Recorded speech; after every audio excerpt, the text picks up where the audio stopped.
members of the diverse plethora of faiths we have represented in this room today, it is my humble honor to welcome you to the mother city of Cape Town for the 2025 G20 Interfaith Forum. Please give yourselves a well-respected round of applause. My name is Sandile Tlaisi, and I am here representing the Church of Scientology, and it is an honor for me to be one of your young members or MCs for the day.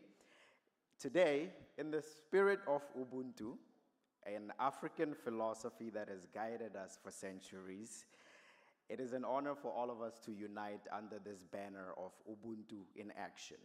And it is both a privilege and a profound honor to welcome you to Cape Town for this wonderful, directly needed, and new fuel for our religious faiths in the world.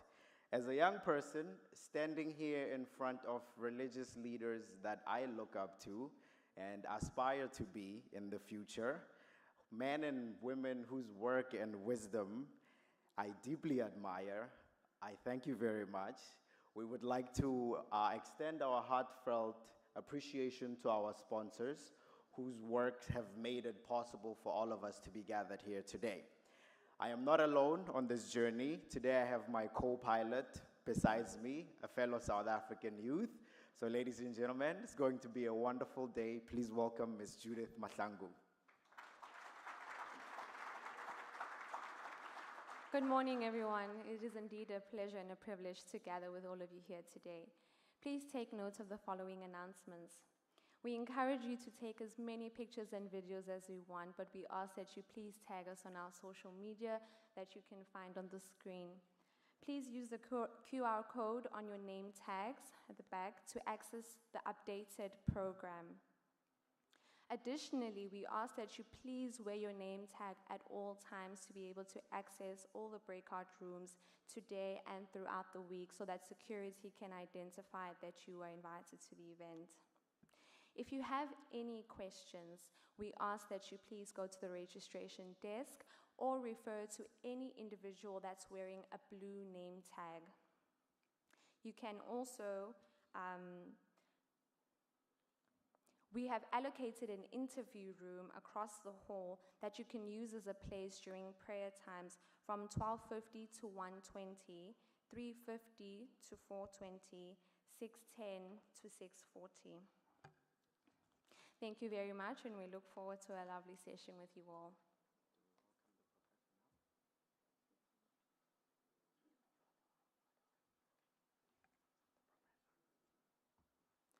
And now, ladies and gentlemen, it is an absolute honor to welcome to the stage a man whose work I both admire and aspire to get to the level of professionalism he has.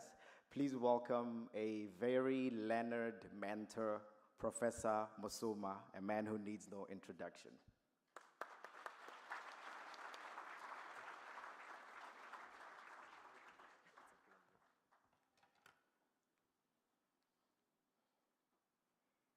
Good morning, everyone.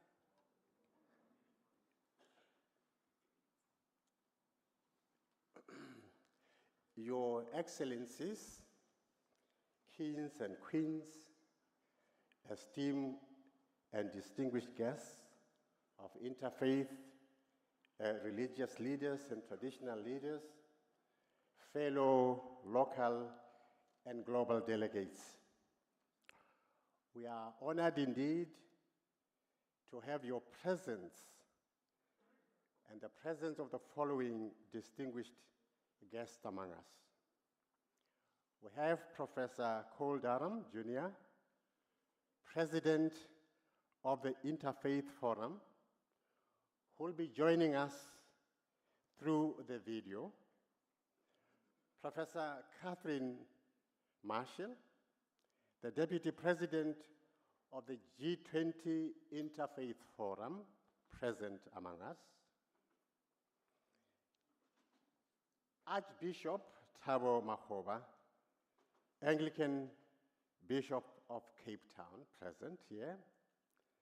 Excellencies, bishops, ambassadors, sirs, rabbis, and bandits, you are all welcomed in your eminences this morning. Without any waste of time, continuing in my protocol trajectory, I now invite Abasehi to acknowledge the presence of His Majesty among us. Abasehi, please bring the mic for her, or you'll do it from here? Okay. Dimasheroni, Ausheni, Mbukili. Okay, mine is very simple. I just want to acknowledge our majesties that are amongst us. In absentia, Queen Masaranavo the 7th, who is the reign queen, represented here by Chief Sello Mujaji over there,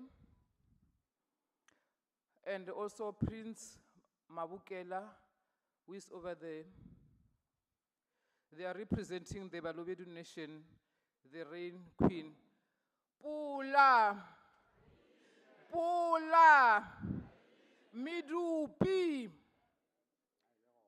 Let me also acknowledge the presence of Ndavezita, King Bongwe, and his people. Vayete, Vayete, wena wezulu. Mawosika fella, all the leaders, chiefs, that I didn't get your name. You are the owners of the soil according to our culture. We really appreciate you. There's nothing that we can do in this soil without you as the owners of the soil. With that, let me do this.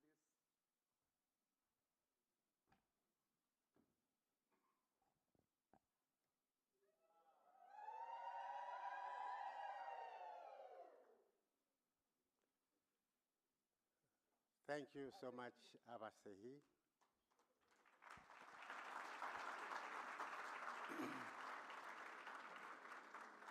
Continuing in that trajectory or process, ladies and gentlemen, all protocol observed. A hearty welcome to South Africa and Interfaith G20 conference in the beautiful city of Cape Town.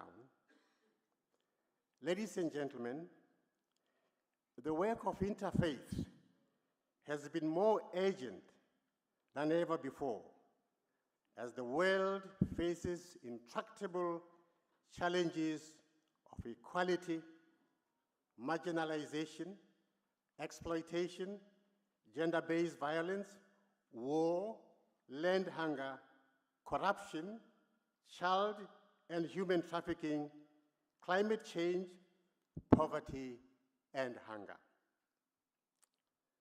This conference is called upon no longer to continue describing in so many words what challenges are, but rather to confront the causes that produce and reproduces socio-economic injustice by providing implementable strategies and solutions.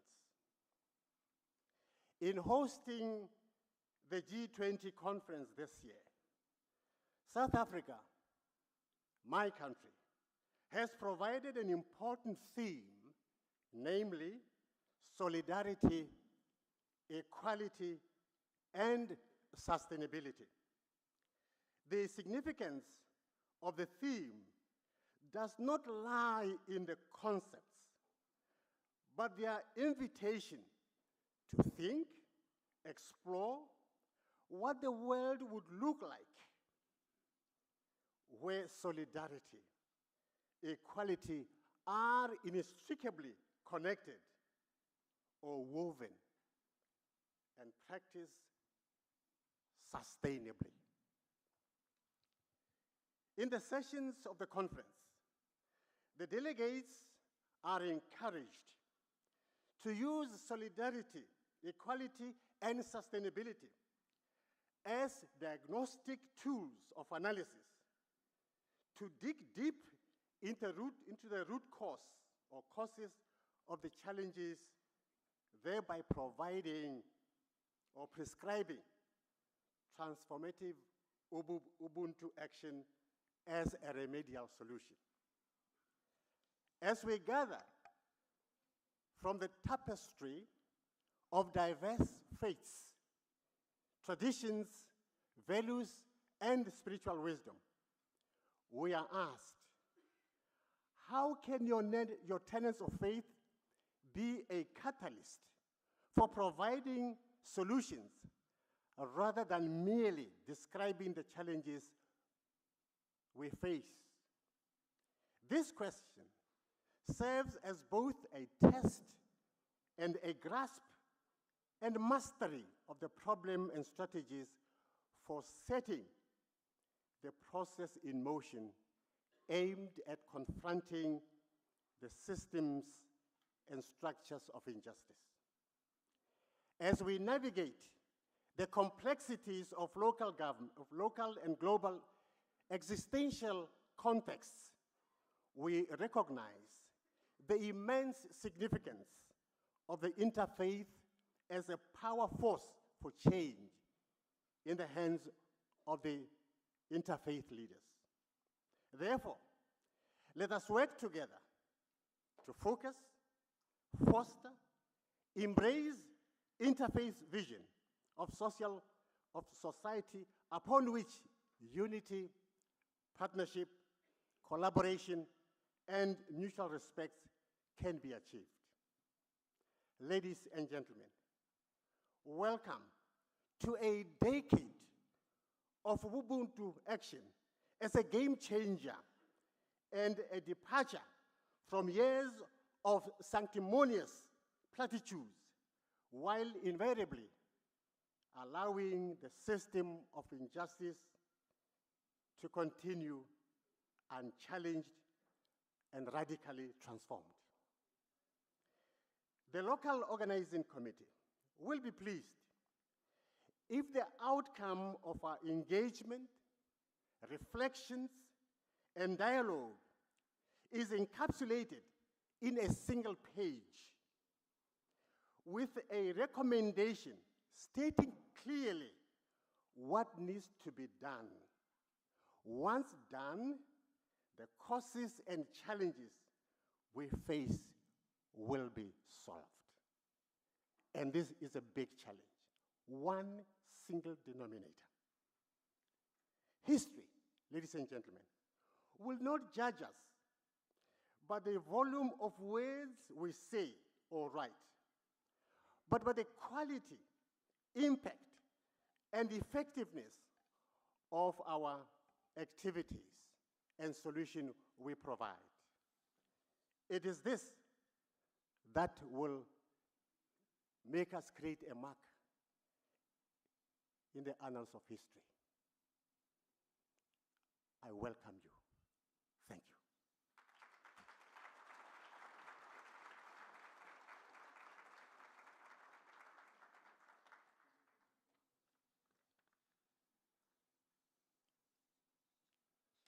I now invite the following members to offer the interfaith prayers.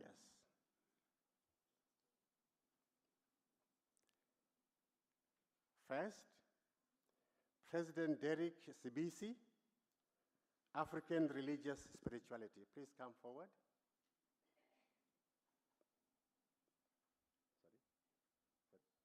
Sorry. I missed the point. We need to have the national anthem first. National anthem first, I'm sorry. Yeah. National anthem first, and followed by the prayers.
Let us appreciate the privilege and opportunity of the choir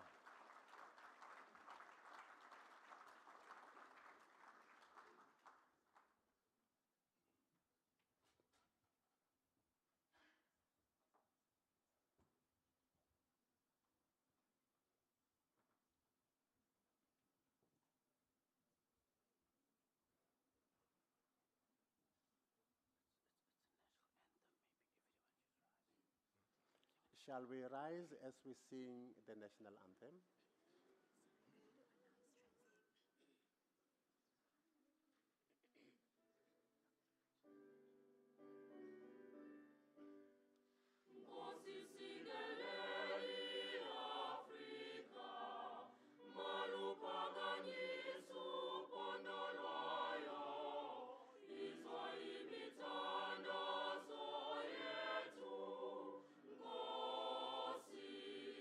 Sigelela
Thank you so much, the choir from University of Western Cape, for providing a beautiful rendition on the South African anthem, which was the first one. And the second one was the anthem, national anthem of the AU. And that, I think, has graced this opportunity with such a flavor that we deserve. Just give an announcement. A very important announcement to make. For those that indicated the need for translation, French and Arabic translation is available at the back. Thank you. Now we enter the terrain of the sacred. We're now inviting members of the religious leaders to offer prayers, intercessions for all of us, so that in our deliberations, engagements, and dialogue, we come up with solid, tested strategies to provide solution to the challenges we face, both locally and globally. I now call President Dieng, the leader of African indigenous and spirituality. Come forward, sir.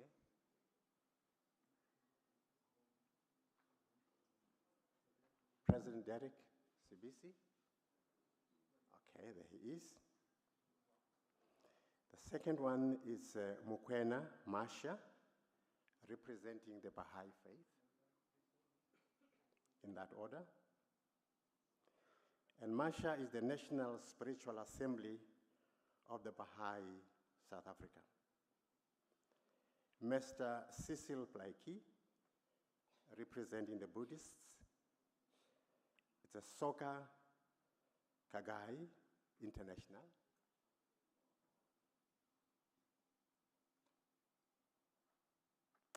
We now have Dr. Nauma Fenter, representing the Christian faith, coming from the United Synod, or General Synod of the Dutch Reformed Church. Now we have Mulana Abdul Kagai Ali from Islam, from the United Ulam Council of South Africa. Rabbi Pini Hechte, a Jewish, representing Rabbi of Maria's congregation. Guru Krishna from Hindu, AIM Spiritual Center. Advocate Sipo Mantula, Rastafari culture and spirituality. Shri Jagvet Yanchi is a Sikh coming from Sikh Gurudwara of South Africa in Cape Town. In that order, the opportunity is yours to intercede for us. Thank you.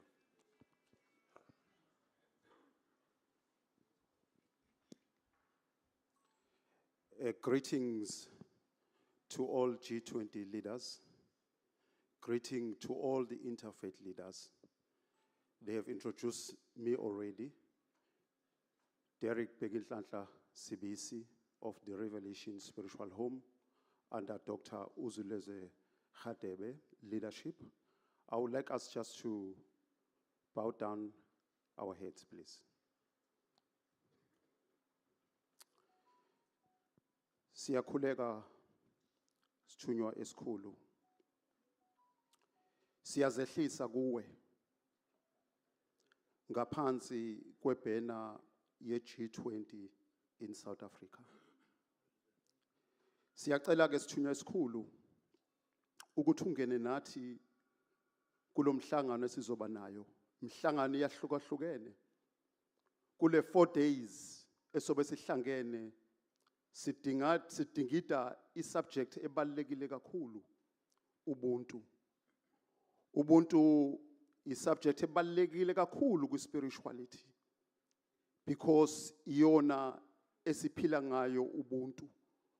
Ubuntu siyakubona kakhulu under spirituality. Siyacela ke sithunywe sikhulu ukuthi ke labo ke abayokhuluma namhlanje, labo abayoba namazwi abayowakhipha kulezi insuku eziwu4 ezizayo, sicela ukuthi zisinikeze i-direction.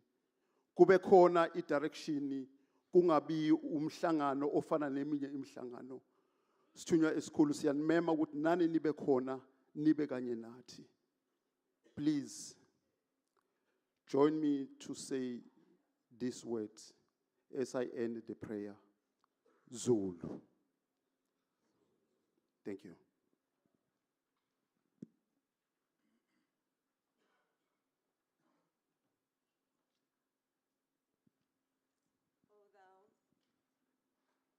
O thou kind Lord,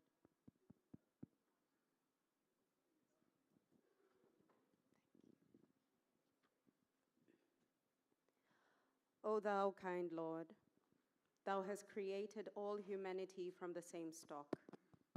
Thou hast decreed that all shall belong to the same household. In thy holy presence they are all thy servants, and all mankind are sheltered beneath thy tabernacle. All have gathered together at thy table of bounty. All are illumined through the light of thy providence. O thou kind Lord, thou art kind to all. Thou hast provided for all, dost shelter all, conferrest life upon all. Thou hast endowed each and all with talents and faculties, and all are submerged in the ocean of thy mercy. O thou kind Lord, unite all, let the religions agree, and make the nations one, so that they may see each other as one family, and the whole earth as one home. May they all live together in perfect harmony. O God, raise aloft the banner of the oneness of mankind. O God, establish the most great peace. Cement thou, O God, the hearts together. O thou kind Father God, gladden our hearts through the fragrance of thy love. Brighten our eyes through the light of thy guidance. Delight our ears with the melody of thy word, and shelter us all in the stronghold of thy providence. Thou art the mighty and powerful.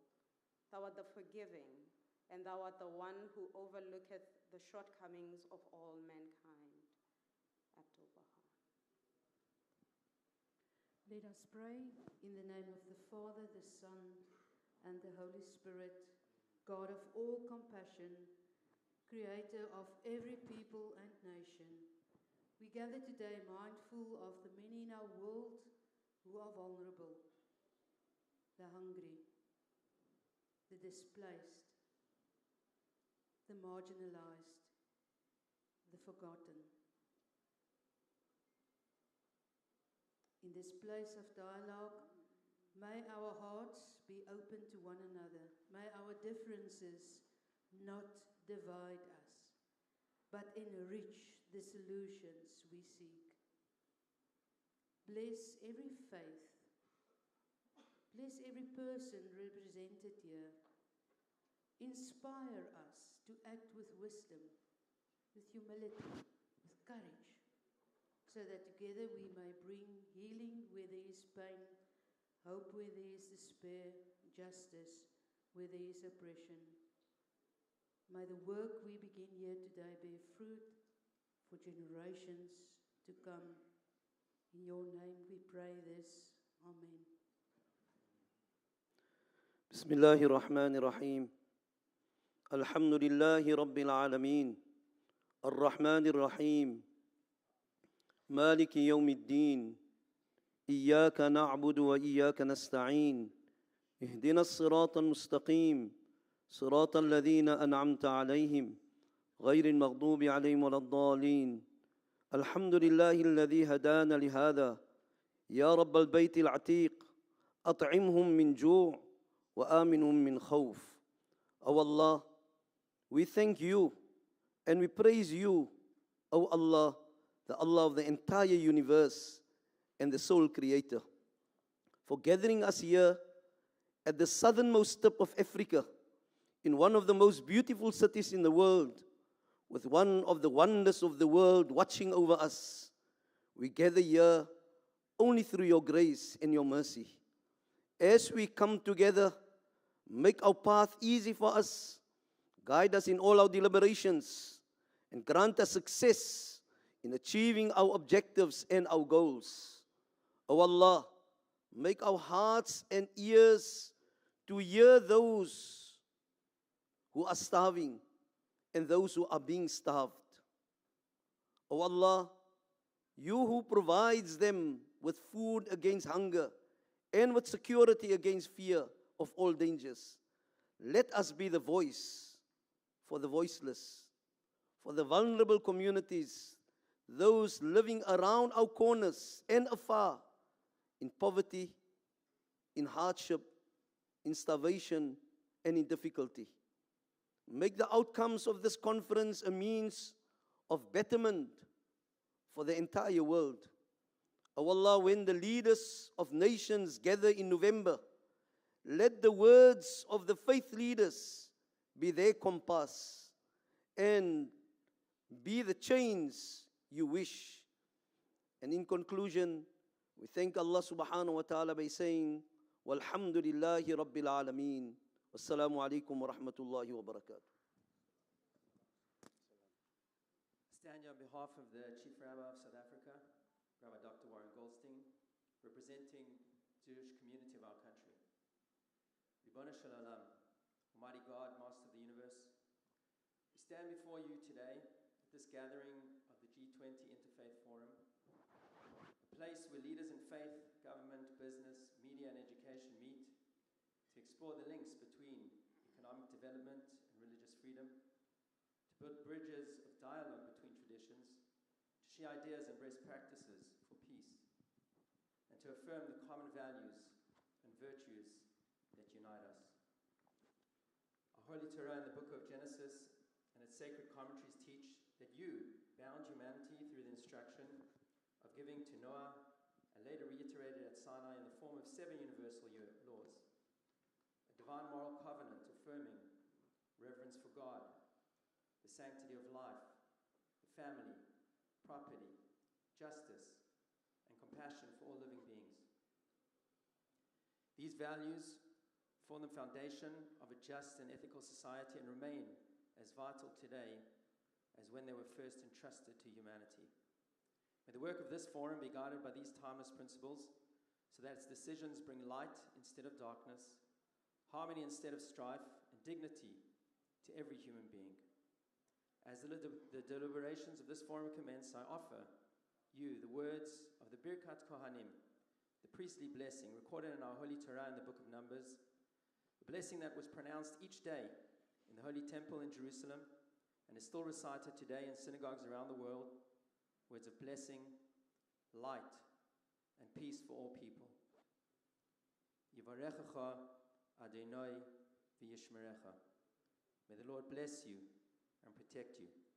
May you be blessed with wisdom and clarity to lead with vision, and be protected from forces that would hinder the pursuit of freedom, dignity, and well-being for all.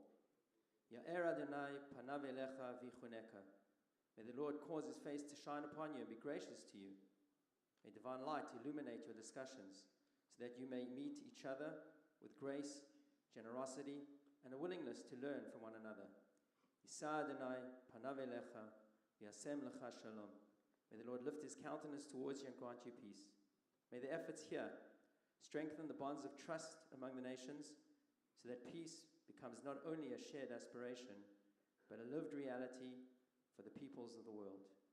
May these blessings take root in our hearts and bear fruit in our deeds. And may they be fulfilled speedily in our days. And let us say, Amen.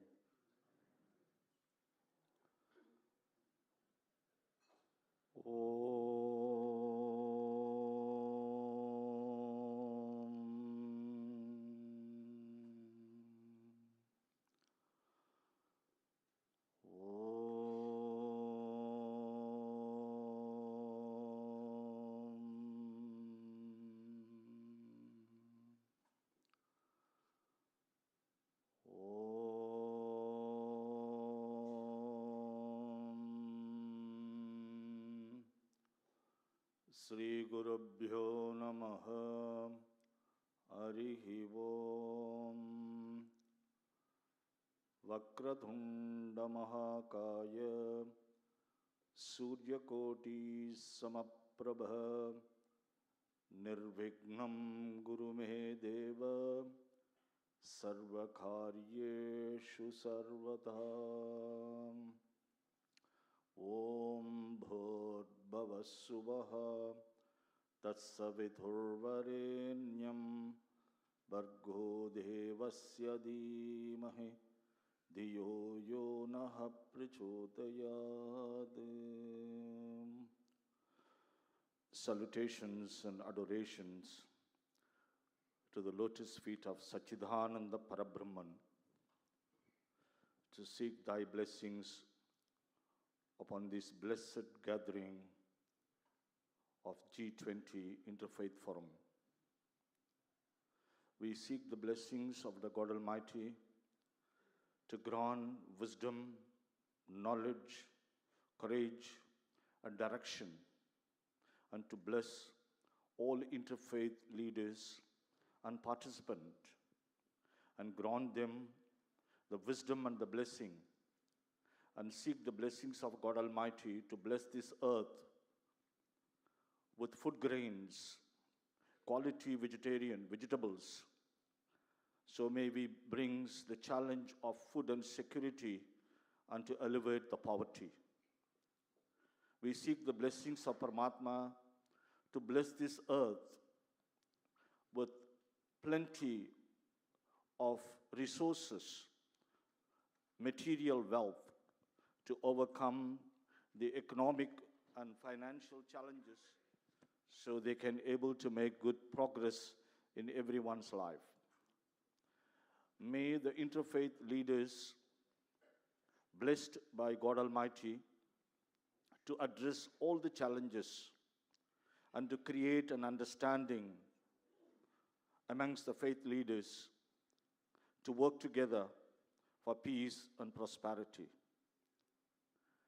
May this gathering, blessed by God Almighty, to overcome the challenges that the world is facing on human trafficking, on the modern slavery. May the God Almighty bless us, all of us, to grant us the strength and the courage to use all modern technologies and advancements to help during the disaster times, to reach out to the responses on time, and also to grant us strength and the courage to organize recoveries and relief systems.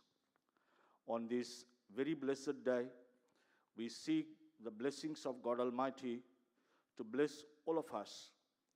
May this G20 Interfaith Forum goes without any obstacle.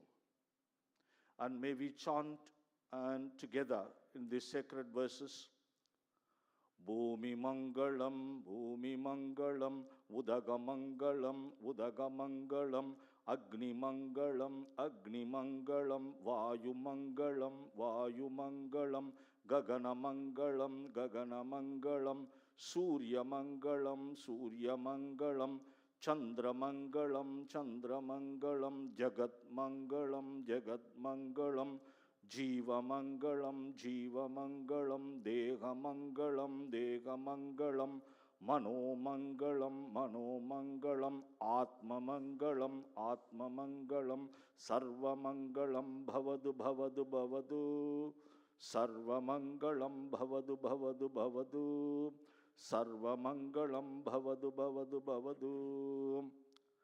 May there be tranquility, peace in earth, water, fire, air, the sun, moon, and planet, and in all living beings, in everyone's physical body, mind, and heart. May that tranquility and peace be everywhere and in everyone. May God bless all of you. Have a very successful G20 Interfaith Forum, and all discussions, all panel sessions, And every resolution that's going to come out of this conference be graced by God Almighty, blessed by God Almighty. May every action turn out be a great fruitful, brings upon understanding, unity, and peace be upon all. Om Shanti, peace be upon all.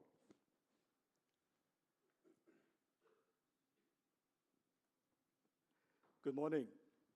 My name is Cecil Plaikis. I represent the Soka Gakkai International, which is a Buddhist organization. We follow the Buddhism of Nichiren Daishonin, a 13th century monk from Japan. But before I start with the religious part of this ceremony, I'm also from Cape Town. I'm indigenous to South Africa, and I welcome all of you from all the corners of the world to my land. You are my people. I would kindly ask one of my brothers to hold the mic because I'm going to chant. Thank you. The chant that I'm going to share is Nam-myoho Renge Kyo. It is written in classical Chinese and Sanskrit. It simply means that I devote my life to the mystic law of cause and effect as taught by the Buddha. So when I chant this, we just think of ourselves as this part of the universe, but we also contain the whole universe in ourselves. So on one level, we are a small bit or a part, but on another level, we are actually the expanse, the vastness, the whole cosmos.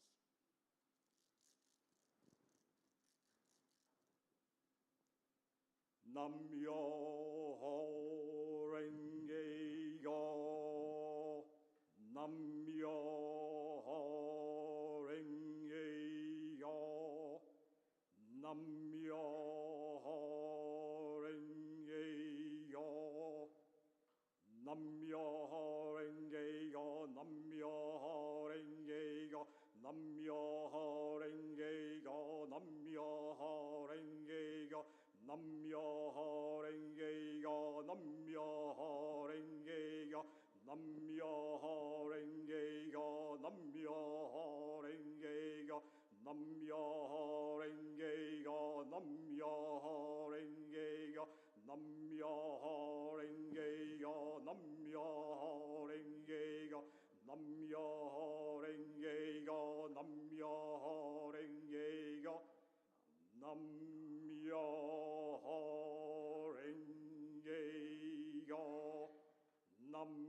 Nam-myoho Renge Kyo, Nam-myoho Renge Kyo. Thank you.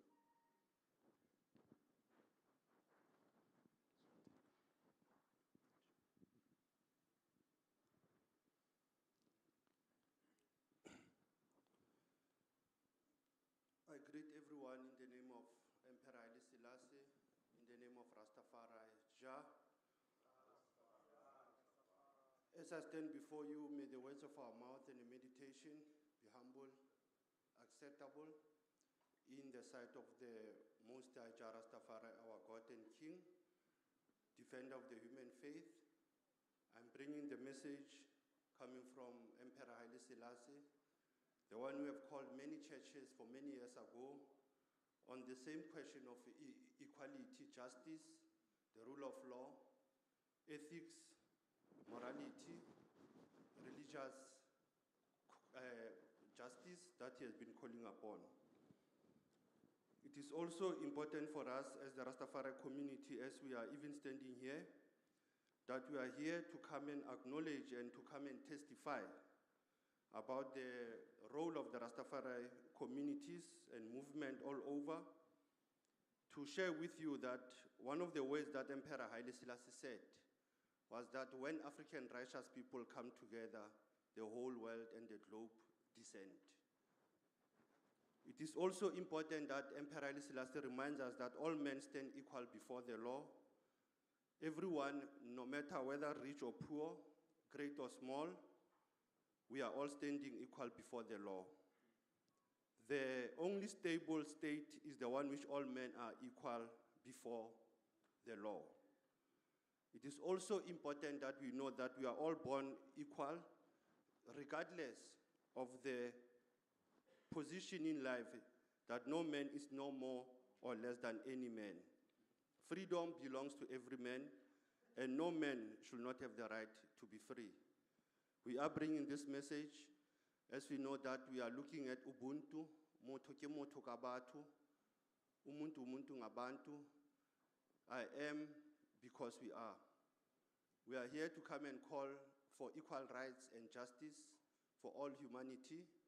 As a Rastafari community, we pledge our commitment, solidarity to global peace, global justice, with the people of Sudan, the people of DRC, the people of the Sahel, the people of the Middle East, Palestine. We call upon also for all the people who are in sorrow, in the plight of wars in Africa, in poverty, in hunger, that we are invoking that spirit of the founding father of the Organization of African Unity, Emperor Haile Selassie, the King of Kings, the Lords of Lords, the conquering lion of the tribe of Judah, the defender of the human faith. May the words of my mouth and the meditation be humble and acceptable in thy sight, O Jah. Jah.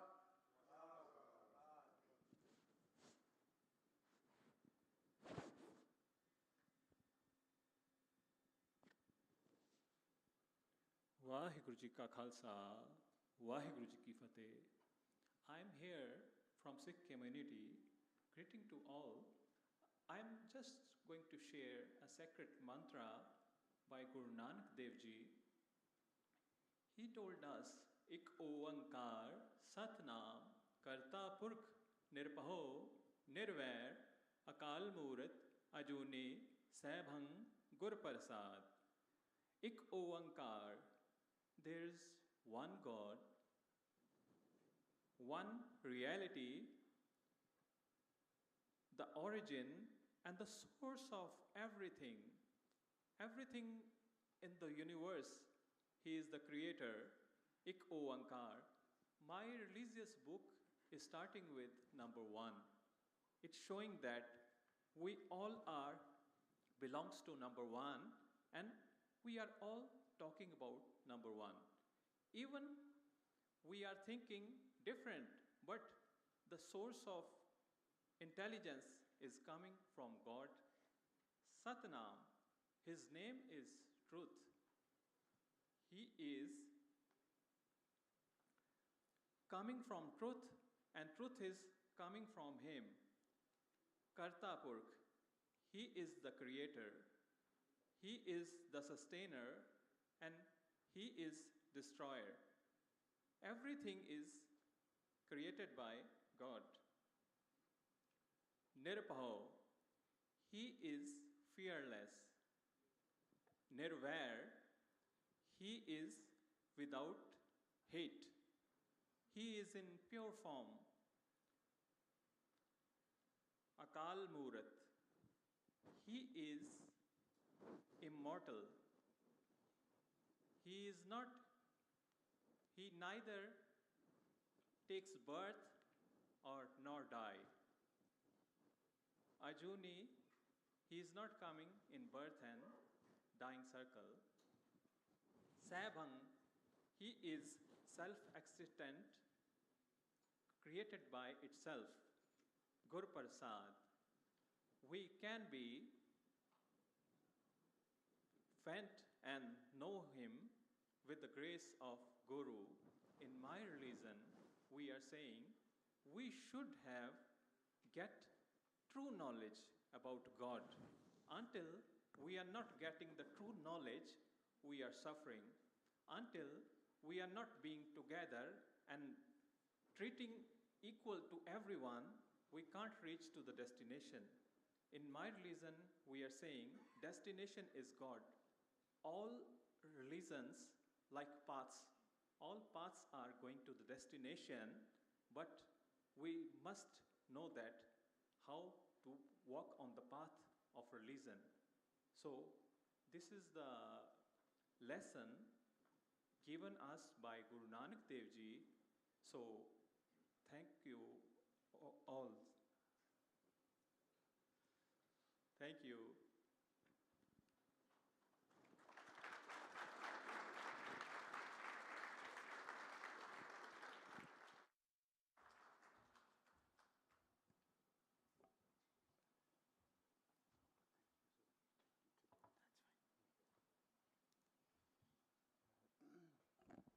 I think we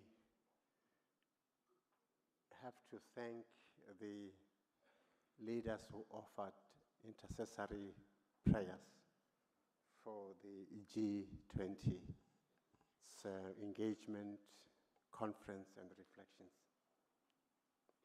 In the spirit of the theme of South Africa, solidarity, equality, and sustainability, prayer is not meant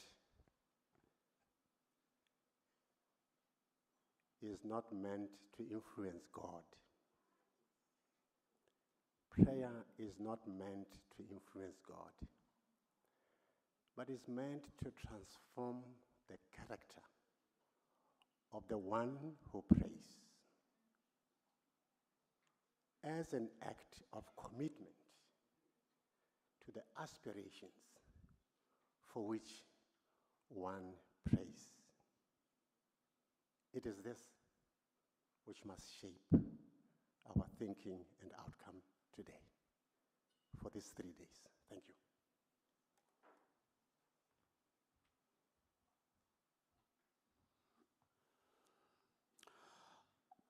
Our heartfelt thanks to the religious leaders that has blessed us this morning.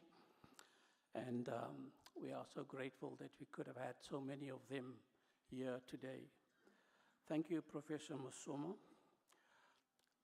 I would like to call on the stage, if I may, Professor Catherine Marshall to please join us. His Excellency Adama Dieng, if you are here, could you please join us on the stage? His Excellency Adama Dieng, are you here? Yes, I'm here, my dear brother. Welcome, welcome, welcome, welcome. We were supposed to have been receiving the Minister of Social Development, Ms. Nukuzola Talashi. Unfortunately, she has been called into a government meeting, so she would not join us this morning, but there are some representatives of her department that are here, and we would like to welcome you here at the same time. So, without further ado, we're going to play a clip from the president of the IF20, or the G20 Interfaith Forum, and thereafter I will call upon Professor Catherine Marshall to address us, where we will be looking at an introduction to the IF20 local international organizing committees, and then we will be addressed by His Excellency Adama Dieng, but I will make these announcements as we go through. So if our technical staff is ready, we would like you to please play the video message from the president of the IF20, Professor Cole Durham.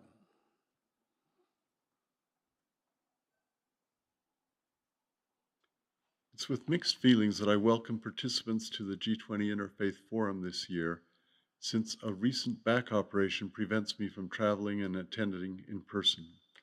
I've spent much of the last year working on preparations for this forum and firmly believe that it will be the best and most impactful forum we have organized in the decade we have been working on this process. This event could not be taking place without countless hours expended by numerous local and international colleagues who each deserve profound personal thanks that will have to be conveyed separately in view of time. Most people hear briefly about G20 activities each year in headlines about recurring annual G20 summits, but often people don't fully realize the significance of these events. The annual summits bring together leaders of the 19 largest economies on Earth, plus the European Union, and since 2023, the African Union. This means that the G20 represents a total of 96 countries, representing over 85% of the global GDP, 75% of international trade, and approximately 2/3 of the world's population. Because of its importance, many other countries are involved as guests of G20 proceedings, so its influence extends even further. We had the opportunity to join with many others 2 years ago in recommending that the African Union become a member of the G20, and we are delighted to join in the process of this year in South Africa, which has taken the opportunity of its presidency to give a special African focus to this year's proceedings. We are particularly grateful to South Africa's G20 leadership to have been welcomed as a stakeholder in the process. For much of its history, the G20 has focused particularly on economic issues. But over the past decade, as each successive G20 host country chooses priorities for its presidency year, there has been an increasing focus on a range of issues falling within the scope of the UN's Sustainable Development Goals, including such key areas as ending poverty, ending hunger and achieving food security, promoting good health and well-being, quality education, empowerment of women and girls, environmental advances on multiple fronts, including addressing climate change, decent work for all, reducing inequality, advancing good governments, and making cities and other human settlements inclusive, safe, resilient, and sustainable. The G20 Interfaith Forum seeks to add the strength of diverse religious voices to the process of framing key policies and actions, starting at the G20 level and penetrating down to local communities. Religious communities have been addressing concerns such as those identified by the UN Sustainable Development Goals for longer than there have been nation states. These concerns have long been central to the deep concerns of religious communities, and these communities bring depth of experience, insight, practical contacts, and expertise that can add major synergies to efforts to achieve the SDGs. Indeed, it is difficult to imagine how these objectives can be achieved without optimizing religious partnerships. This year's program, as advanced by the major plenary sessions, prioritizes key impact areas. The first addresses active imperatives and realities of finance and debt. The second highlights action on hunger and poverty. The third adds the crucial focus on education and human development imperatives. The fourth stresses religious responsibilities and action regarding sustainability. And the fifth emphasizes the importance of leaving no one behind, focusing in particular on vulnerable communities. In each case, plenary sessions are followed by concurrent sessions that explore the major themes in greater depth. Special care has been taken this year to optimize participation in each session and to track possibilities for further engagement. A new feature that has been added this year is a major project that can involve all participants in preparing thousands of meals that can be shared. In general, a major aim has been to make sure that we not only come together to hold important discussions, but that we find ways to have genuine impact. One of the great strengths of the G20 Interfaith Organization is that it exemplifies a unique type of multi-faith effort. It provides a platform that brings experts together from widely different religious traditions and professional backgrounds who understand the need to identify priority religious concerns that can become the basis for meaningful common efforts. My hope and prayer as we begin this forum is that it will open important practical vistas, giving us all a richer sense of how we can join together to have a shared impact.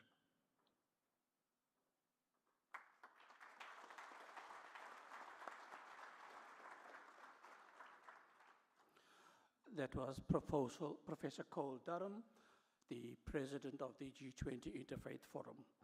We're also privileged to have here with us Professor Catherine Marshall, who is the deputy president of the G20 Forum and we call upon her.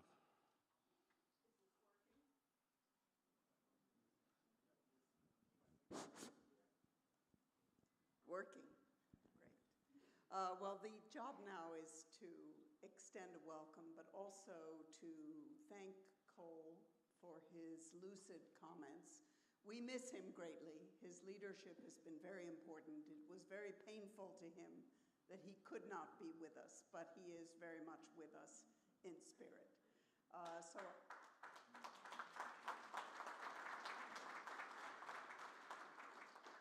I wanted to add a few comments. As many of you can gather, this is a complex meeting that brings together the work of a local organizing committee chaired by Professor David Musoma, who you've heard from, but with a very inclusive group of members who've been working over the months, and of course the international partnership.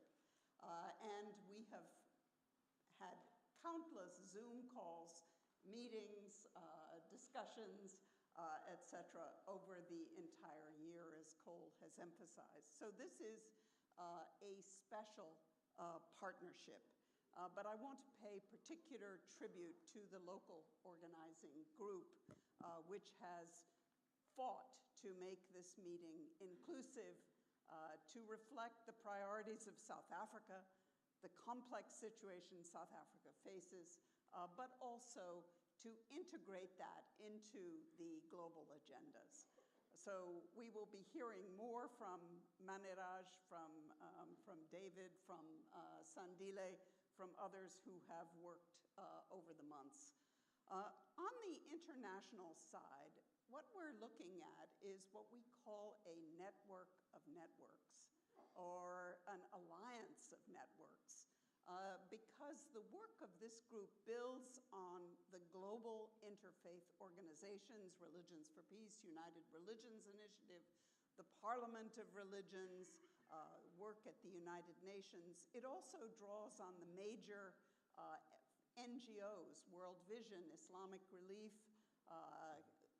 LDS Charities, Soka Gakkai, Suchi, countless other groups that work on international development, and the ecumenical organizations, World Council of Churches, the network of religious and traditional peacemakers, Arigato International. So it is an extraordinary challenge to try to bring the wisdom of so many different groups into this effort to represent the voices of religious communities that are too little heard in the global discussion and the global agenda. So that is essentially the challenge. We'll be hearing more about it, but it is our effort to build on the extraordinary work of all of your organizations. And I would emphasize that everyone who is here for a reason. We have invited you because of the work you do and the themes and the passion that you represent. One final comment. In many respects, we are here at what some of us who are older see as one of the most difficult moments that we have ever lived. A moment of division, a moment of questioning, even of compassion and empathy. A moment where foreign aid is called into question. But what we hope to find here is another Kairos moment. A moment of grace, a moment where we bring prophetic voices that reflect the themes you heard from so many of the religious voices, to care about the most vulnerable, to move forward, to take advantage of the gift of our time, which is a world without poverty as a potential, but to hear the voices, to be inclusive. The meeting started yesterday with a meeting of young people. We're happy to see there are many women who are represented here. We're linking to the W20 as well as to other groups, and we'll come back with some of the broader themes of the G20. But I do, as we look to a meeting where we are building on hope, where we're building on the conviction that we can do better, that we can see a bright future, a world without poverty for the first time in human history, that we know that the voices of religious communities and their experience is what can carry us forward. So we're looking to bring to the G20 a true prophetic voice at a real Kairos moment. Thank you.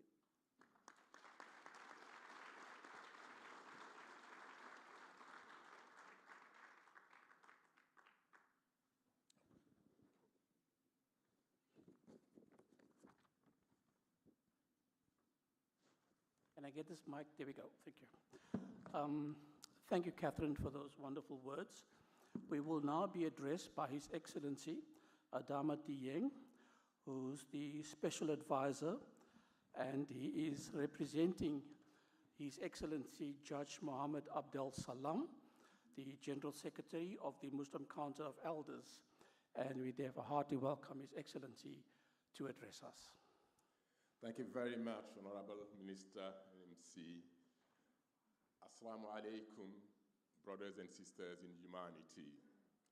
First of all, I would like to convey, on behalf of Judge Abdel Salam, Secretary General of the Muslim Council of Elders, his sincere apologies not being present in Cape Town.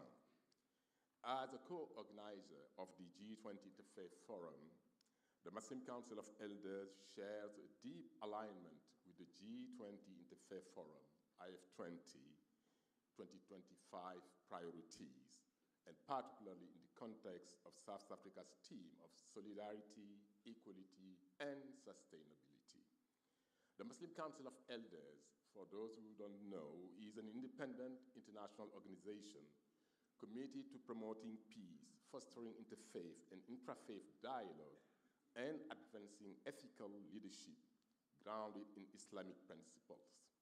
Composed of senior scholars, intellectuals, and experts from across the Muslim world, the Council works to counter extremism, uphold moderation, and support reconciliation efforts in conflict-affected regions. The Muslim Council of Elders play also a leading role in global platform where it spearheads initiatives like the Faith Pavilion, a breakthrough platform aimed at improving the representation and impact of faith communities in global events. Currently, the Council is also deepening its impact in Africa through new initiatives focused on peace building, social cohesion, and the empowerment of local faith actors, supported by the formation of a strategic advisory committee and expanded partnership with regional institutions. With its growing portfolio of initiatives focused on peace building, social cohesion, and ethical leadership, the Council brings a valuable and practical faith-based perspective to pressing global challenges. Its emphasis on interfaith and intrafaith dialogue, youth empowerment, and moral clarity directly supports IF20's call to leave no one behind, especially in areas such as food security, migration, and the economic and spiritual dimension of justice. The Council's efforts to deepen its engagement in Africa mirror IF20's focus on the continent's unique challenges and opportunities, as both entities converge on common goals ranging from addressing poverty and inequality to responding to interreligious tension and climate-related disasters. The potential for strategic collaboration is clear. This is a timely moment for shared action among religious institutions and interfaith actors to amplify impact, shape global conversation, and offer moral frameworks for sustainable development.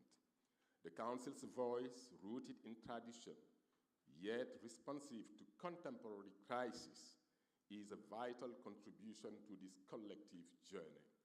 It is therefore not surprising that 2 days ago, the Council, under the chairmanship of His Eminence Dr. Ahmed Tayeb, the Grand Imam of Al-Azhar, strongly condemned the Israeli government's Ministerial Council decision to occupy the Gaza Strip.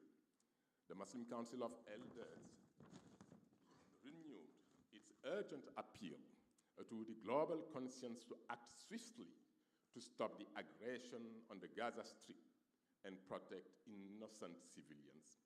The Council emphasized that the Israeli occupation's ongoing provocation and grave violations against the Palestinian people, including continued killings, starvation policies, and attempts at forced displacement, will threaten dire consequences for peace and security in the region and beyond. Judge Abdesalam emphasized the importance of community leaders and religious figures in resolving conflict and dispute worldwide, advocating for a multi-level understanding of the dynamics of relationship, including those of violence and peace. I believe that it is time to call for justice, particularly in light of the horrors being committed against the Palestinian people, the plight of the Sudanese people, the spread of the atrocity crimes being committed under our eyes, while we all recognize the sacrality of life. It is time to call for justice for our planet. This is the time to remind each of us that language itself has lost its power. Words no longer serve their purpose, and communication is collapsing into futility. Still, I would challenge everyone in this room, either act with urgency or bear the lifelong shame of having stood still while the world is bleeding. Faith leaders must exert real pressure on political decision makers or stop pretending to be the messengers of God. Believers must raise their voices in a collective outcry that demands a response, or stop calling one another brothers and sisters. My strong belief is that this is yet another test of our shared humanity, and we are failing it right before our own eyes. I thank you and wish every success to the 2025 G20 Interfaith Forum.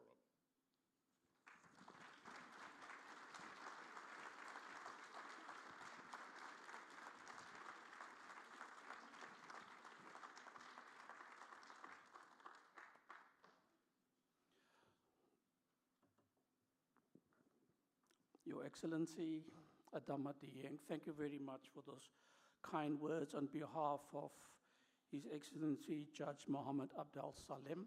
Please give our regards and thanks and appreciation to him from the IF20 at the same time. I will now ask our chairperson as well as His Excellency Adama Dieng to please take your seat, and we'll ask Professor Catherine Marshall to please just remain behind. There was a request to move. It's going to be a bit of a problem. Is that okay? Thank you very much. I will now call upon Professor Catherine Marshall to please introduce to us our keynote speaker this morning. I have a great honor to introduce Archbishop Makgoba, who will give us the prophetic voice, the inspiration that I think we need at this time when we need hope. One of the traditions of the G20 Interfaith is that we do not do long introductions because you have available to you biographies. But very briefly, Archbishop Makgoba is an international figure who is respected across the world, as well as in South Africa. He was born in Alexandria, so he's very much from the world of South Africa and its recent history. And he also occupies what I think we can call a noble position, where his predecessors were the Archbishop Desmond Tutu, Ndungane, and now he occupies that very special position of Archbishop of Cape Town, but also covering the Anglican Communion for Southern Africa. He's interested in education, interested in health, interested in issues of hunger, issues of justice, of social justice, and human rights. So it is my honor to invite him to address us.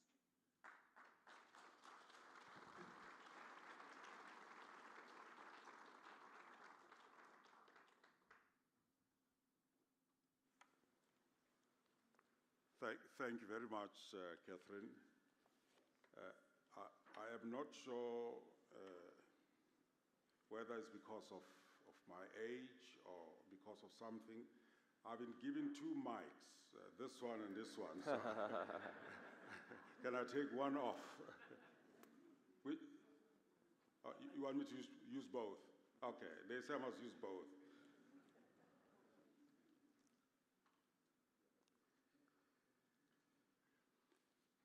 Let me start first by acknowledging that the place where I stand is holy. I was touched by the introduction of Professor Musoma. I was touched by the interfaith prayers that were said and the longing from within those prayers.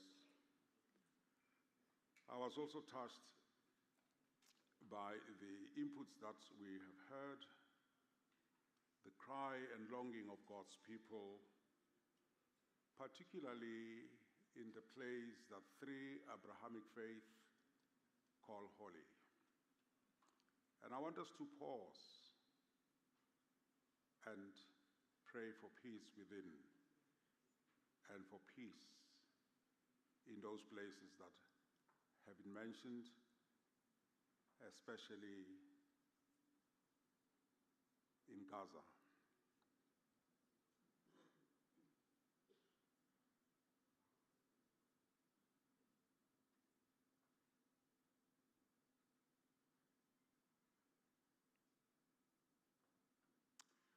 Amen. Dear friends, it is a great privilege to welcome you in one of the most beautiful cities of the world to this important international Interfaith Forum in the year of South Africa's G20 leadership.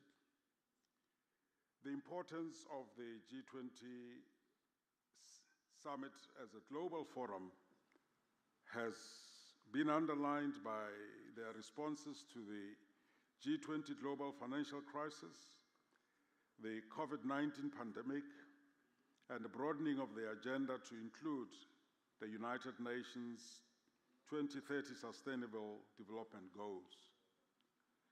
The G20 Interfaith Forum, as a way of history, was launched in 2014 during the summit in Australia. And with 84% of the world's population affiliated with a religious faith, this forum can reflect, influence, and shape the values and actions of people in our world. It is therefore an indispensable voice in the global debate. The forum draws on the global work of many faith communities that address the challenges and priorities of global agendas. Although the forum is not part of the formal constellation of the engagement groups around G20, it partners and works closely with several of the formal groups, such as the C20 civil society and the T20, the think tank meetings.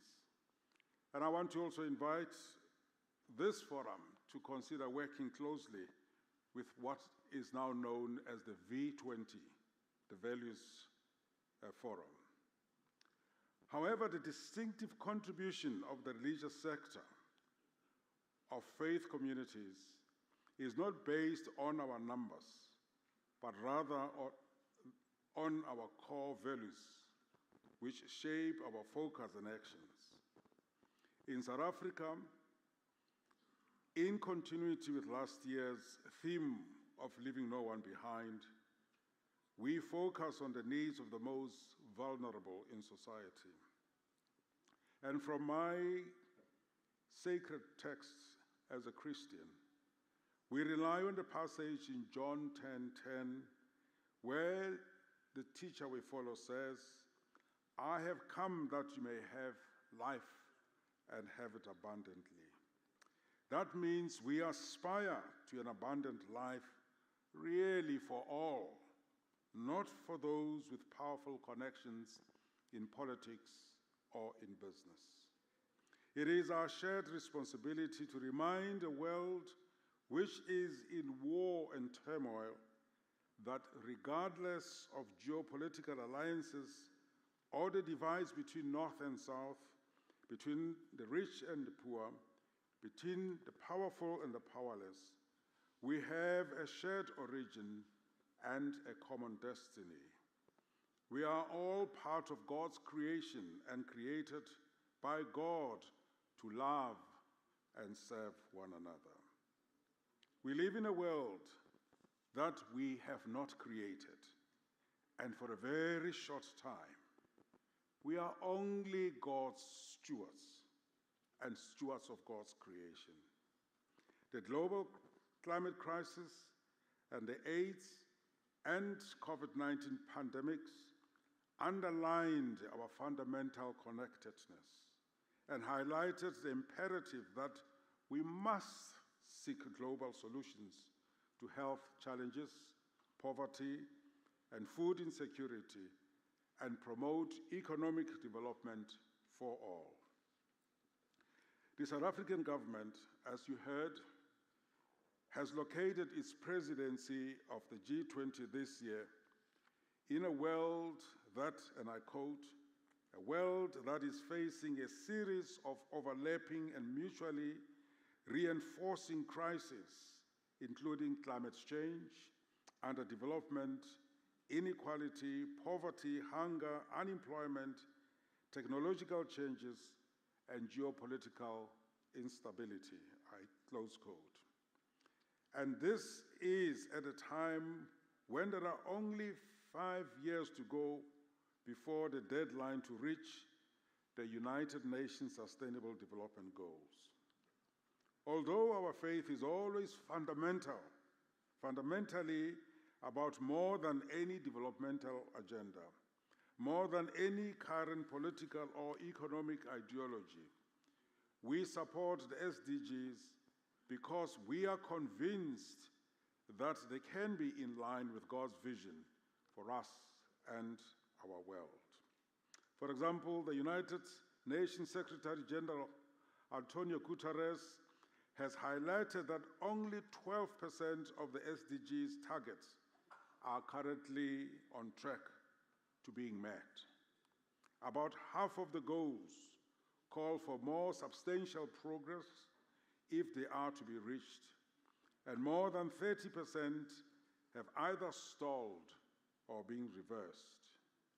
Only a fundamental shift in approach and accelerated implementation will be able to achieve them. In this context, South Africa's presidency, again, as you heard, has identified inequality as one of the key causes of the lack of progress. Again, I quote, "Inequality poses a significant threat to global economic growth, development, and stability, as the disparities in wealth and development within and between countries are both unjust and unsustainable. Inequality and its deleterious consequences are especially evident in the Global South. It further highlights the lack of predictable and sustainable financing for development, which is exacerbated by the high levels of sovereign debt and the conflict between developmental programs and the servicing of debt. South Africa has declared that it aims, and again I quote, to address these urgent challenges by building partnerships across all sectors of society, acting in the interests of our shared humanity. In the spirit of Ubuntu, we recognize that individual nations cannot thrive in isolation. Countries that attempt to prosper alone amid widespread poverty and underdevelopment contradict the essence of Ubuntu and our collective humanity. This understanding reflects the transformative promise of the 2030 Agenda and its Sustainable Development Goals, which are dedicated to ensuring that no one is left behind. South Africa has embraced the theme solidarity, equality, sustainability to tackle the multiple global challenges we are facing. And through solidarity, I quote, we say, we can create an inclusive future centered on people. Solidarity will allow us to develop our societies in a way that reflects our shared humanity. In our interconnected world, the challenges faced by one nation impact all nations. Furthermore, by promoting equality, we strive to ensure fair treatment and equal opportunity for all individuals and nations, regardless of their economic status, gender, race, geographic location, or any other characteristics. And finally, sustainability involves meeting the needs of the present without compromising the ability of future generations to meet their own needs. Furthermore, looking at the process of how we achieve our goals, our government highlights how decision-making has traditionally worked best in Africa. It says, guided by the spirit of Ubuntu, decision-making and governance in traditional African societies has in the main operated by way of consensus for what is in the best interest of all. Now let me reflect on the South African Interfaith F20 focus points. In this year's deliberation, we have inherited Brazil's Global Alliance Against Hunger and Poverty Declaration. This is a unique opportunity for us to lead by example. As religious leaders, we must ensure that our government translates this international commitment into concrete policies and programs that address the food insecurity crisis facing millions of people worldwide. At an F20 webinar on the 10th of July this year, a seminar which focused on the role of interreligious actors in addressing hunger and poverty, Dr. Kuchelenberg, sitting here, asked the question, why are people, especially children, dying of hunger globally in South Africa? How do we deal with this moral scandal when there is enough funding and resources available to prevent it? When there is enough excellent research being done to address the scandal by excellent units at universities and NGOs? When there are enough examples and case studies of faith-based NGOs and business networks that successfully address food security and holistic support to vulnerable families that can be scaled up. Turning to why, having identified that hunger can be overcome, we have not done it. We need to ask, as Renier said, is it not simply a question of priorities, a lack of political will, and often the wrong or bad allocation of national resources. If our values shape our priorities, we cannot tolerate this scandal.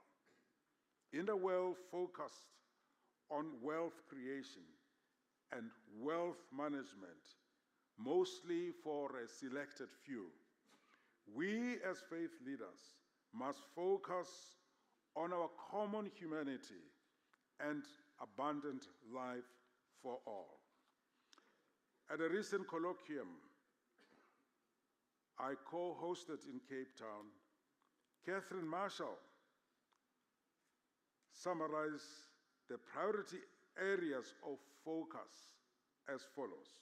And I'm going to list 5 priority areas. First, food security and poverty.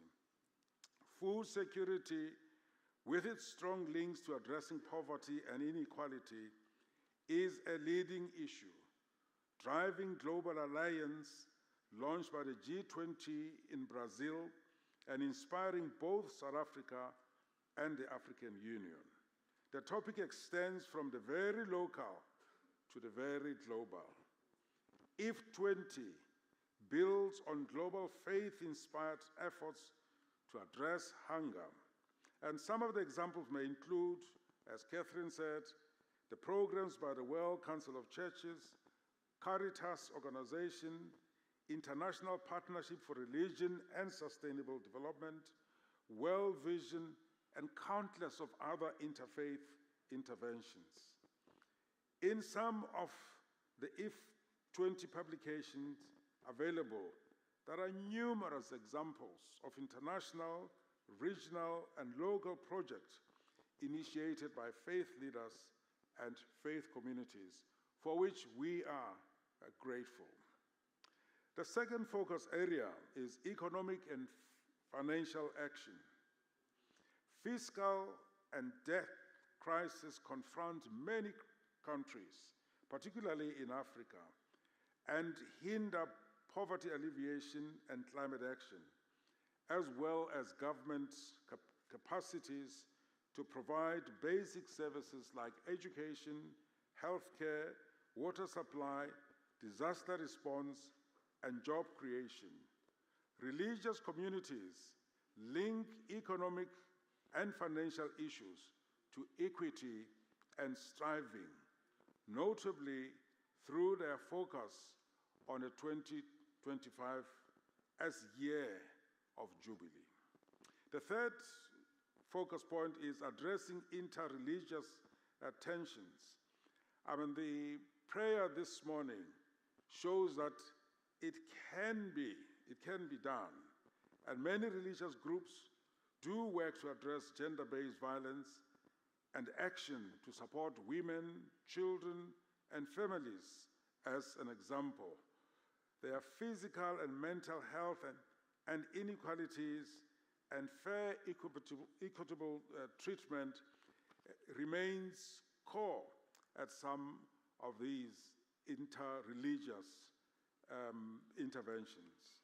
Migration and refugees and refugee movement. Human trafficking and modern slavery, as somebody said in the prayers, present major challenges to leaders and to communities with distinctive relevance for Africa.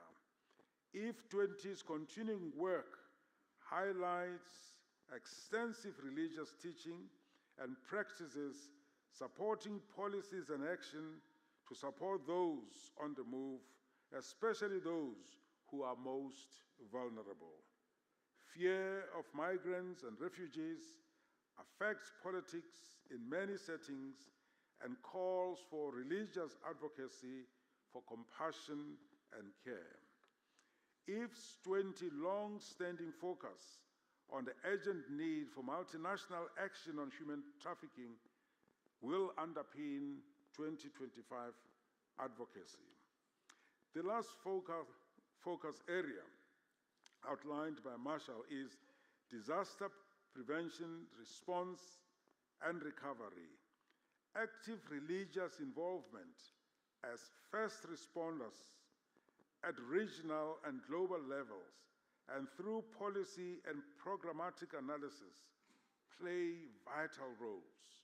Disaster relief is closely tied to widely varied environmental challenges, including rainforest destruction and climate movement or migration, underlying the needed focus on prevention, building resilience, and meaningful capacity to respond.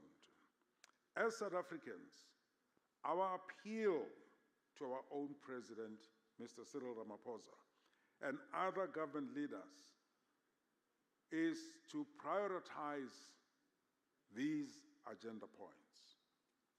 At our recent Cape Town colloquium, for example, Bishop Sithembele Sipuka, the president of the South African Council of Churches, emphasized that, and I quote him, food security is not just about calories.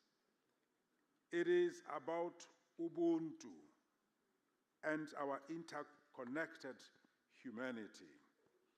When children die of malnutrition, while food rots in warehouses, when fertile land lies barren, when people queue for grants, and when communities that once fed themselves now depend on handouts, our Ubuntu is broken. Again, the precepts of Ubuntu offer a solution. As Professor Musuma said, I mustn't list the litany of crisis, but I must also dare to venture into possible solutions. When government, business, faith communities, and citizens work together with mutual respect and shared responsibility, we then treat people as agents rather than objects. And when we build systems that empower rather than create dependency, then we restore not just food security, but human dignity. Therefore, our appeal should be, firstly, to our government. Use the G20 platform to champion not just emergency relief, but sustainable food systems that empower people. Learn from Brazil's success, but adapt solutions to our African context. Part of this must include providing enough budgetary allocations for agriculture in national budgets. Address the critical issue of partnership between government and civil society. A failure to work together undermines the effectiveness of social development programs, including food security initiatives. Too often, our government adopts an approach of wanting to do it alone, systematically excluding churches and faith communities from program implementation, opting for isolation over collaboration. Faith communities have the organizational structure and unwavering commitment to provide social services and advance the development that the government so desperately needs. We are present in every corner of our country, in cities and in the most rural, remote areas where government services barely reach. More importantly, we have deep personal connections with communities that most government officials cannot replicate. Instead of viewing faith communities as competitors or obstacles, government should provide funding and support to leverage our existing infrastructure and community trust. Secondly, our appeal should be to business leaders. It is time business leaders to go beyond just making donations. Let us focus on making real investment. Partner with our communities to help build local capacities and create sustainable livelihoods. There are numerous partnerships between business and NGOs, between business and faith community-based programs that I can cite. For example, the work of the CDD Trust and the Kumba Iron Ore Mine in the Northern Cape mining region, focusing on food security and support to the vulnerable families, are just one good example. Now, thirdly, let us appeal to our own faith communities. We have a vital role to play in shifting from dependency to empowerment. Our moral authority comes with a practical responsibility to lead this change. And fourthly, an appeal to our people. It is time to reclaim your dignity as producers, not as consumers. The land that once sustained our ancestors can nourish us again. As we join the G20 process and work on our national development agenda, let us remember that our success will not be measured by the size of our grants or how efficiently we deliver services. Instead, it will be about whether our children can hold their heads high, knowing they live in communities that produce, create, and sustain themselves. The choice is in our hands. Thank you. The choice is in our hand. We can either continue the cycle of dependency or choose the more challenging but dignifying path of empowerment. Our people are ready for this change. The real question is, are we as churches and faith leaders prepared to lead them? If the world fails to achieve the UN 2030 Sustainable Development Goals, which seems almost certain right now, it will not be due to the lack of numerous and costly high-level governmental summits or of high-level ministerial meetings, different tracks, task forces, working groups, and engagement groups. Nor will it be for the lack of experts and technical advisors. It will be a result of the lack of commitment to set the correct priorities and to build meaningful partnerships. The world does not only need a new technical developmental paradigm to accelerate the implementation of the SDGs. It rather needs a new heart, a correction of priorities based on values, on ethical, servant leadership, not only to tolerate your neighbor, but to love your neighbor as yourself, caring for our environment, caring for the future generations, so that they too can prosper. This is real stewardship, ethical leadership. The reformer Martin Luther defined sin as being bent on your own personal needs, whereas real freedom means to serve the needs of others.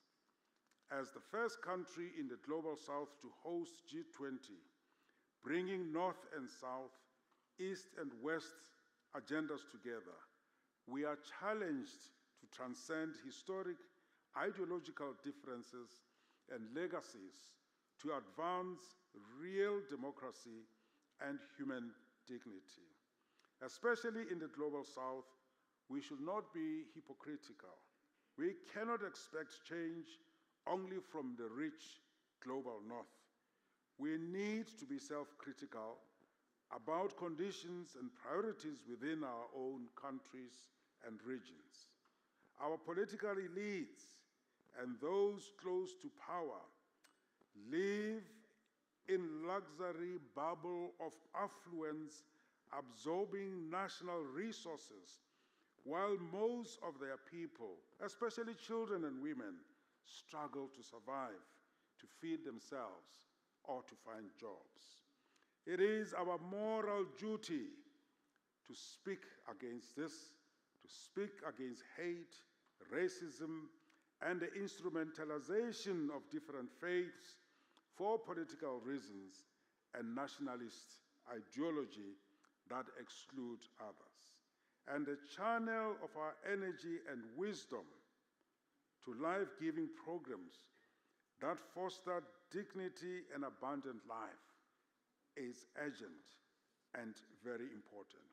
In our global context, amidst increased global political tensions and wars raging in Ukraine and Russia, the Middle East, Sudan, and other parts of Africa, more and more resources are being channeled into weapons production and security arrangements. This is at the expense of health and social programs.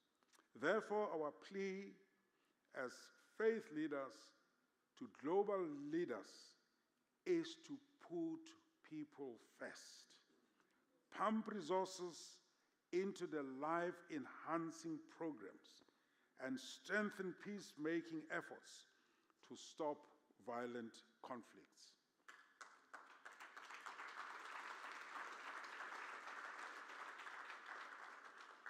Beyond our moral role as faith leaders lies the reality that our faith networks are some of the most trusted, efficient partners that reach all people at grassroots level.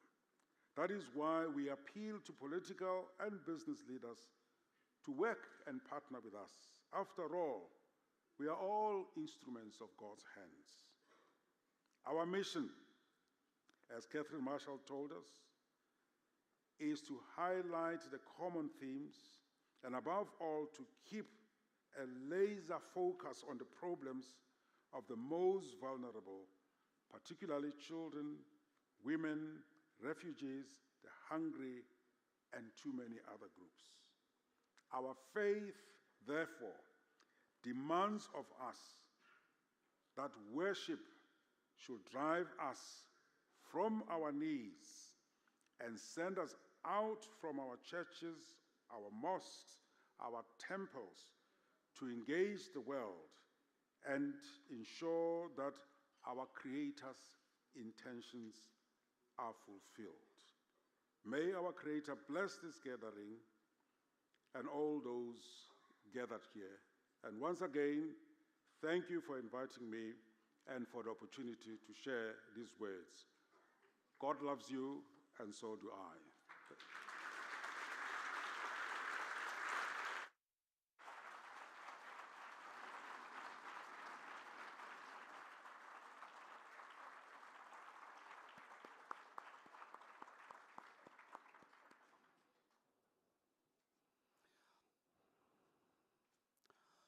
Archbishop Makgoba, we thank you for accepting the invitation. Your presence here has meant so much to all of us, and you have seen that by the reaction of our audience today. I'm not going to reflect too much on what you have said. Just one sentence is that SDGs does not stand for Sustainable Destructive Goals. It stands for Sustainable Development Goals. I think you re-emphasized that throughout your whole speech. Thank you, Archbishop. I am very conscious of time. It's because we have started late. Allow me to apologize for that. But we go on now to the next item on our agenda. And as I call upon your name, could you please join us in front and take a seat where we will be now looking at the religious leaders' actions on G20, leading issues and priority challenges. May I therefore ask to please come forward and take a seat. Gordon Simango, he is the Director, the Liaison Officer of the All African Conference of Churches in Zimbabwe. We welcome you to the front. His Virtue, Sheikh ul-Islam Ala Shukur Pashadi, is the Chairman of the Caucasus of Muslims Board of Azerbaijan. We ask you, sir, to please join us. Then we also ask Wendy Khan to please come forward. She's the National Director of the South African Jewish Board of Deputies in South Africa. And then we also have Bishop Sipuka, who is the President of the South African Council of Churches and Chairperson of the National Church Leaders Consultation. Then we also have Bani Dugal, the Principal Representative of the Bahai International Community from the United States. And then we also have Elder Thierry Mutombo, who is the General Authority, the Church of Jesus Christ of Latter-day Saints from the Democratic Republic of Congo. And then we want to invite the moderator of the session, Professor Masoma, and he will lead the discussions.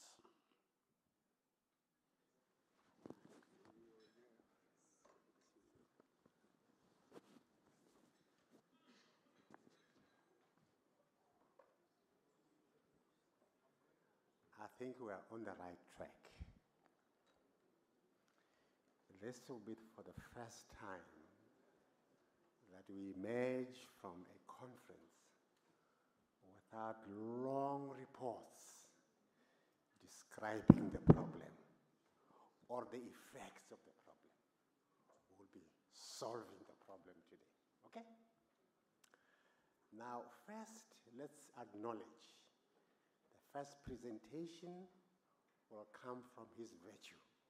It will be through the video here. Let's start there. We have the team now. We have heard a very powerful message from the Archbishop Makgoba. Now we're ready to act.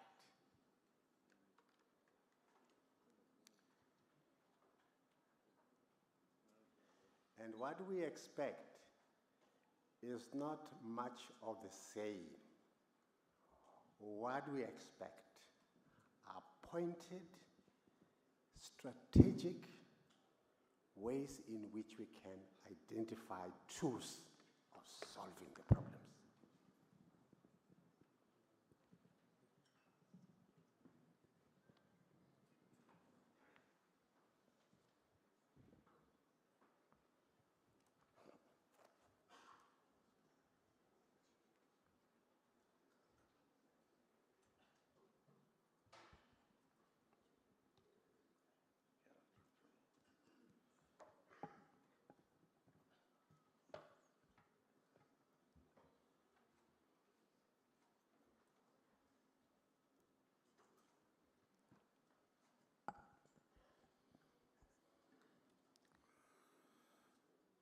Bismillahirrahmanirrahim.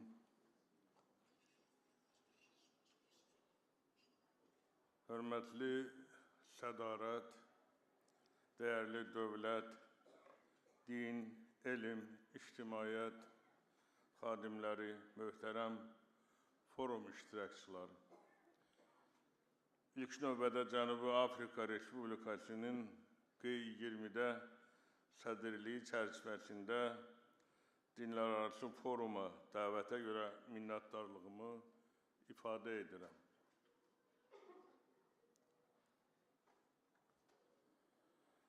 Cape Forumunun iştirakçılarına Azərbaycan Respublikasının Prezidenti Zati Aliləri Cənab İlham Əliyevin salamlarını və xeyir dualarını çatdırmaqdan şərəf duyuram. Hörmətli forum iştirakçıları, ümumi evimiz olan yer kürəsindən insan həyatına, bəşərin mövcudluğuna təhdid və təhlükələrin artdığı müasir dövrdə siyasi, ictimai və dini liderlərin birgə səylərinin artırılması və qlobal dialoq zərurətindən irəli gələn son illərin ənənəsi, böyük 20-lik ərəfəsi, dinlərarası forumlar, dövlət və din nümayəndələrinin birgə əməkdaşlığının səmərəli praktiki təzahürlərinə çevrilmiştir.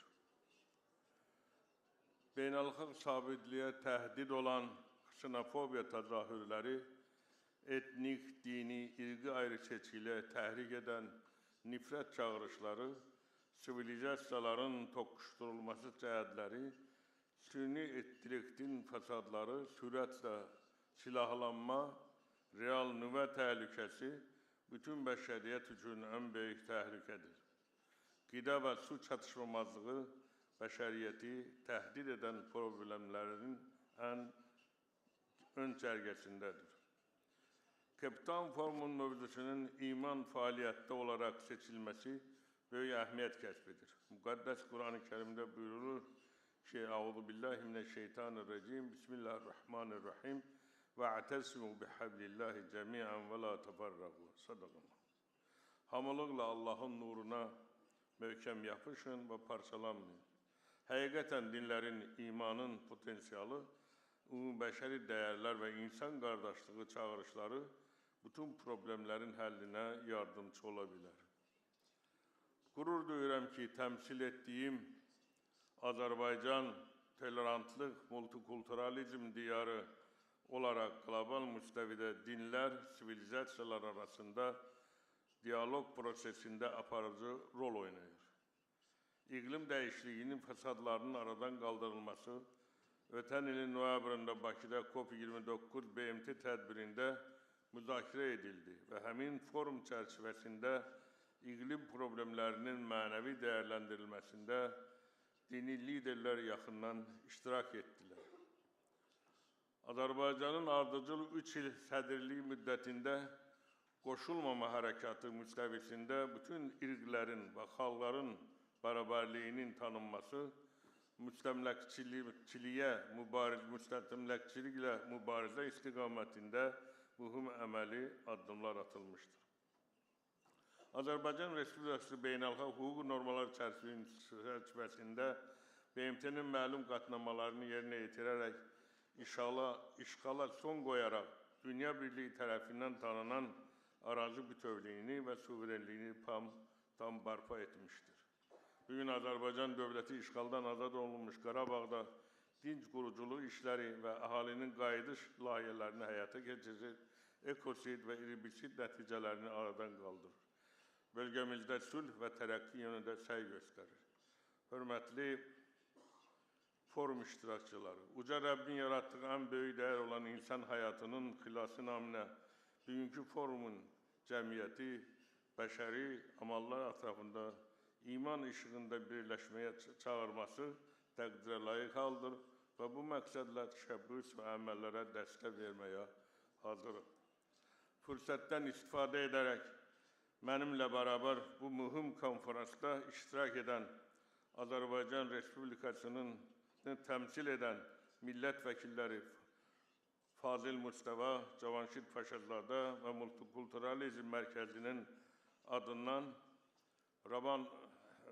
Mərkəzi adından, Ravanın müəllimin adından forumun iştirakçılarına və xüsusən G20 Dinlər Arası Forumun prezidenti Mehtərəm Kol Dirham cənablarına dəvət üçün bir daha minnətdarlığımı bildirir. Forumun yüksək səviyyədə təşkilinə və quraqpərvərliyə görə Cənubi Afrika Respublikasının rəhbərliyinə dərin təşəkkürümü bildirirəm. Və burada mən bütün iştirakçıları bir daha salamlayıram. Kol Dirhəmi salamladım və mənim burada 2 qardaşım oturub Özbekistandan və onları da birinci dəfə görürəm və onları da mən salamlayıram. Uca yaradan bütün xoş məramlarımıza ravad versin. Amin. Vəssalamu aleykum və rəhmətullahi və bərəkatuhu.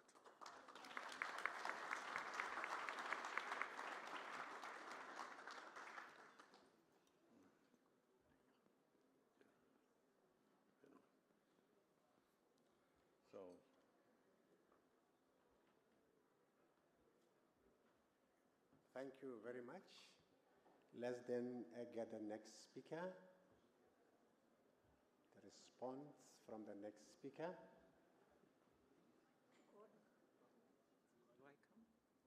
You have a mic? I think there should be a mic around there.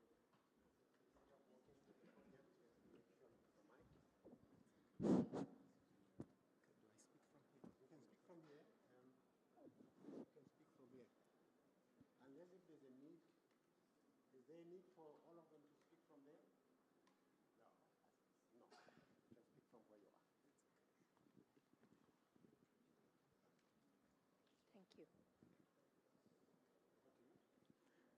Thank you very much, moderator. And thank you very much for the guest speaker. I think one of the things that I took as the key takeaway is that our Ubuntu is broken. And I think it is a challenge for us to begin to rebuild our Ubuntu. And I think that the next days of deliberations will help us to come up with something concrete in terms of rebuilding our Ubuntu. I stand on already established protocol. Your Excellencies, distinguished participants, welcome to Africa. And I bring greetings from the All Africa Conference of Churches, General Secretary, Reverend Dr. Fidon Mwambeki. For those that do not know the All Africa Conference of Churches, it is a continental ecumenical body that accounts for over 200 million Christians across the African continent and is a member of the worldwide ecumenical network.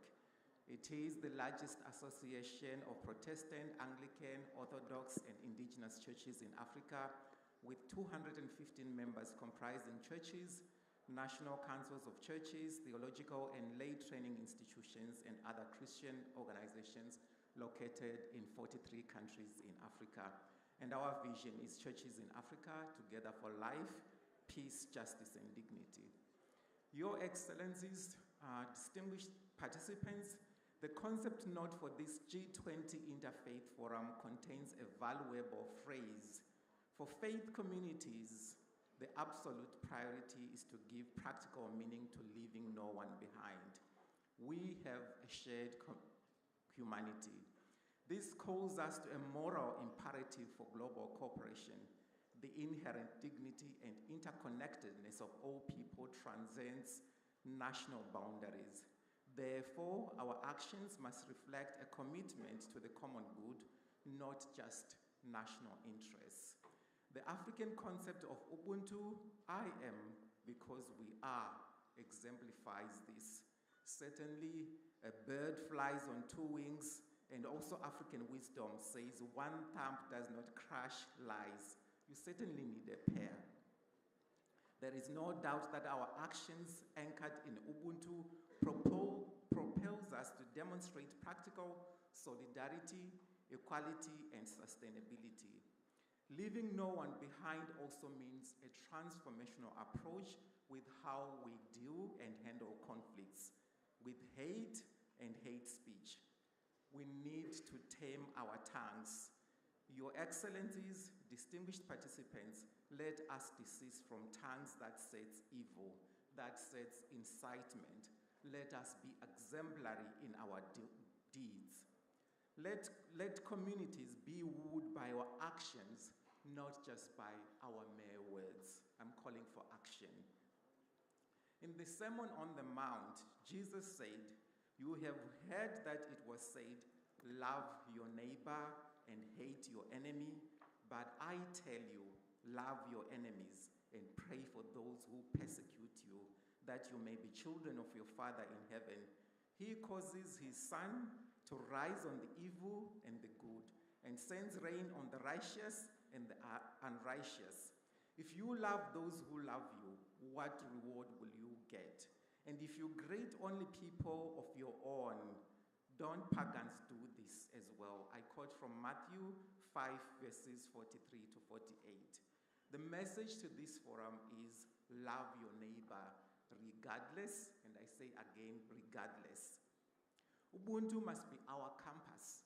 Ubuntu must be our compass.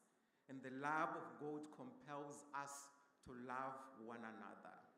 Your Excellencies, distinguished participants, the welfare of the earth is our welfare. Climate is a moral issue that can only be resolved by moral commitment and action. I urge this forum to take up shields to protect life and future generations from those who, in the face of climate change crisis, choose to continue politicizing, commodifying, and exploiting nature for personal and corporate gains.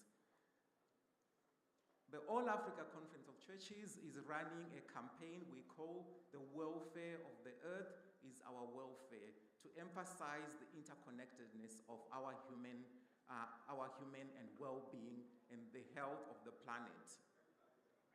It is said, if you throw mud to earth, it will at some point throw mud back to you. If we throw plastics to Mother Nature, at some point it will throw plastics back to us, but it will be in a more intense way than what we can cope with. Your Excellencies, distinguished participants, caring for creation is caring for others. Caring for creation is caring for ourselves. Your Excellencies, distinguished participants, economics must have ethics. I urge this forum to challenge exploitative economic practices that perpetuate poverty and inequality, advocating for food security, for fair trade, for debt relief, and equitable resource distribution. Our lands must be preferential option for the downtrodden, the vulnerable communities. The world has enough for everyone. Let us, that is you and I, stand and speak to close this inequalities gap. Africa is a rich continent with literally everything it needs to flourish and to flourish its people. And the world has enough for all.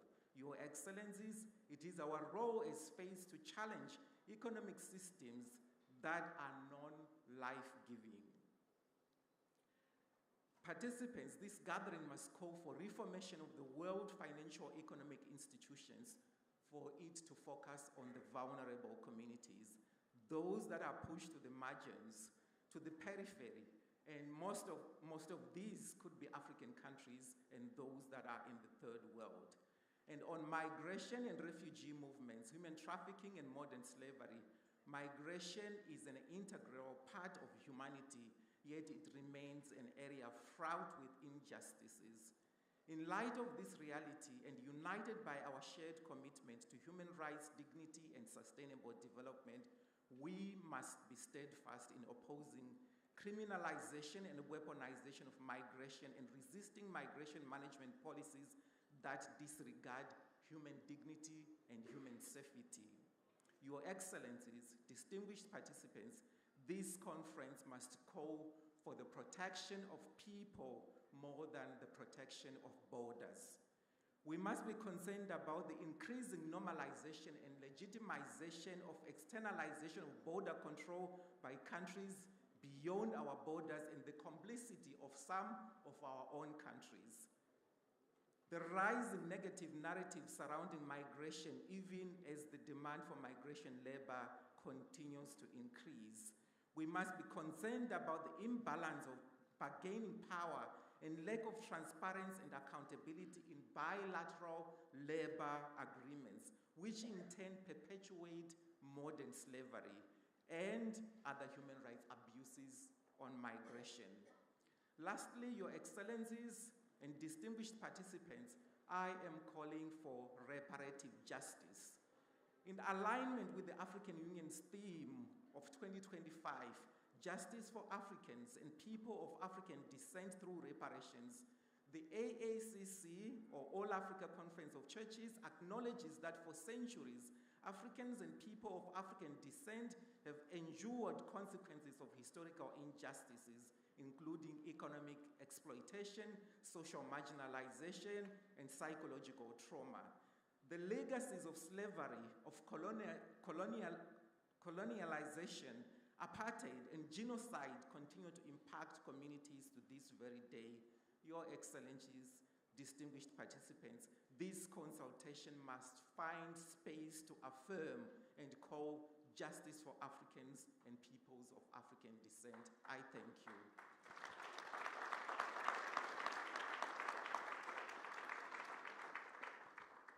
I think the next speaker is Wendy Khan.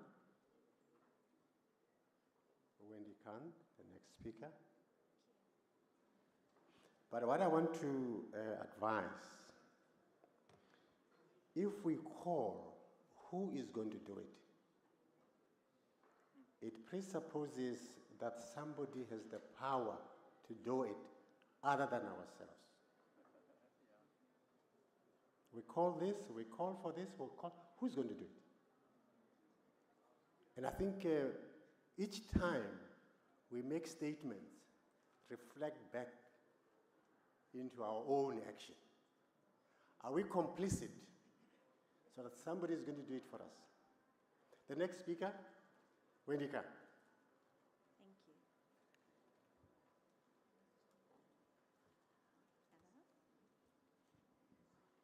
Esteemed religious leaders, traditional leaders, and majesties, there are two words that come to mind when faith leaders gather.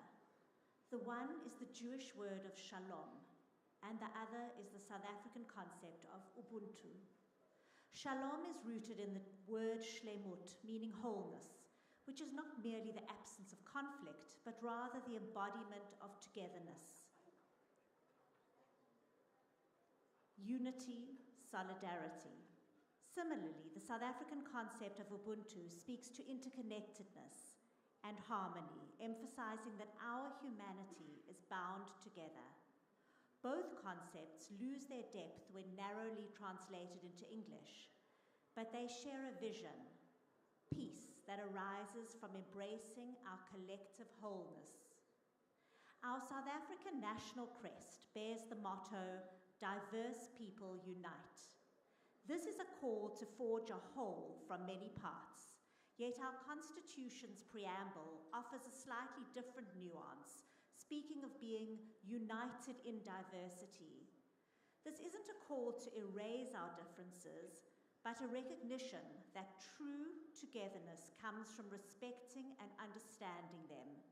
It's a call to build harmony, not by becoming the same, but by valuing our unique identities.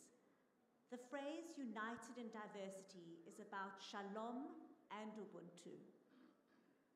In the interfaith space, this principle is vital. No group embodies diversity more vividly than those of us gathered here, representing varied beliefs and traditions. Our religious differences have at times sparked conflict and can be the catalyst for the worst of humanity's ills. I would like to share with you a memory of one of the darkest times since South Africa's democracy. In 2008, we had a horrific spate of xenophobic violence.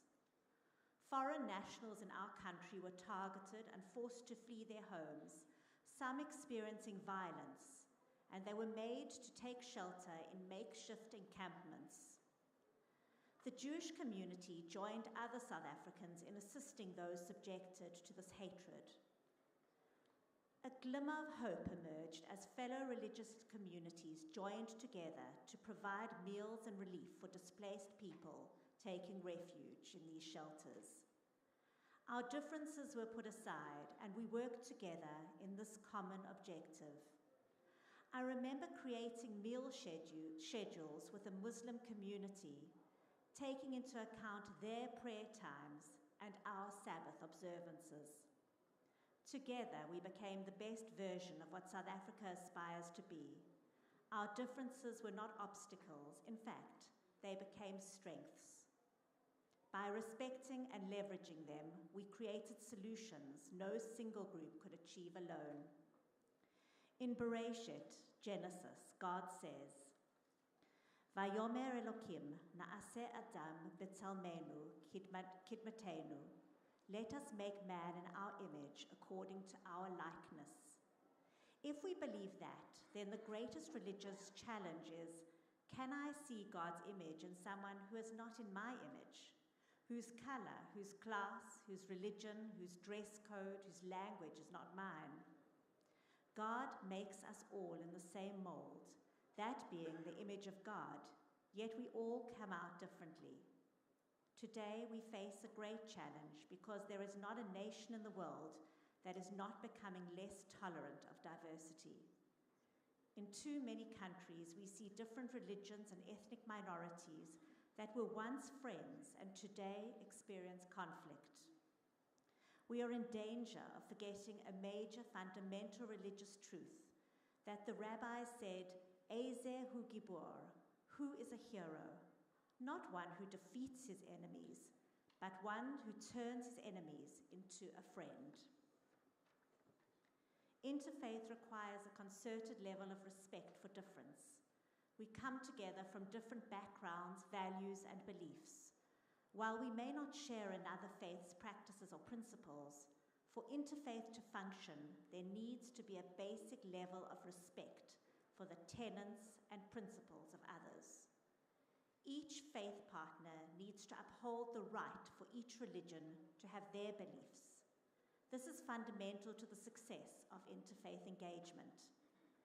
And it also prevents what the Archbishop said earlier, interreligious tension. The late UK Chief Rabbi, Sir Jonathan Sacks of blessed memory, encapsulated this idea when he said, "Peace in the Judaic sense will come not when all nations are conquered as in tribalism or converted as in universalism, but when under God's sacred canopy, different nations and faiths make space for one another." This is the essence of Shalom and Ubuntu, a peace built on mutual respect, not uniformity. The G20 is faced with finding solutions to address issues such as hunger and poverty, education, refugees and trafficking, disaster relief, and emergency preparedness. For far too long, nations and religions have attempted to find resolution in silos.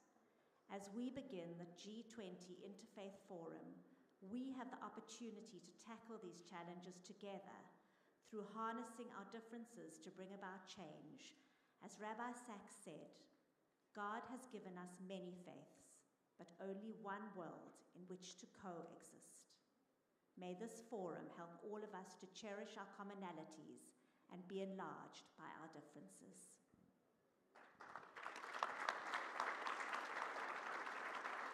Thank you so much for your inputs. Can we get Bishop Sipuka? Your response there.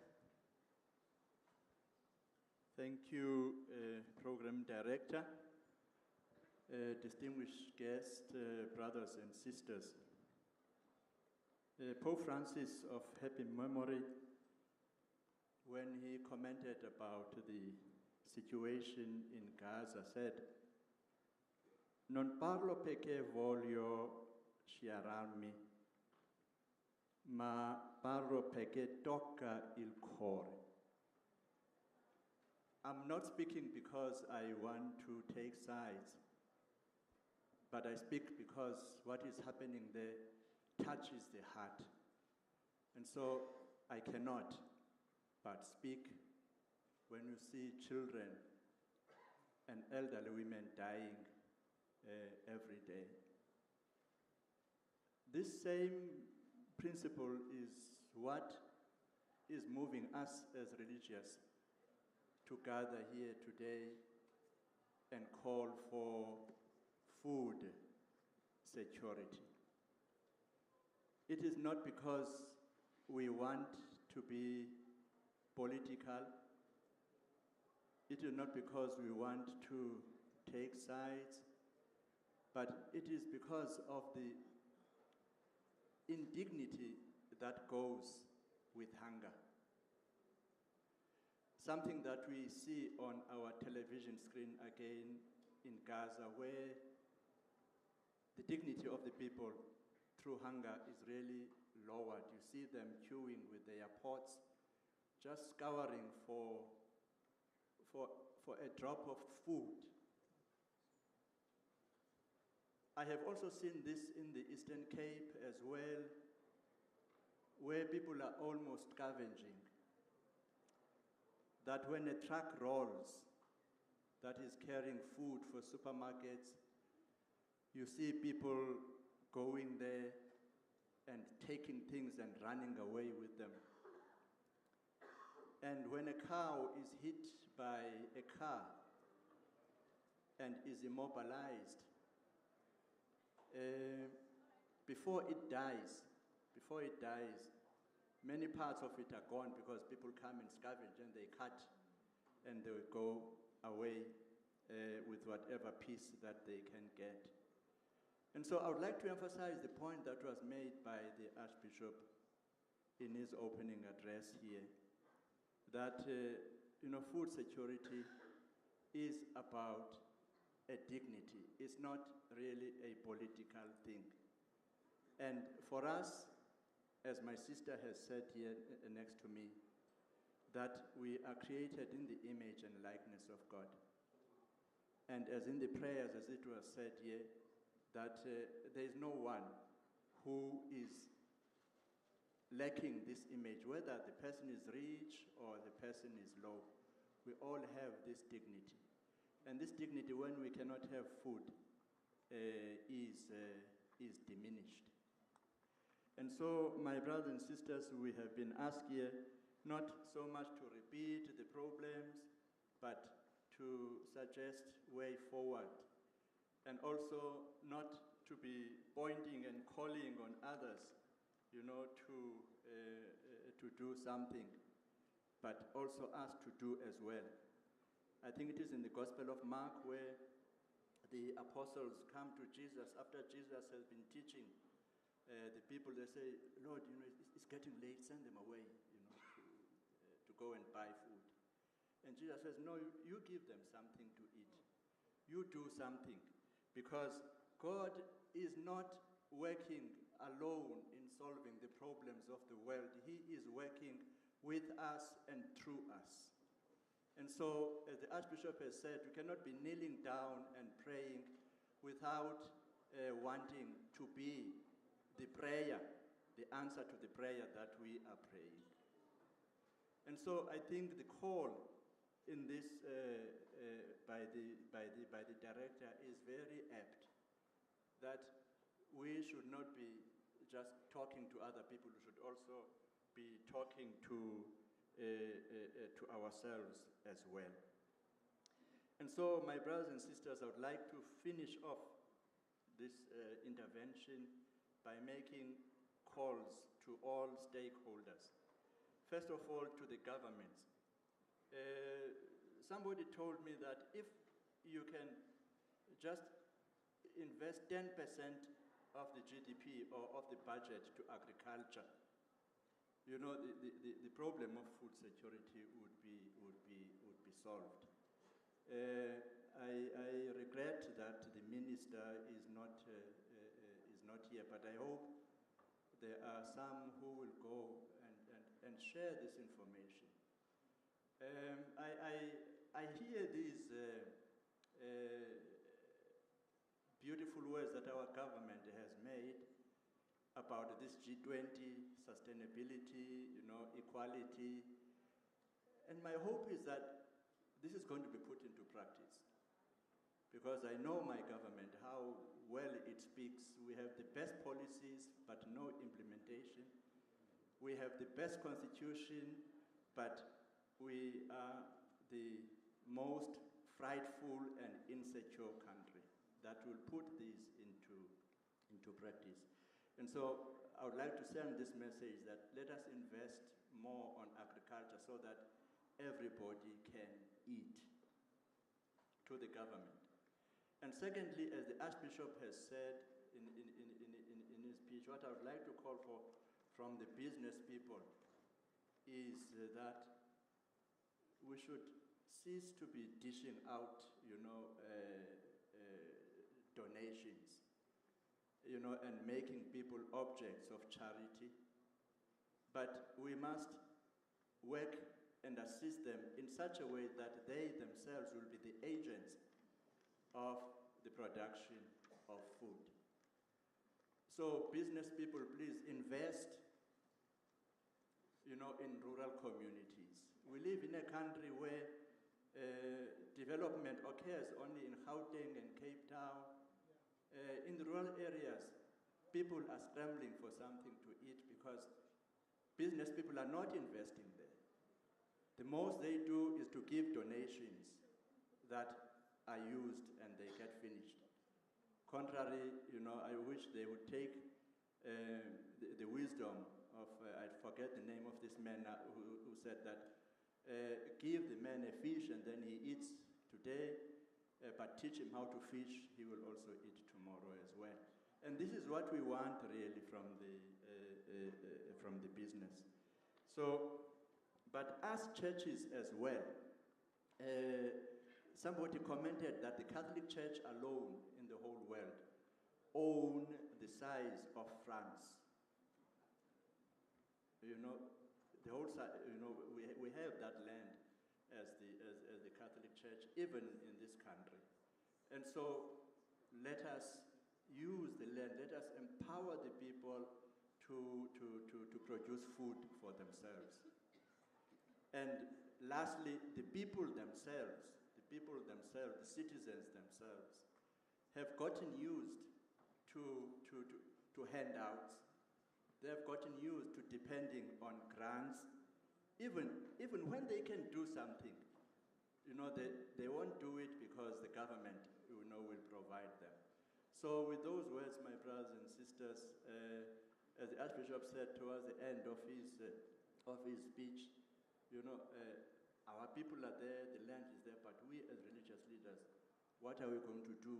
Are we just going to be calling and calling and calling instead of empowering and working with our people? Thank you. Thank you so much. Let's proceed. Let's proceed to Elder Terry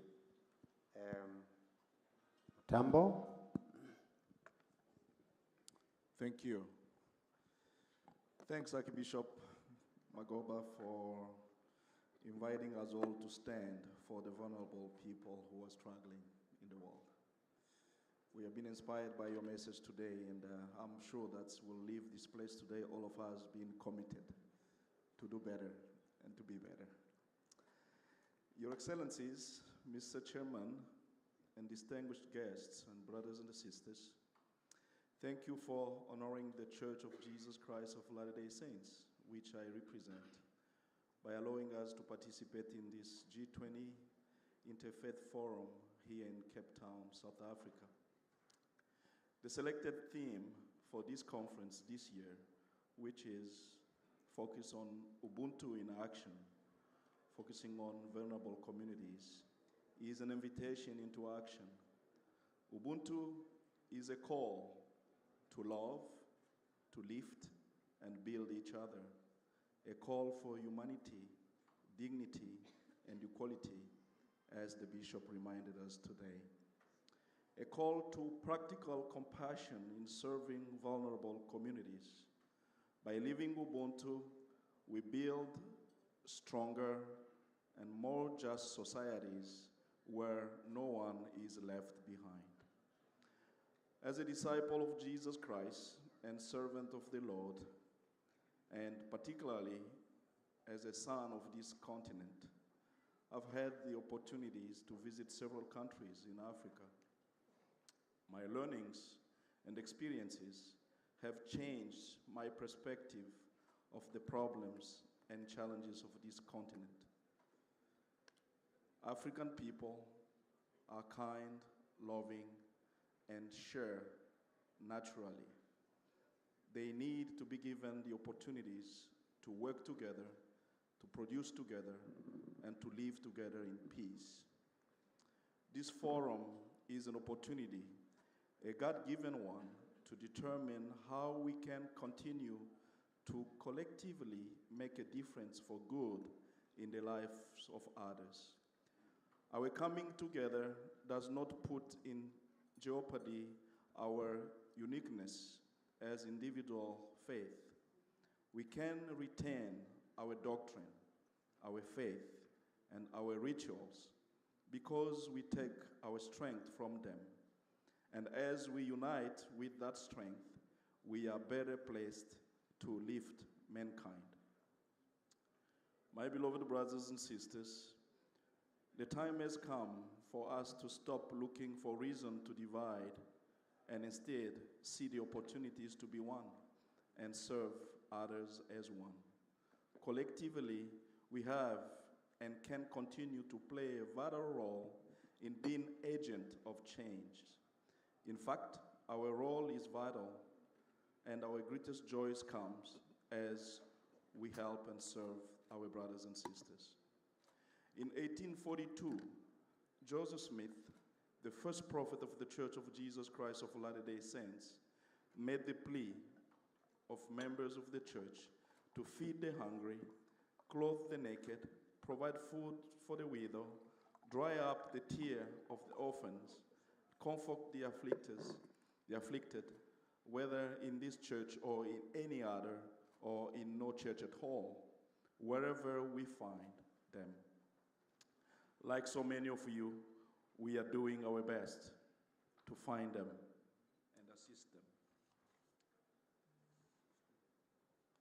President Russell M. Nelson, who's the prophet of the church today, thought that when we love God with all our hearts, we turn our hearts to the well-being of others. Members of the Church of Jesus Christ of Latter-day Saints, as with other followers of Jesus Christ, are always looking for ways to help, to lift, and to love others. We truly seek to live the first and second great commandments. It will be impossible to calculate the amount of service that the members of the Church of Jesus Christ of Latter-day Saints render around the globe every day of every year. But it is possible to calculate the good the church as an organization does to bless men and women, boys and girls, and children who are in need of a helping hand. The church's humanitarian outreach was launched in 1984. Then a church-wide fast was held to raise funds to assist those afflicted by a devastating drought in Ethiopia, here in Africa. Church members worldwide donated $6.4 million on that single fast. Then Elder Russell M. Ballard and Elder Glenn L. Pace were dispatched to Ethiopia to assist how those consecrated funds could best be used.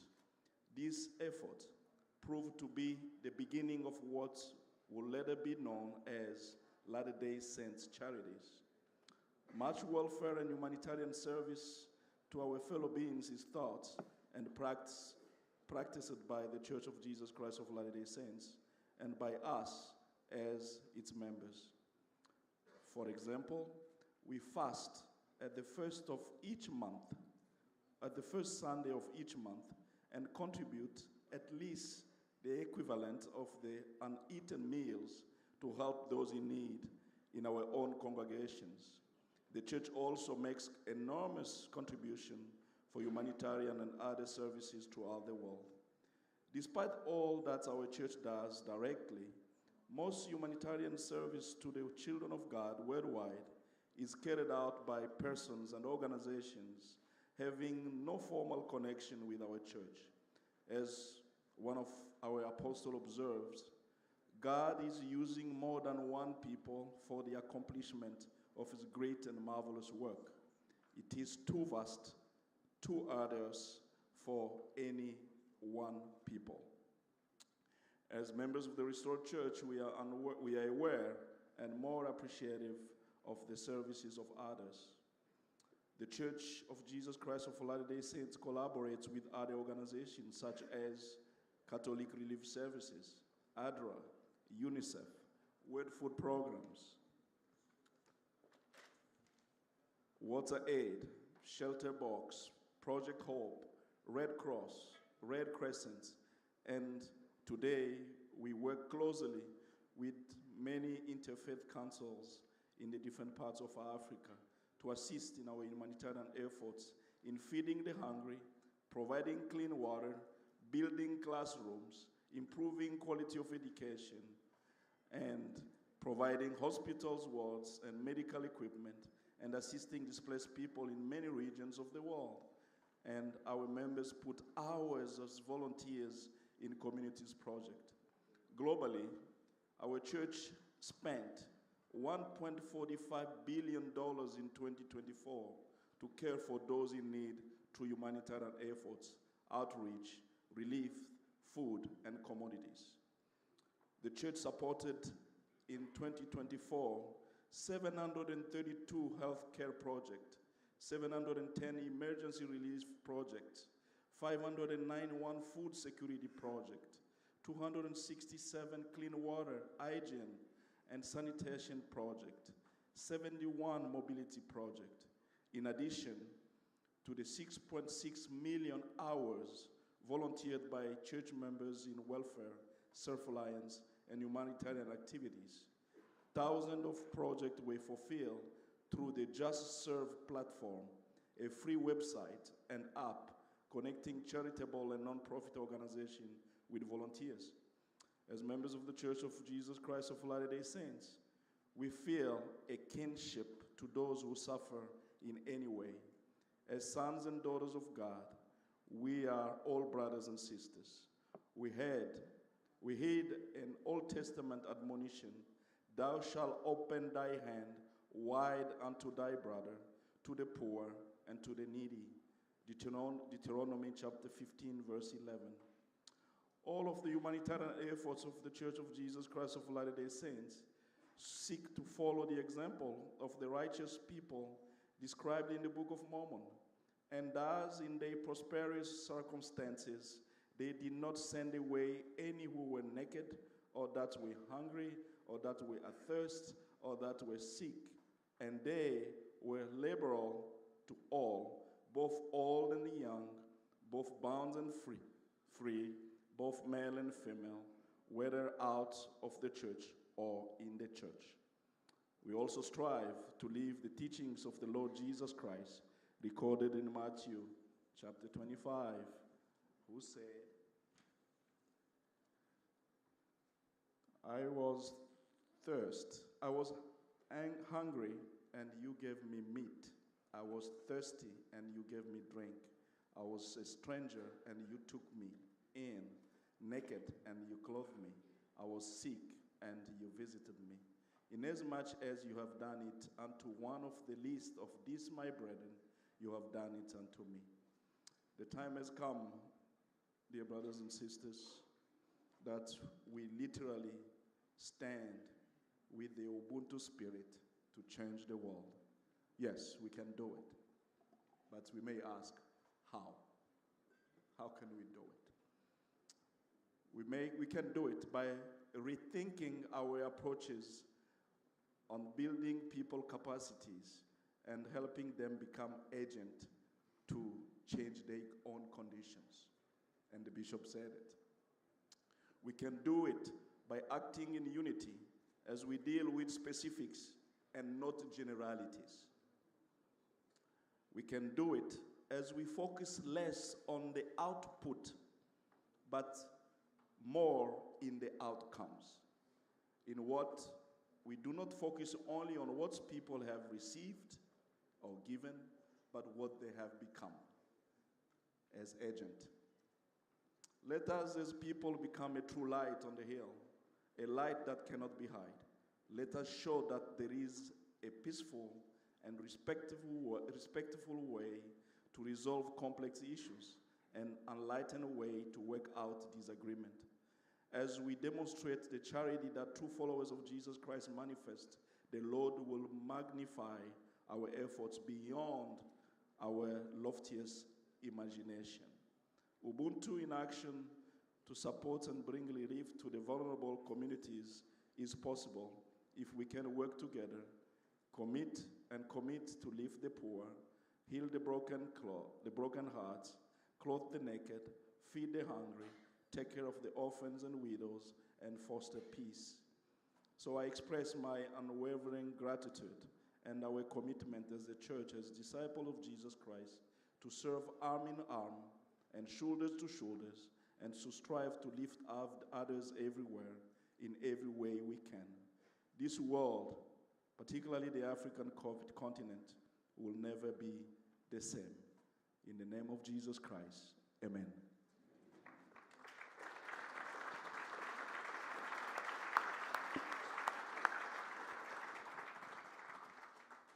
Ladies and gentlemen, brothers and sisters, thank you so much for the inputs. Are you still the last one? Yes. Okay. Because I'm told the time is grinding to a halt. Please continue.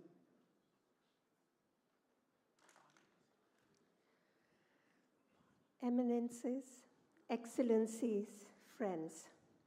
On behalf of the Bahai international community, I have the pleasure of joining you at this meeting of the G20 Interfaith Forum.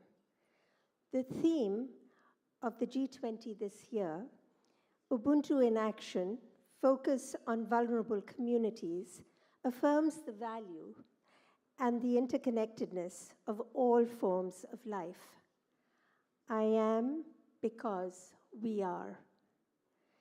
From a perspective wide enough to encompass the planet in its entirety, humanity can be seen in no other light than as one people living in one global homeland. The Baha'i teachings expound on these principles of our interconnectedness and oneness.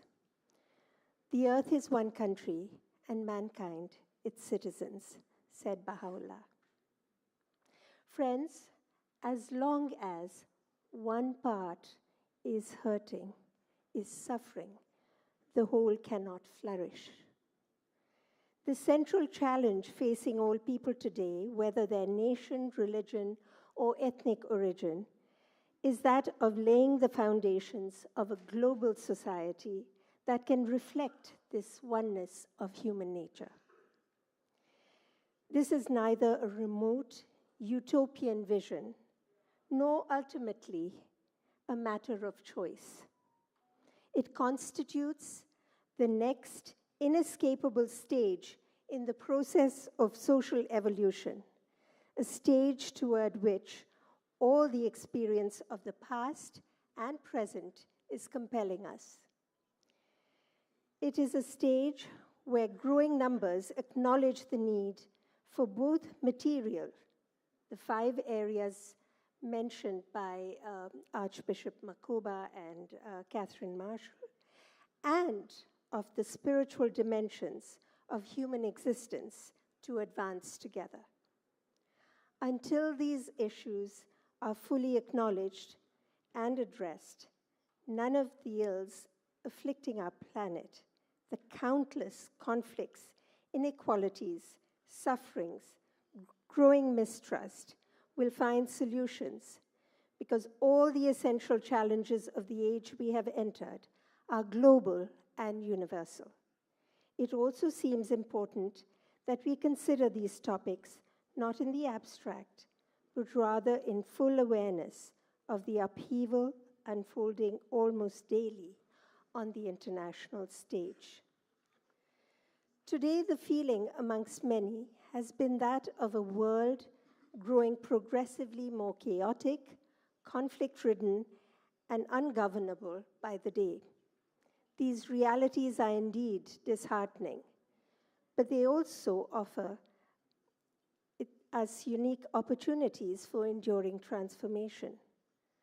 Already we can see a pronounced receptivity to, and even hunger for, more bold and creative ideas for profound transformation, for more fundamental questioning of the assumptions and premises on which the modern world is built. Indeed, history has been demonstrating that institutional reforms are tenuous, if not accompanied, by more enduring transformation within mindsets and social norms. To this end, it is increasingly recognized that a narrow focus on material development alone, without expanded conceptions around human nature and purpose, will continue to fall short of meeting humanity's mounting needs and addressing the root causes of the many challenges before society.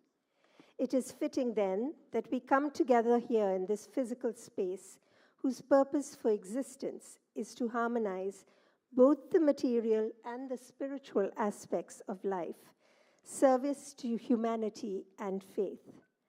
This is where we have the profound opportunity to derive insights from grassroots experiences, from individuals and faith communities, learning to cultivate inclusive and peaceful dynamics that have not only promoted social cohesion, but have also uplifted the material prosperity of entire societies.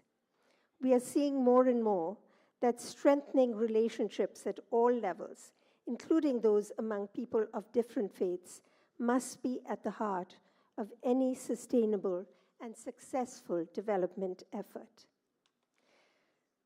Many actors have paused to reflect on how the needs of humanity can truly be met.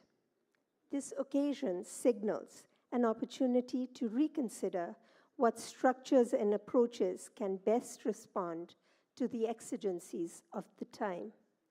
So too, we should be thinking about how our conception of the role of religion in the life of the individual and society should evolve. Religion has a unique power.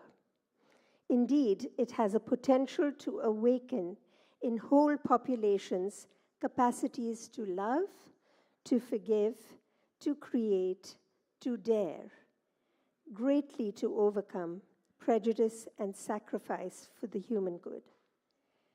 Were it to truly be drawn on, faith could impart a light amidst a darkened world and infuse a materialistic society with a valuable source of insight. I look forward to engaging in the dialogues in the coming days and sharing with and learning from all of you. Thank you.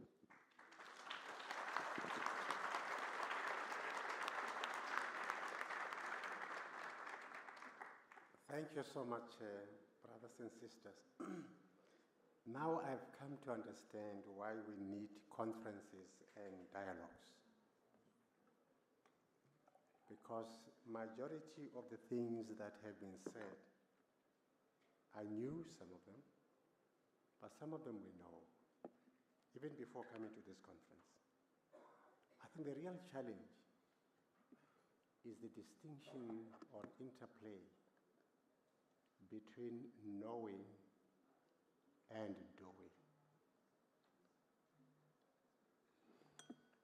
We know justice, but are we just? We know the concept of love, but are we loving? Now, where we are at is the cost of these values. The cost of peace, the cost of Ubuntu, the cost of Ubuntu as a moral overarching principle that shapes the character of humanity. The cost of economic justice. But the question is, who's going to pay? Who's going to pay? It is what must form the basis of the solutions we seek.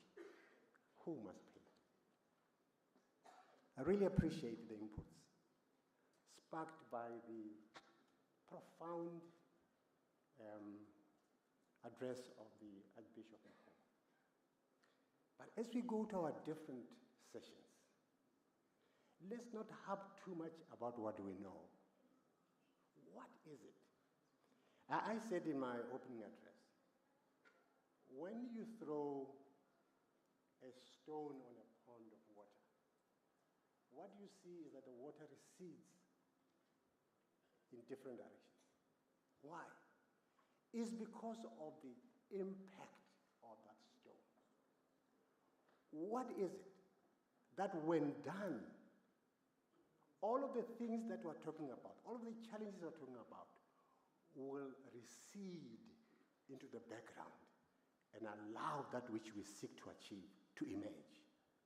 And this is the test of this interfaith dialogue in South Africa. Now, I wish to call Daniel, or Michael Daniel Bam. He's from Cape Town, or Cape Town Junior Executive Mayor and founder of the Michael Daniel Bam Foundation, to address us.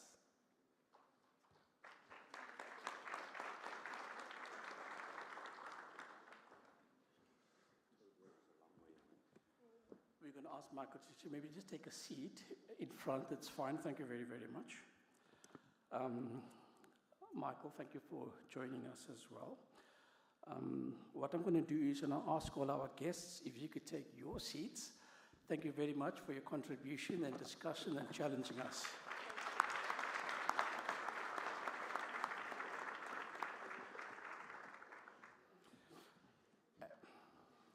And then I'd like the following to please join Michael in front with us. And that will be Catherine Marshall again to please come forward. We'll ask Dr. Renier Kuchlenberg to please come forward.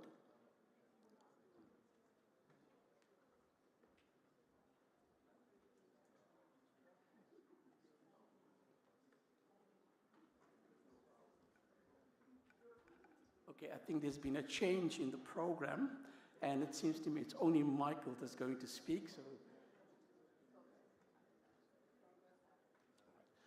yeah, I think the speaking will be done tomorrow. But Michael, sorry, my apologies that it has changed and I wasn't updated. But please, we'll kindly listen to you. And after Michael speaks, there's going to be a photo shoot. So please do not disappear. Join us for the photo shoot immediately after this. Thank you very much.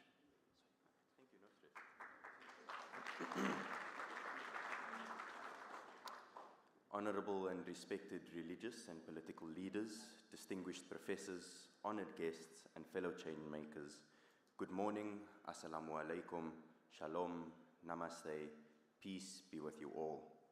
My name is Michael Daniel Bam, and it's an honor to be here today, not only as the junior mayor of the city of Cape Town, but as a 16-year-old representing South Africa's youth and the world's youth.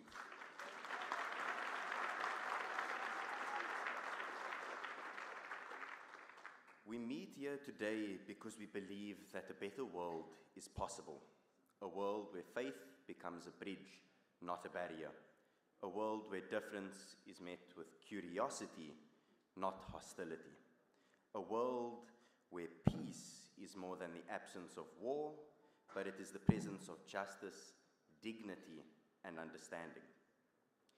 And if we want that world, we must begin by teaching peace, not only in conferences, not only in treaties, but in our homes, our schools, and most importantly, our places of worship. Faith and religion was never meant to be a tool for division. At its heart, every faith calls us to compassion, to mercy, and to care for the stranger. If we allow those lessons to guide us, we will dismantle prejudice before it becomes hatred, and hatred before it becomes violence, and violence before it becomes war. But it's not enough to speak of the future while neglecting those who will live it. We need more youth education, not just in mathematics or science, but in respect, empathy, and interfaith understanding. As young people, we must be taught that having different beliefs does not mean one must be feared, shunned, or silenced. We are told that the youth are the leaders of tomorrow, but in actual fact, we are the leaders of today. And if we truly want, thank you. And if we truly want tomorrow to be better than today, then we must be equipped to lead in peace today. Khalil Gibran in The Prophet reminds us, he who wears his morality but as his best garment were better naked. Morality is not something to put on when the cameras are watching or when it serves our interest. It must be lived daily, even and especially when it costs us something. And yet, we must confront an uncomfortable truth. We have failed at keeping peace and living in unity. Look at Gaza, where children grow up knowing the sounds of sirens better than the sound of laughter. Look at Nigeria, where sectarian tensions fuel cycles of revenge. Look at Myanmar, where entire communities are displaced because of the way they pray. So we must ask ourselves, if our faith does not lead to peace, what is it leading to? If our religious education does not teach respect, what is it teaching? If our morality is not lived, is it really morality at all? The answers to these questions will not come from one speech or one conference. They will come from a commitment shared across nations, faiths, and generations to embed peace into the very fabric of our societies. My call to you today is simple but urgent. Let us teach peace as a central part of faith. Let us make morality a way of life. Let us give our young people the wisdom and the courage to see difference not as a threat, but as a gift. If we do this, we will raise a generation who will not inherit current-day conflicts, but current-day hopes. A generation who will not need to gather in rooms like these to talk about peace, because they will be living it every day. So today, I challenge each of us, leaders, educators, faith communities, to carry this vision forward. Let us be the generation that transforms words into action, that replaces fear with understanding, and that turns division into unity. Because peace is not just a distant dream, it is a responsibility that we all share, a responsibility and a legacy that we must build together. Thank you for your commitment, your courage, and your belief that a better world still exists.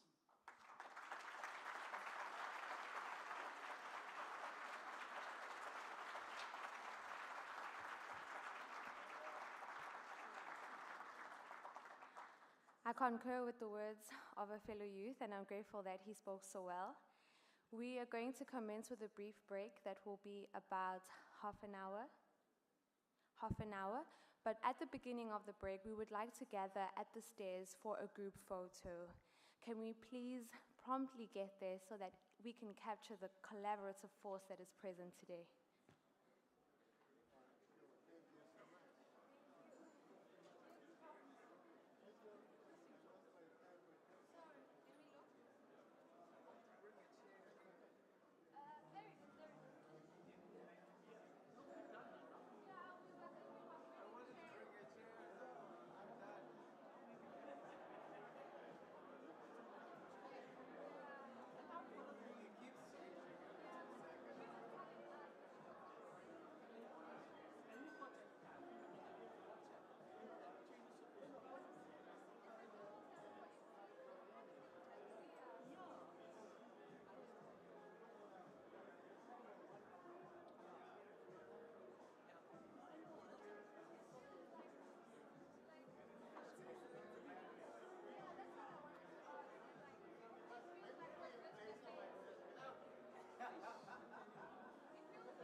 I just,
so aware that ODA is almost over. The challenges that have been brought in the last few years in regard to the reduction of overseas development assistance really call us to think differently, to have different ways of framing how we go into the future in terms of global financial corporations. The second thing that is a framing that we would like as we think financially is to also understand that in the 90s when we talked about date and jubilee, and we'll be talking a little bit more, the language was different. Today, many countries that have date, the servicing of those dates has gone way over what we expected. There are many countries in the world, and especially on our continent here, where the servicing of date alone is larger than the ability of their ability to be able to have their GDP balanced. This is serious.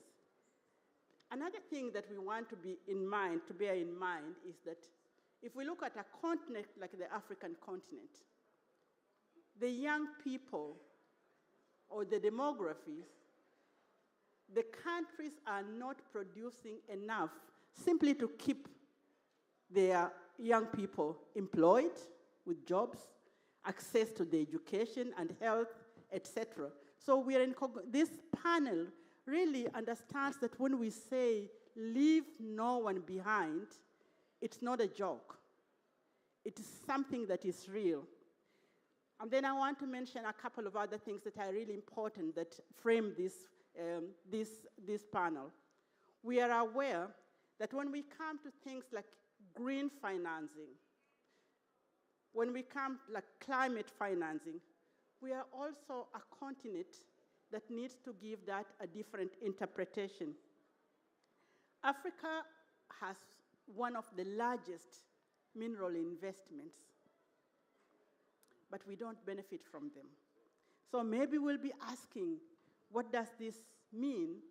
And meeting here in South Africa or in Southern Africa is really important for us to say we're not talking out of scarcity, but out of plenty that does not filter back to the people where they are.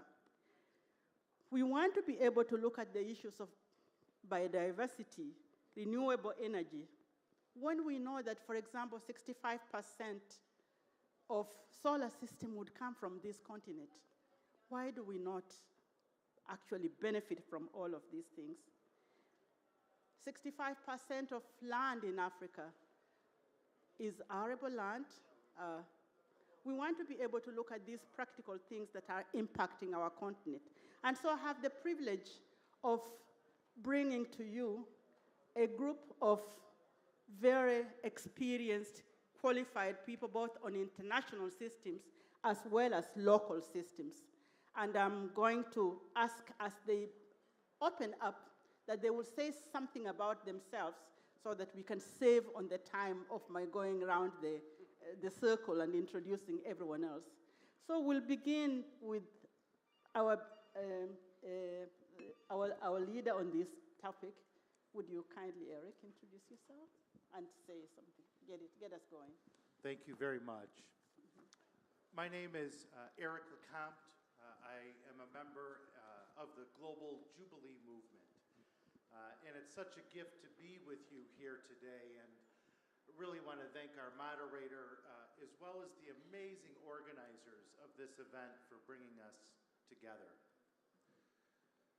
Let me start by just offering a few things that many of us know in this room, issues that are deeply endemic to many of our communities of faith and our interreligious mission to build a world where we all have enough. We are living in a time and moment of great crisis. The crisis that we're experiencing both in the developed and the developing world is one of the greatest crises we've faced since the Great Depression.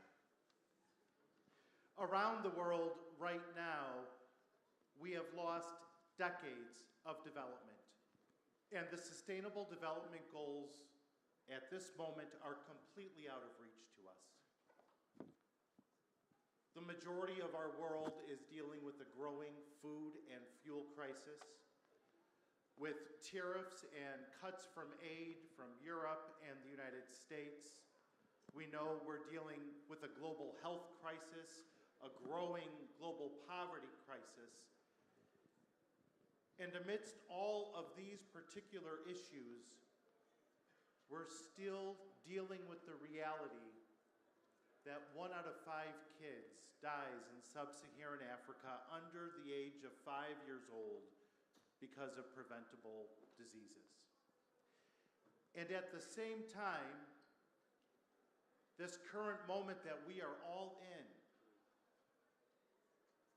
African countries are spending more than 2/3 of their revenue on debt payments as compared to education, health, climate mitigation, and all social services combined.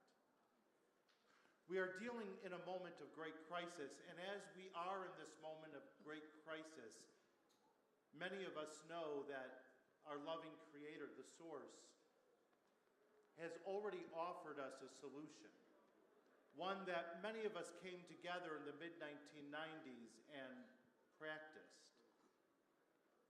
But that our Creator made a promise to us known as the Jubilee Promise, a promise that begins in the Torah and the Hebrew Scriptures, that continues with the first act of Jesus Christ in the Christian Scriptures, a promise that our Creator made to us that we know has been led by Hindus, Muslims, and people of every faith around the world. The Jubilee Promise. That promise that God has made to all of us, that God created a rich and abundant world. And we're closest to God, we're closest to the Creator, we're closest to one another when we're sharing those resources that God gifted us with everyone.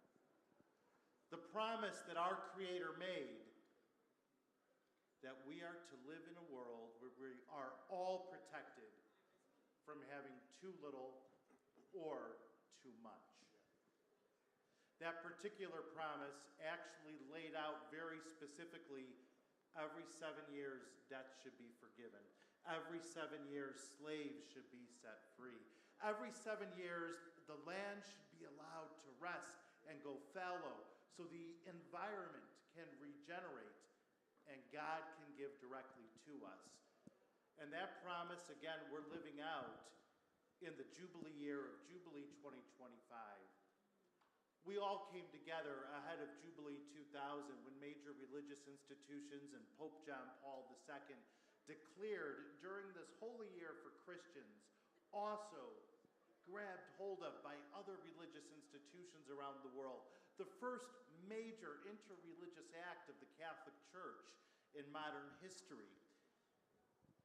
Because of that promise that we lived out, working on technical policies of debt relief, together we have won more than $130 billion in debt relief.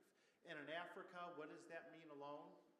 That 54 million kids have gone to school and are going to school that never would have seen the inside of a classroom.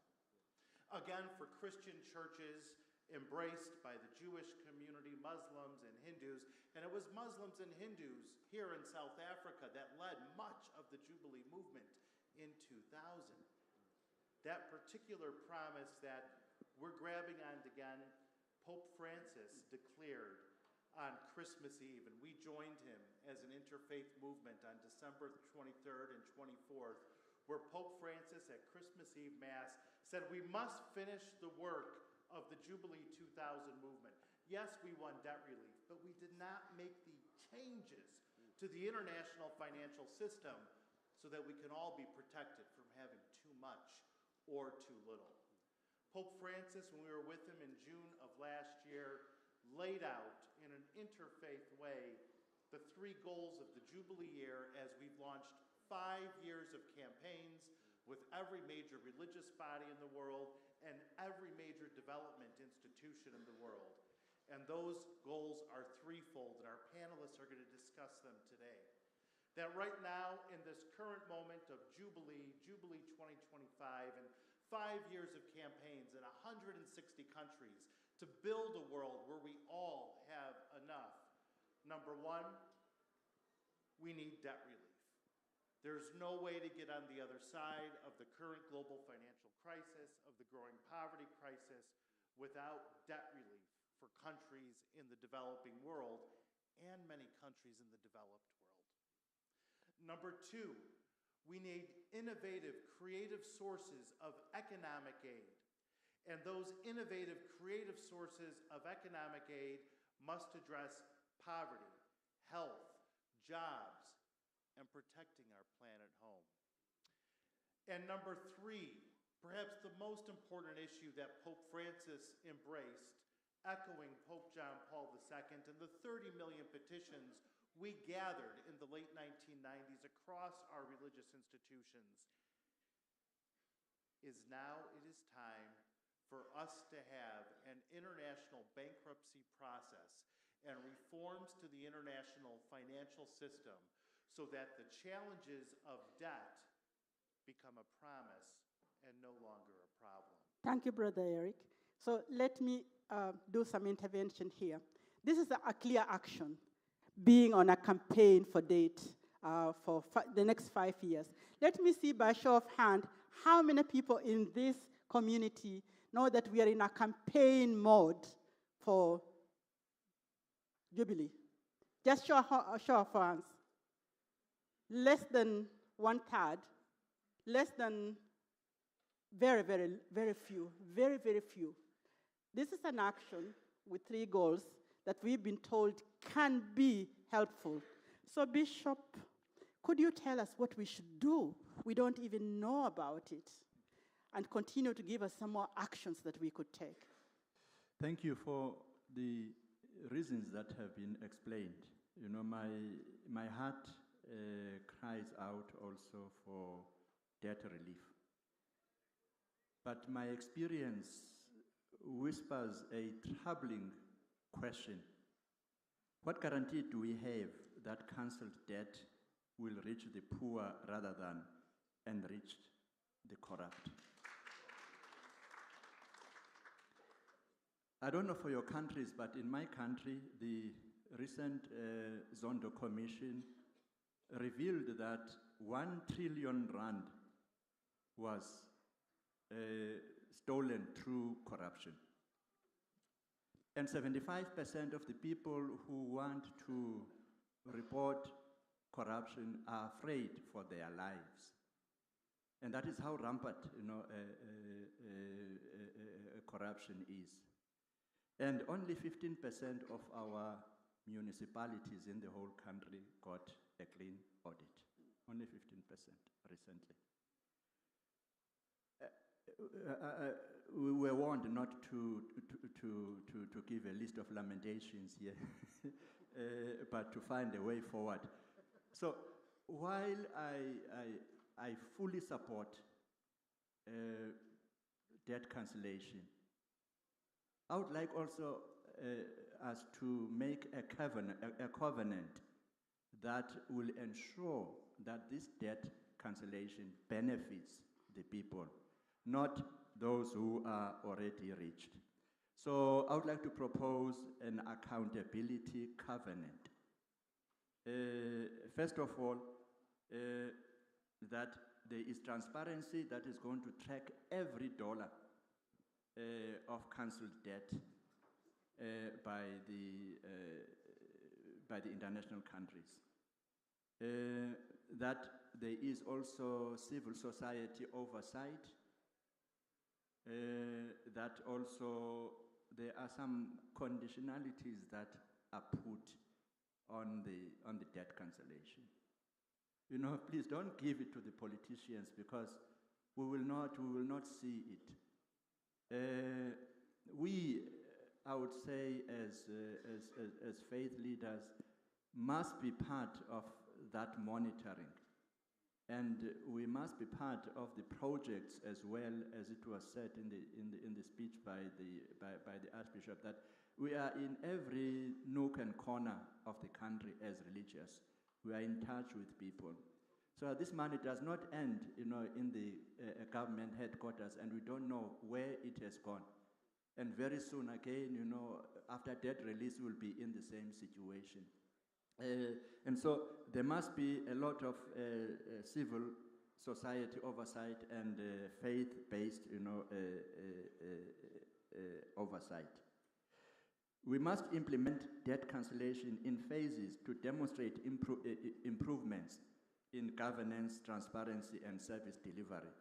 So there must be, some target times and target projects that if debt is cancelled, within a year, we want to see this, just to ensure that there is benefit from the debt cancellation that we have had.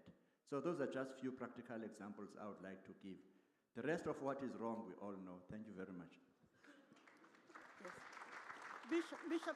Bishop, let me just ask you to speak one more word. People fear that if there is debt cancellation and money is accumulated, that money will not have accountability.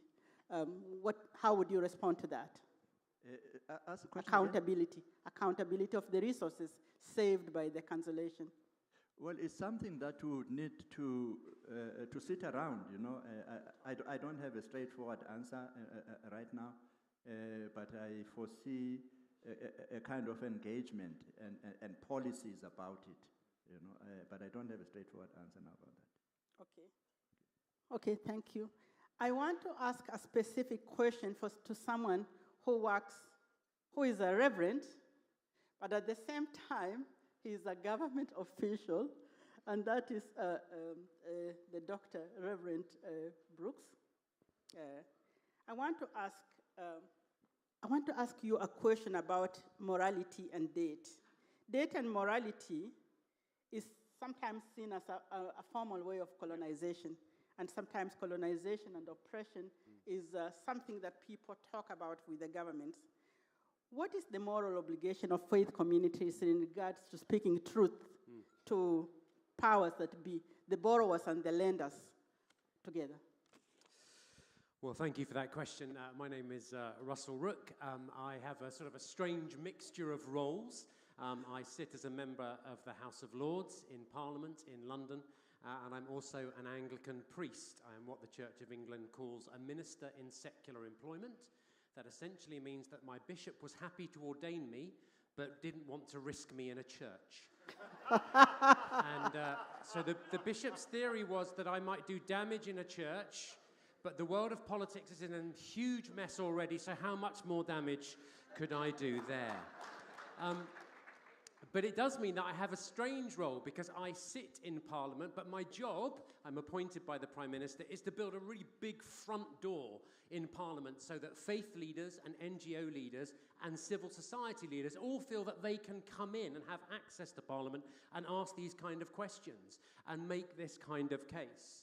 And I think the help that I need as a Western politician, I'm not an expert in what's happening in Africa. We've got so many experts here.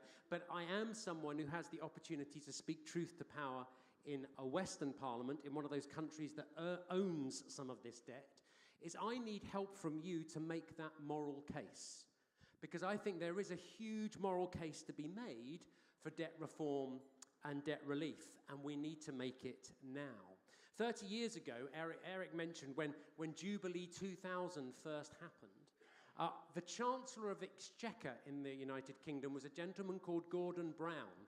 The Chancellor of the Exchequer is the man who holds the money bags. He holds the piggy bank. He's the ATM for our country. He has all the money, and he would eventually become Prime Minister, but at this point, he was the Chancellor of the Exchequer.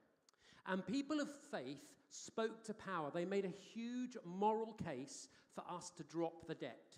And one of the things they did was they wrote postcards by the tens of thousands, in fact, by the hundreds of thousands. These postcards come in to the Chancellor saying that our country should drop the debt to developing world countries.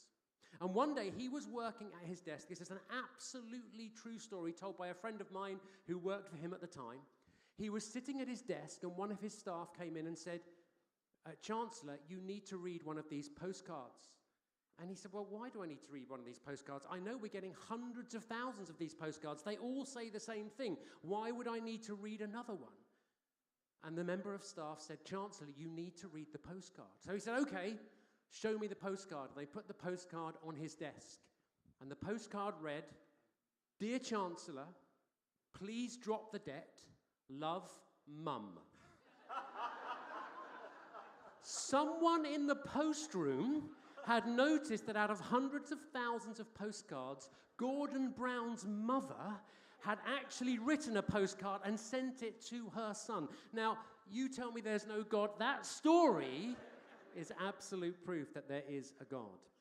In all seriousness, we need your help to make the moral case to speak to power for debt relief and debt reform now. The point that Eric made, by the point that the majority of Africans live in a country where they pay more in debt relief than that nation pays in education and healthcare, means that the debt crisis is morally unjustifiable. And debt relief is needed to undo the harm that is happening to African countries.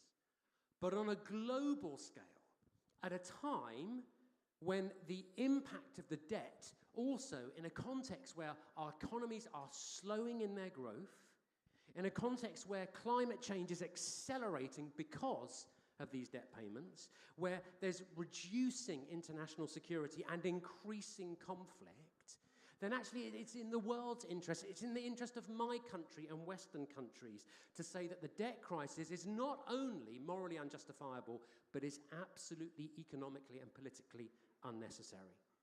And so just that debt, in the same way that debt relief is needed to undo harm to African countries, debt relief is needed to undo self-harm to the global economy and to the country and countries that I live in the West. So I want to say there's a huge moral case to be made, but those of us who are working in politics in Western countries need your help to make that case. We need mums and dads and brothers and sisters and neighbors and voters to help politicians realize the changes that need to be made and to give them the support and the political power to do it. We need to take debt relief which may seem impossible and make it possible. We need to take debt relief which may seem resistible and make it irresistible. And we need your help to make that moral case. And that's me. Thank you. I could detect many things that I could talk about in that. And one of them is listen to your mothers. But your mothers are every woman. So when you go to the villages, when you hear women speak, listen to them. They might just make the change that we've been waiting for. But I want to ask Father Chilufa, because Father Chilufa on this panel is one whose job actually invites to deal with these issues on everyday basis.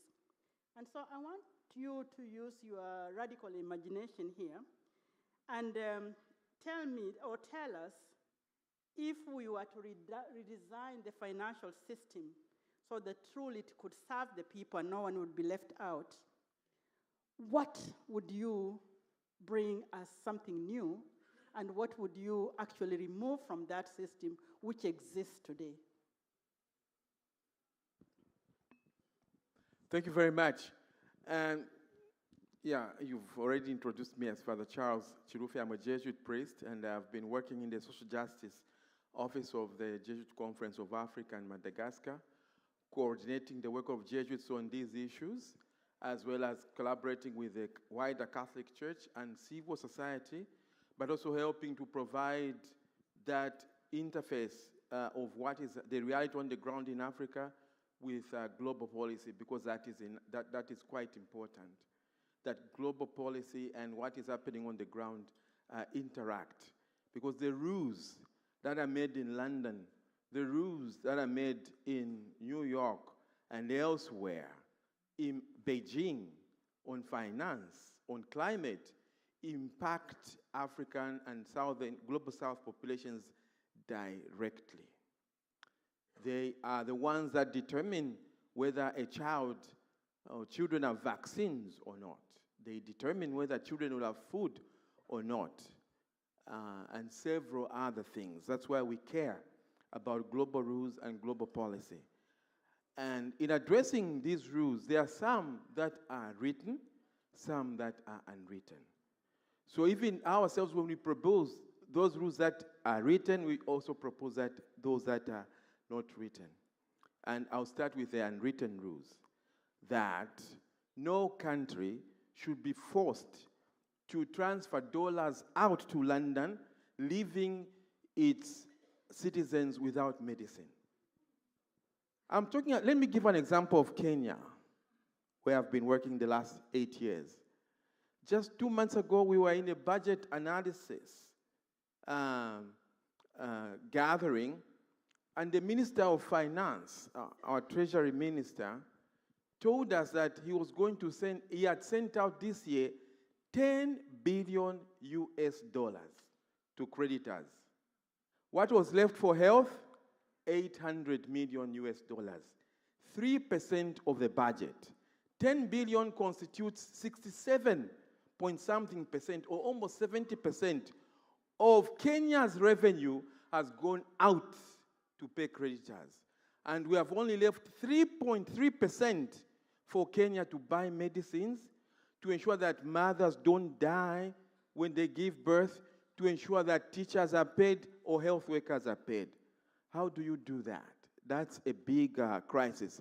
So that's the first rule we need to change and write it, that no country should be forced to export $10 billion, leaving its own people without medicine. So we need to do something. And the Reverend has spoken about what Gordon Brown did, how he played leadership to bring the leaders of the world together to find a solution. And the bishop has spoken about solutions. And I remember when I was young then, but 20, 25 years ago, when we were talking about the initial debt relief, the answer was it was impossible. That the IMF does not forgive debt, the World Bank does not forgive debt, and all these groups, because otherwise they risk their systems. And it had to take leaders of the world to say there's a problem. There are children dying without immunization. There are children dying from several things that could be prevented. We must do something. And something happened in Gleneagles. Leaders came together in a spirit of Ubuntu. We need that Ubuntu to come back so that we create another Gleneagles moment. That was in Gleneagles in Scotland. We need another Gleneagles moment of Ubuntu redone for world leaders to come together and say, what shall we do? The rules were that the IMF and the World Bank don't forgive debt, but they are to work out something to make it happen. Yeah? And that is possible when leaders come together, when they heal from the crisis that Pope Francis has spoken about, that we have enough resources, we have enough power, we have everything we need to change things, but we are not doing it. Pope Francis called that a spiritual crisis.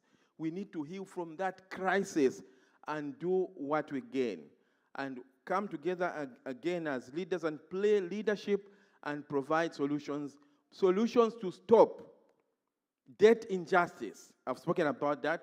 Solutions to stop the hemorrhage of $88 billion that goes out of Africa in tax avoidance and tax evasion. That can be stopped. That is being encouraged because of the way the tax rules are written. They allow business people, they allow those who who sell minerals from Africa. 90% of the platinum comes from South Africa. 80% of the world's cobalt comes from the Congo. All of these things. But when the money comes, it goes out in tax evasion. And that 88 billion is enough. If 88 billion every year is enough to eradicate the poverty we are facing. The point I'm making is we can change that. Instead, on top of the natural disasters that we also have created disasters in the way the tax rules and other financial rules are written. And finally, we need rules about financing, that when finance is given, it is not given in the usury form it is being given. That Kenya gets 3 billion and it has to pay it back at 8% in 5 years' time. Who does that? We need that to change, that we need long-term financing that should go to education, to health, to caring for climate and several other things. The point I'm making is we can do that. And what we need is leadership. Thank you. Thank you. Thank you. Thank you. I think one of the new points about mentioned is the taxes, because that's quite an issue. Many of you might be familiar with the report that was led by former President Becky in regards to taxes in Africa, and many people who actually do their work on this continent in terms of corporations have been on holiday for many years in terms of paying taxes. And many people in African continent might even agree to pay some more taxes if those taxes really change the lives of the people. So this is a subject that I would like to ask that as you go back to your communities, think about taxes and how that is done in your country and what are the practical things that can happen in that way, both to the high earners, especially to the high earners, so that the returns can benefit more in the community in order for us to ensure that no one is left behind. So let me come to a pastor, a practicing elder in the church on daily basis with people in many places, and ask you a very church question. How have we, as people of faith, betrayed our moral voice, our moral authority in speaking to our communities or to the governments that we live in when we see that people are not benefiting from their own countries? Thank you. My name is Elder Dieng, and I'm a General Authority 70 from the Church of Jesus Christ of Latter-day Saints. I'm a Nigerian living in Ghana, and now I'm in Cape Town, South Africa. Thank you for that question. And to answer that, I cannot shy away from some facts. If you think about the Sustainable Development Goals, the target to ensure that by 2030, extreme poverty is eradicated. And we're in 2025, and I can tell you that from late 2024, the research has shown that if we continue on this trajectory, we are going to have 7.3% of the global population that will be in extreme poverty. And that is moving from 6.9 to 7.3. So what are we doing? Meaning our actions are not delivering the expected result. Again, in 2000, if I want to bring it home in the spirit of UBUNTU, in 2000, 25% of people who are living in extreme poverty were from sub-Saharan Africa. End of 2024, this has tripled from 25% to 75%. So that means there is a call for action. Now, as faith-based organizations, what do we do? So we talk about policy formulation and people who act on all of these things, but what I know is we all belong to one faith or the other, and our faith helps us to know that by the principles that we teach and the doctrines that we teach, how can we help to change people from within, that they can have impact on the external community?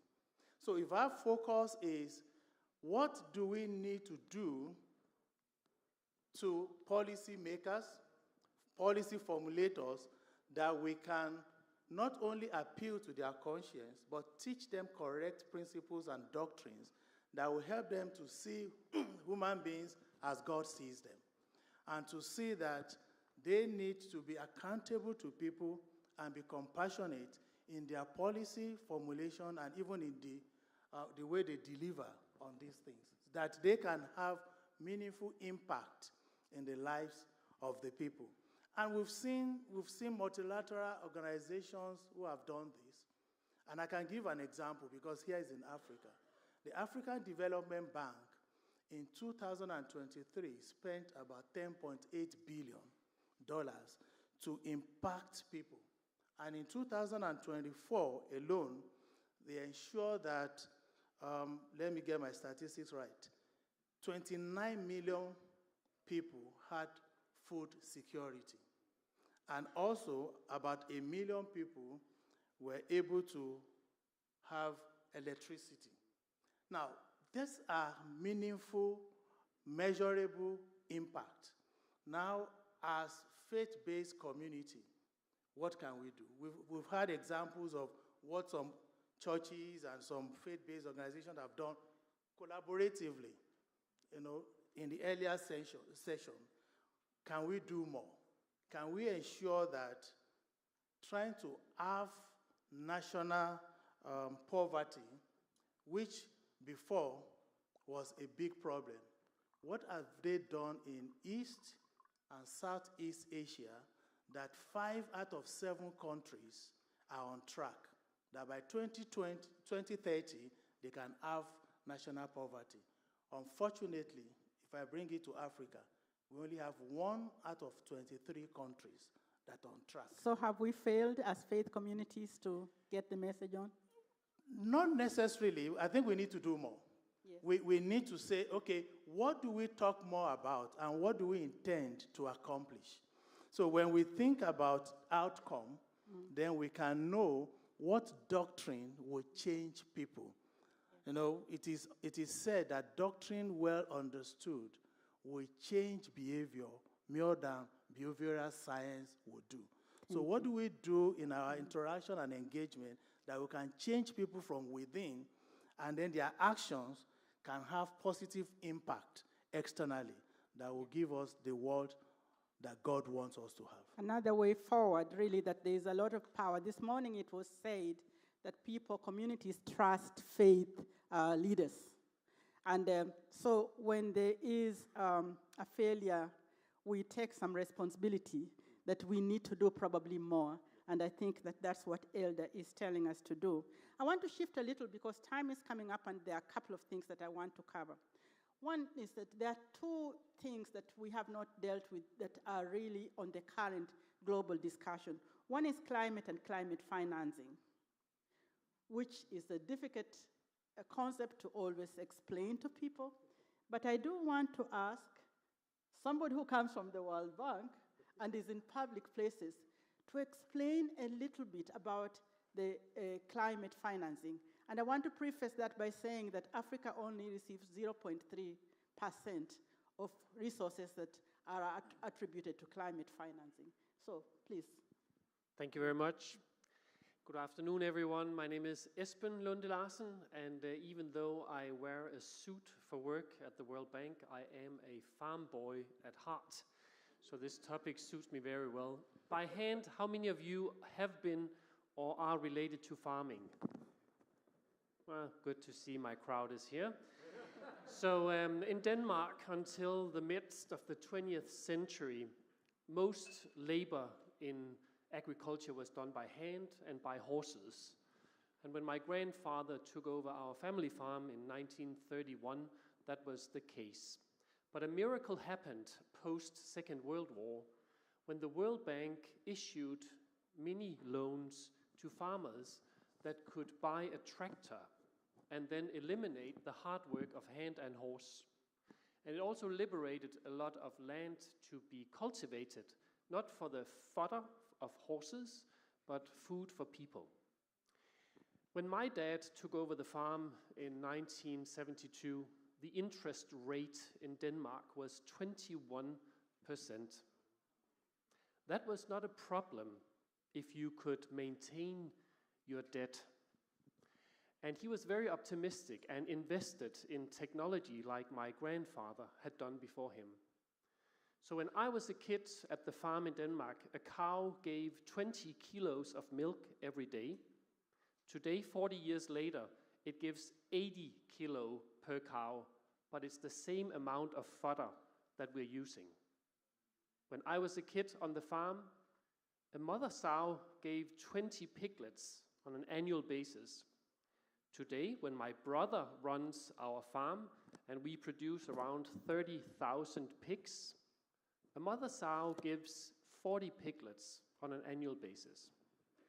Why am I telling you this? Because global food production is very closely connected to technology and the transition of production to be more sustainable. And the World Bank, when we talk about sustainable finance in climate, it's about getting more out of our land than we do today. Using better practices so we don't have to use more land in the future, but use the land we use today in a more efficient way. And that means money for smallholder farmers to develop. For remember, the 200,000 farmers in Denmark in the midst of the 20th century were smallholder farmers, like the 500 million we have today in the global south. Today we have 8,000 full-time farmers in Denmark, but they produce much more than the 200,000 did, but it's on the same land. So green finance is really to invest in solar power so you can get a stable electricity. It's investing in the right seeds and in irrigation systems so you can produce more on the same land.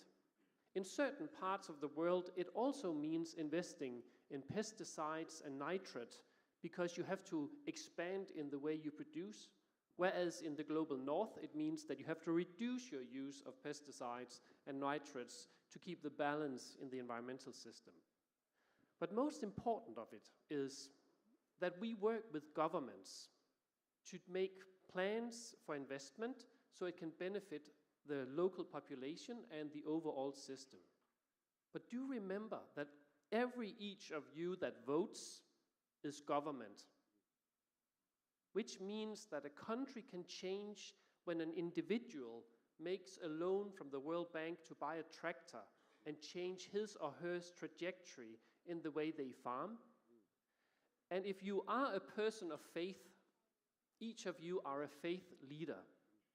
And you can mobilize a green transition by having your country government make the right plans together with the World Bank so we can support both good governance but also the finance mechanism that can actually transcend and translate into actions on ground. Thank you. So, thank you very much. So, I'm sending you with a call to action as everyone who is here. The call to action that I give you is that when you leave this place at the end of our conference, think, or during this whole time, as you listen, get at least 2 or 3 things that make you really uncomfortable, that make you so much wanting to do something, embrace them, and take opportunity to speak to your political leader, to the community in which you live or serve, to your own family, to anyone, so that you can build a community and cooperation and do something. Because action begins by people. And it is when people do something, when people organize, when people actually listen to each other and collaborate at very small micro level up to the macro level of companies and organizations, etc., that change happens. And so, in 1 minute each, I'm asking my panelists to say what is the one uncomfortable thing that you're embracing to take home and work on, beginning with the first speaker. And we're going to go quite quickly. Thank you.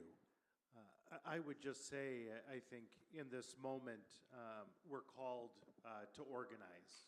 We're called to talk to our families, to our neighbors, our children, because if we don't do the hard work of organizing, we're not going to move forward this agenda, which, by the way, is one of the primary issues that the South African government has made in their agenda for this presidency. And we already know when the G20 presidency is handed over to the U.S. government, that similarly the U.S. government has prioritized debt relief as one of their global priorities as well. Thank you. Next. I'd like to begin from where you left. You said something about the mother of Gordon Brown who wrote him that letter. She spoke to his heart. Yeah. They say if you want to move people, move their hearts. So we need religious leaders, all of ourselves, religious communities, to speak to politicians' hearts so that they can change. It is there even in the Word of God, in the Christian tradition. Hosea, I will call my wife to the desert and speak to her heart. May we religious communities, religious leaders, take the politicians to the desert and speak to their hearts so that they can move and change. Thank you. Thank you. When I look out on this incredible crowd, surprisingly enough, nothing uncomfortable comes to mind. So I think what I will do is to spend a little less time in an airplane flying around the world and spend a little more time locally where I live to serve my neighbor as well as I can. I think that will be my thing for the next year. Thank you. Thank you. Please. Thank you. I think I will respond to that in two folds. One is, what can we do together, okay, working with multilateral agencies and working with government to see that whatever investment we make can truly impact the vulnerable. We've talked today about debt relief, and I know that we've had that before for some nations, and they're back to debt. So even when you get relief, what is in place that we don't go back to build another debt? So how do we help to say that industrialization and investment that are made are things that will go directly into what will impact the vulnerable? And lastly is, we cannot overemphasize that. Can we appeal to the conscience of policymakers that they can see people as God's children and ask themselves how accountable they are to our Creator in the policies and things they do that will impact the vulnerable. Thank you. Please, sir. Well, again, thank you. Brilliant suggestions. I think listening to Father Charles there, I think probably our current Chancellor of the Exchequer is a lady called Rachel Reeves, and I think I need to go back and find her mother and get her to write a letter, maybe take it to the desert or something. But in all seriousness, Eric has already given me my uncomfortable challenge even before this session. I often say when people come to see me in Parliament, you literally cannot underestimate how powerful I am. I am so unpowerful. You just think of the lowest power you can think of in Parliament and then take away about 50%, and that's how influential I am. But in truth, I do have a bit of influence. And Eric was talking to me before about why I need to be talking with Rachel and others in our government to challenge some of the systemic issues around the way that debt is managed and legislated that actually need to change if we're going to see real change. And I think that's probably impossible, but for God, nothing is impossible. So I'll give that a go. Thank you. Even without debt cancellation, if it was not for corruption, we would be better off than we are.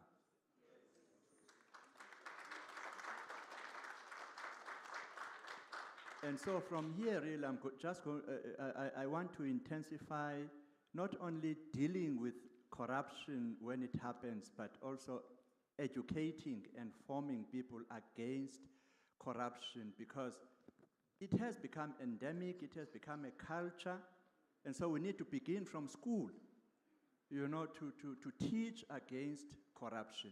If we can move that, if we can achieve that, we will achieve great things. Thank you. Thank you.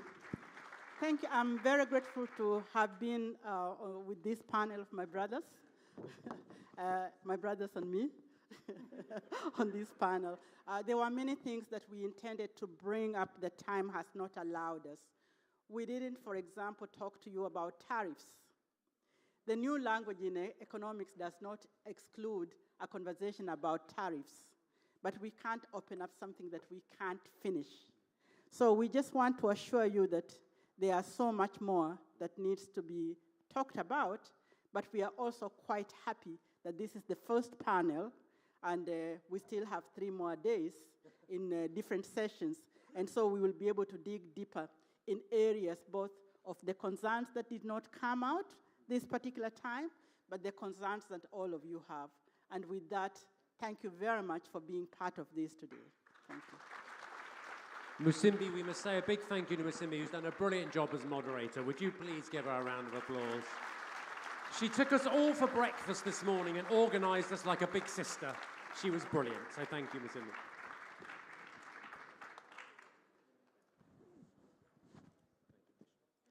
Thank you very much, Doctor, for that beautifully curated panel. And another round of applause to the expert panelists. Ladies and gentlemen, in the spirit of Ubuntu, we are all as a group going to rise up and have lunch. Be back in the room at 2:30. Enjoy.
medical attention, please take note that there is a medic on the left when you exit the ballroom.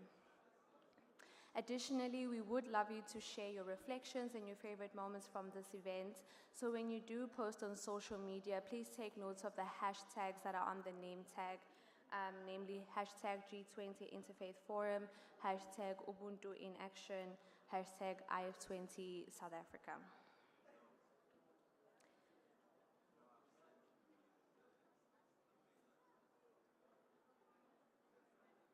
We would like to spotlight Ambassador Ibrahim Rasool.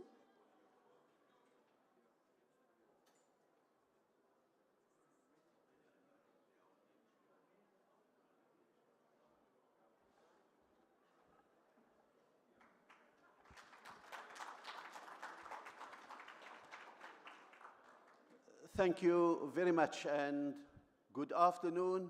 Assalamu alaikum, Molweni, and all the other languages that are represented here.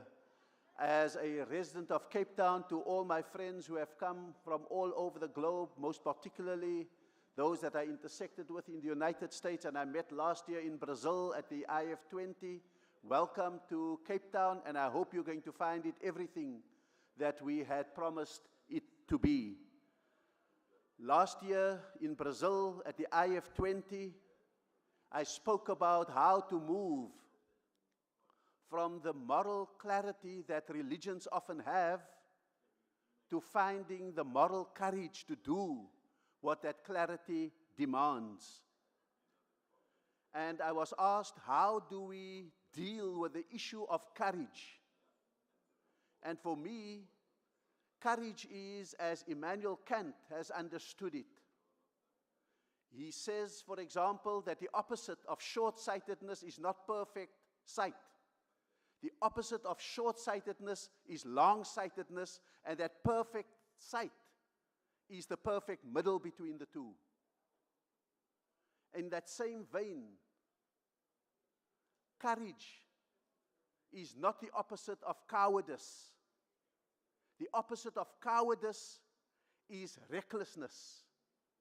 And courage is the perfect middle because it has the ability to call out the cowards and bring them to action, and at the same time to diminish excessiveness and to diminish extremes and to diminish recklessness and bring them to the middle. And so our courage means our ability to speak to both sides of the equation.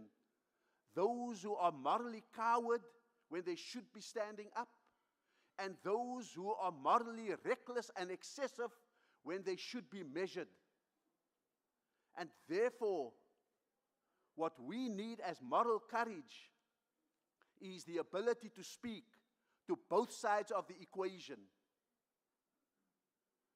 And it's in that regard that we have invited you to Cape Town, South Africa, with the thematic coherence of Ubuntu.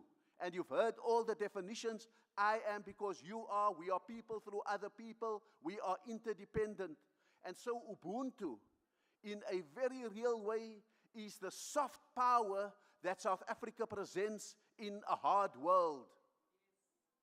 It is the idea that human beings are interdependent despite the differences of race, despite the differences of language, despite the differences of religion and every other difference. That we are interdependent and that therefore our humanity is what defines us and our humanity is what drives us. But Ubuntu has a hard edge because it uses the words also of the scripture that says we are each other's keepers. We have a responsibility to each other, we are accountable to each other, and we call each other to account. And that is the art of speaking the truth on both sides of the equation. And so when we have our demons as Muslims on the one side of the equation, we need to call them out. And when you have your demons on either side of that equation, you have the accountability under Ubuntu to call them out so that the world finds its equilibrium and your religion stands as a religion of that equilibrium. It is inspired by The Quran that says to me in the dark days of apartheid that Allah, God, has shown us the two ways. وَهَدَيْنَاهُ النَّجْدَيْنِ فَلَقَتَحَمَ الْأَقَبَةِ. But you are not making haste on the path that is steep and difficult. How can I describe to you what this difficult path is? And in describing the difficult path, it is not the path of praying, of fasting only, but it is the path of freeing in the day of slavery, freeing in the days of hunger, embracing the stranger, looking after those who have been deparented. Then you are of those who believe. Belief is contingent on that. Then you are of those who do good. Good is defined by that courage. Then you are people of truth, that you stand up for truth, irrespective of its discomfort to you. And you are then people of compassion. And those are the things that we need to be in the days of hunger, in the days of marginalization. And therefore, what we need to be able to do is to define what interfaith is. Because for some, interfaith is an opportunity for competitive faith. How good is your religion versus mine? How do I get adherence from you and you prevent you getting adherence from me? For some, faith, interfaith, is comparative. We pray like this and you pray like that, and there's merit in that. For others, faith is cooperative. Let's work together on this campaign, shoulder to shoulder, etc. All of that is good. But when faith itself is staring down the barrel, then faith needs to be collaborative. When faith and religion is both the doctor and the patient, then it admits its vulnerability as a phenomenon in this world, and it says, let's hold hands together because we are fighting an existential battle for faith and religion itself. And so, when we embark on that work, we begin to see the obvious vertical divides between Muslim, Christian, Hindu, Jew, Jain, Sikh, Buddhist, non-believer, etc. Those vertical divides are very easy to see. But within those vertical divides, as we found out in the anti-apartheid struggle, there are also horizontal divides which bring some of us closer to each other. Because some of us are, across our religions, so orthodox that we find ourselves in a state of inertia. Some of us are so extreme that we find ourselves as a nihilistic phenomenon in the world, that we are destructive in the name of our religion. And they have more in common with each other than they have with us. And some of us are the middle ground, the people who find meaning in doing the work of God amongst the people of God. And therefore, to end, when we spoke last year, and we spoke about the predictions for the future, those predictions have become matters of urgency today. When last year we spoke about a looming populism, that populism of last year in Brazil has become the mainstreamed extremism of today, manifesting itself across the world. When we spoke about last year, how differences are trying to coexist, the differences of last year have become the divisions of this year. When we spoke last year about the looming tensions that are emerging, the tensions of last year have become full-blown conflicts this year. When we spoke about the vulnerable last year, the vulnerable of last year have become the victims of massacres and starvation. When we spoke last year about the fears that people have. The fears of last year have become the intolerances of this year. When we spoke last year about those migrants looking for peace and for well-being in the world, the migrants of last year have become the deported, the outcast, and the discarded of this year. And so, when we spoke about this idea of populism, populism has its fingers this year on the buttons that can defund health programs. Populism has its fingers on the buttons this year that can fund wars. Populism this year has an impunity that can do whatever it wants with permission from the world. And so religion must, in the name of faith and drawing from its deep and profound spiritual resources, religion cannot appeal to the powers that be, because they themselves are often compromised by their interests in a world where trade wars become pernicious manifestations of the will of a person or a government. The ears that are waiting for us are the ears of the people of the world. We have seen the campuses rise against the capitals. We have seen the streets become restless against their palaces. We have seen the ordinary people begin to speak. And so, while we speak to the powerful, we ignore those who really want our guidance, who want to believe again, who want to understand the manifestation of God. And the closest they will come is to find it in the churches, the mosques, the synagogues, the temples from which we preach. And if we compromise because we need to be good with our governments and we need to escape their surveillance, then we have compromised on the very truth that the world needs. And if we can't do it, who will? Thank you very, very much.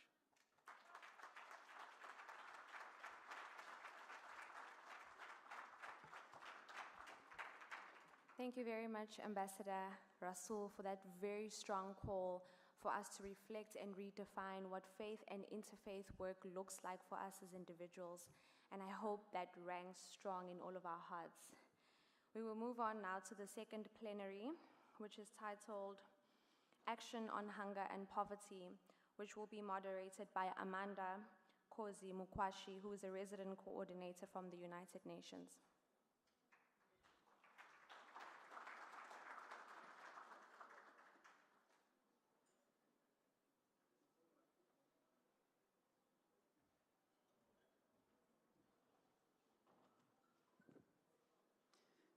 Good afternoon. Domela bomele bondate. Can I invite the panelists to please come and join me up front? I think you know yourselves. If you could just, we have limited time. So this is going to be quite, it's not going to be a marathon. I think it's going to be a sprint. With the speed of King Mushweshwe, the first messenger. Okay, do I have everybody here? No? Thank you. Thank you so much, and I'm glad you came back after lunch, because I think it was quite a long morning. The conversation that we are about to have now, if I may call it a conversation, is a little bit hard. So I am praying for each one of you that you open your hearts, you open your minds, because we are looking at ourselves in the mirror for this particular conversation. So far, I think we've looked at many people. We've looked at government, we've looked at civil society, we've looked outside, but for this one, we need to look at ourselves in the mirror. And to set the context, I'm going to say 4 things. not necessarily in terms of what I believe in. I will share my views later.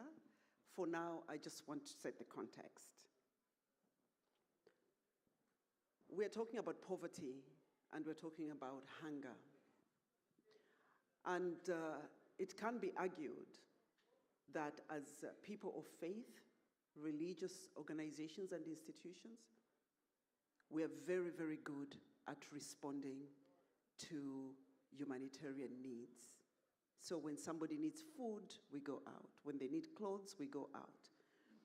When they need saving, we go out. That is charity. It can also be argued that what we are not so good at is justice. Asking the question, why are they starving? Why are they hungry? Why are they in conflict? Why are they in the situation that they're in? It could further be argued that our spiritual imperative as people of faith is not just to ask the why question, but to see to it that we tackle the root causes that have placed people in such situations in the first place. I won't go into issues of colonization, decolonization, because I believe that there will be a side event that talks about that.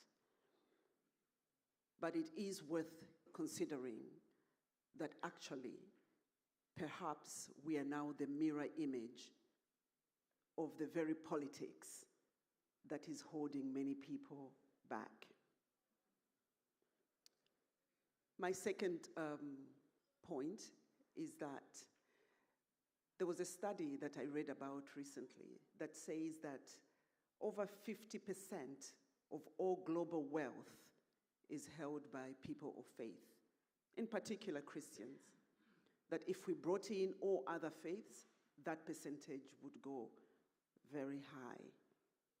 I believe that earlier on we were given statistics in terms of how many people consider themselves affiliated to a faith. We run the majority of schools in the world as people of faith, religious institutions, and quite a significant number of hospitals. It was already mentioned earlier on that we also own a lot of land.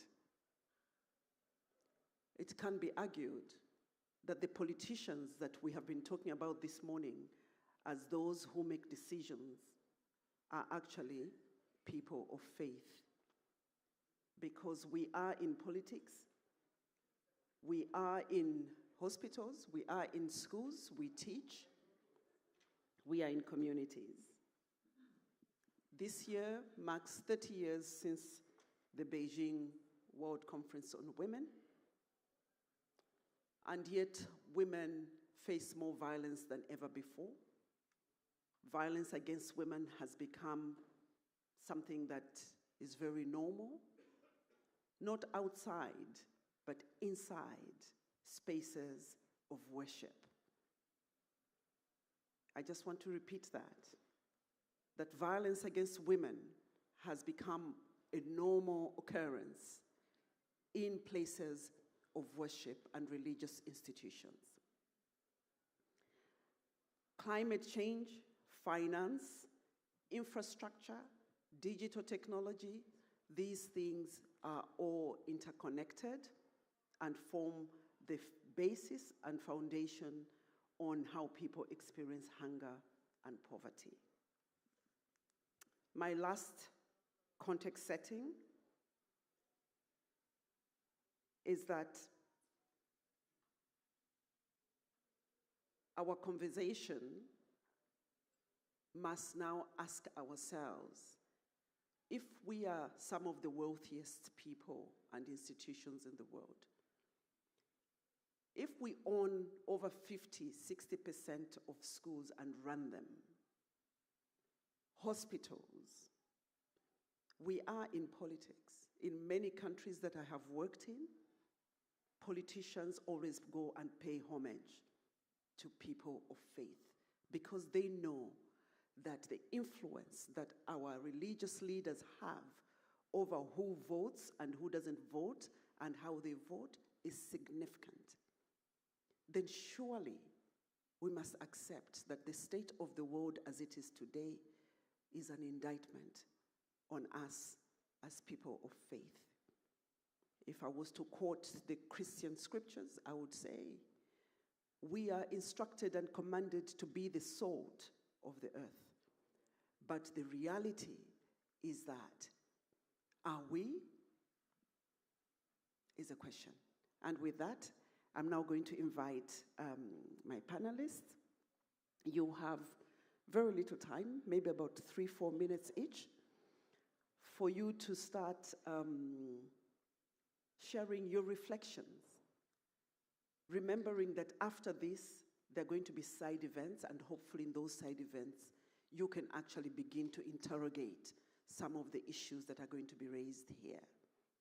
I would like, before I close, to get 4 questions from the audience, one from there, one from here, one from there, and one from there.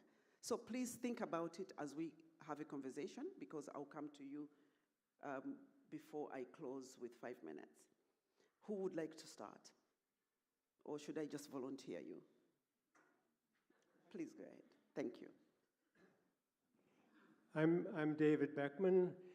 I've spent the last 35 years organizing people of faith and conscience, mostly Christians of all stripes, to lobby the U.S. Congress to try to get the U.S. government to be an instrument for justice, an instrument for the reduction of hunger and poverty. When I started in about 1990, according to the World Bank, 4 in 10 of the world's people lived in extreme poverty. It's now down to 1 in 10. So from my perspective, it's not where we want it to be, but from my perspective, we've seen that this is possible. It is possible to get to the end of hunger and poverty. Also during that period, especially from 2020, or from 2000 to about 2023, the US government, I think, played, at least its aid program played a helpful role. Also in terms of trade opportunities, AGOA, that was a good thing. So I'm dismayed that right now my government, the current administration, is leading efforts, leading the reduction, in my country, almost the disappearance of international aid. Also, my government is restricting international trade. It's the leader of a movement to have more restrictive international trade. President Trump is supposed to chair next year's G20 Forum, but he decided early on to withdraw the United States government from any participation in this year's G20 process. It's a big deal. We have, with the G20, that the most powerful government in the world is absent from the process. I'm even more dismayed that I think US religion has been more harmful than good in this situation. The majority of white Christian voters in the US voted for Trump in 2016, 2020, and 2024. It's evangelicals, but also some Catholics, some mainline Protestants, some young black men.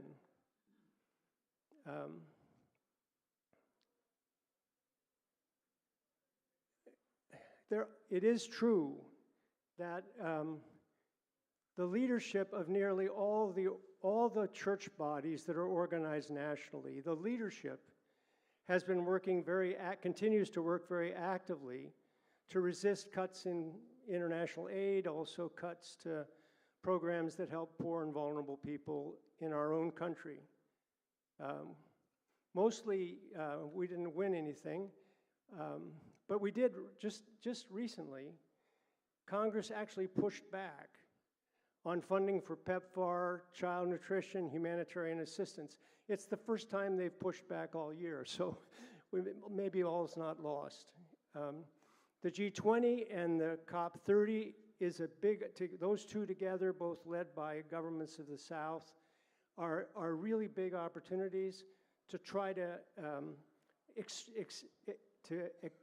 get more momentum in continued progress against hunger and poverty.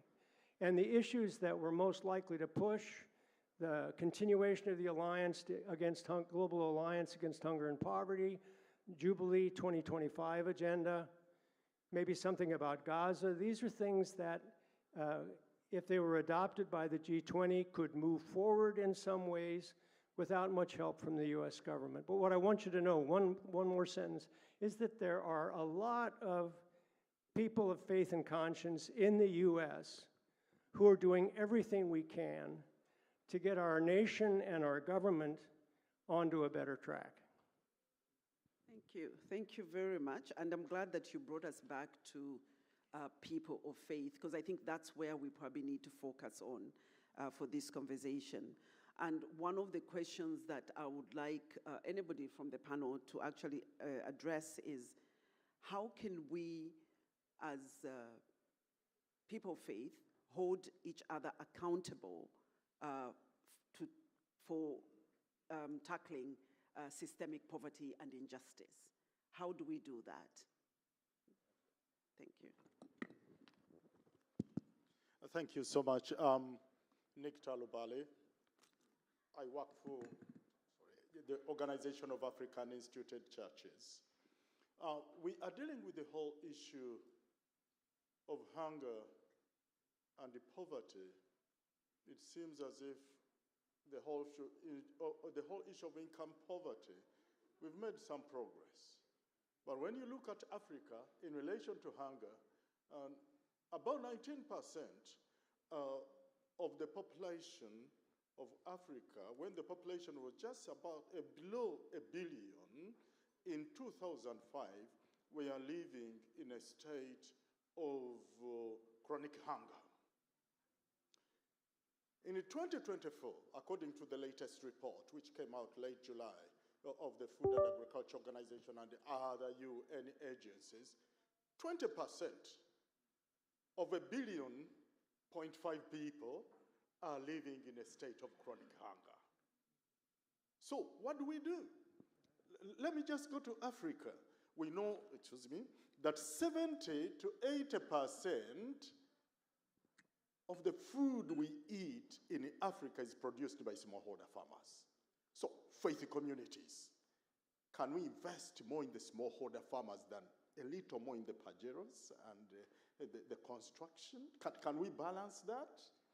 Number two, can we bring a voice to policymakers to make public policy more responsive to the people who produce the food we eat, not at the global level, at the regional level, AU, at the national level, and to the sub-national level where we are? Can we come up with social accountability mechanisms and engage those policymakers who are coming to our faith communities in relation to those who are hungry, so that we go beyond relief to turn around the structures on which hunger is built? Can we look at the place of women, who are the main producers? They own less than 10% of the land. They produce, they don't own productive resources as men. It's clear, it's been written in one of the studies, that if women had the same productive resources as men today, even without investing anything, 100 million people globally will come out of hunger. So, can we work on that? So, what is the way forward? I'll give two. Number one, as a churchman, the pastoral response. The direct response, yes, humanitarian when people are in extreme hunger, invest in smallholder farmers, in the productive resources to enable them to move forward directly from faith resources. Number two, let us influence policy, not many more policies, but let's get policy off the paper to the home of the smallholder farmer for productivity. I end by saying, what will turn around this? Target 2.3 in Goal 2 of the SDGs. We are saying by 2030, double the productivity of smallholder farmers. We are not far from it, yet we can far from it if we remain with lackluster action. But here, we are calling ourselves to act, to be more pastoral and to be much more prophetic. Thank you so much. Thank you. Thank you very much for that. Can I just remind the panelists that there's a gentleman, good-looking gentleman in front of us with some very interesting cue cards. When you're speaking, please just have a look at him occasionally. Thank you. Thank you for that. And I think as we talk about investing, for example, in smallholder farmers, the producers, let's also connect this conversation to the previous one on debt. Because post-1945, when Western Europe needed to rebuild, there was a Marshall Plan. And there was a lot of money that was placed in the Marshall Plan. And the reason was piecemeal aid doesn't transform. What you need is enough investment that is actually going to address issues of infrastructure. I work in Lesotho. The mountains there, in the mountainous areas, it's over 3,000 meters above sea level. It is not easy to get there. You need proper, adequate investment in order for Africa, in this case, to have a fighting chance at being competitive in the digital space, in the food system space, climate space, the HIV space, public health, and so on. So, let's make sure that we are balancing the conversation in order that we need to lift both sides in order to actually make that difference. Ladies, I know you're dying to come in. Over to you.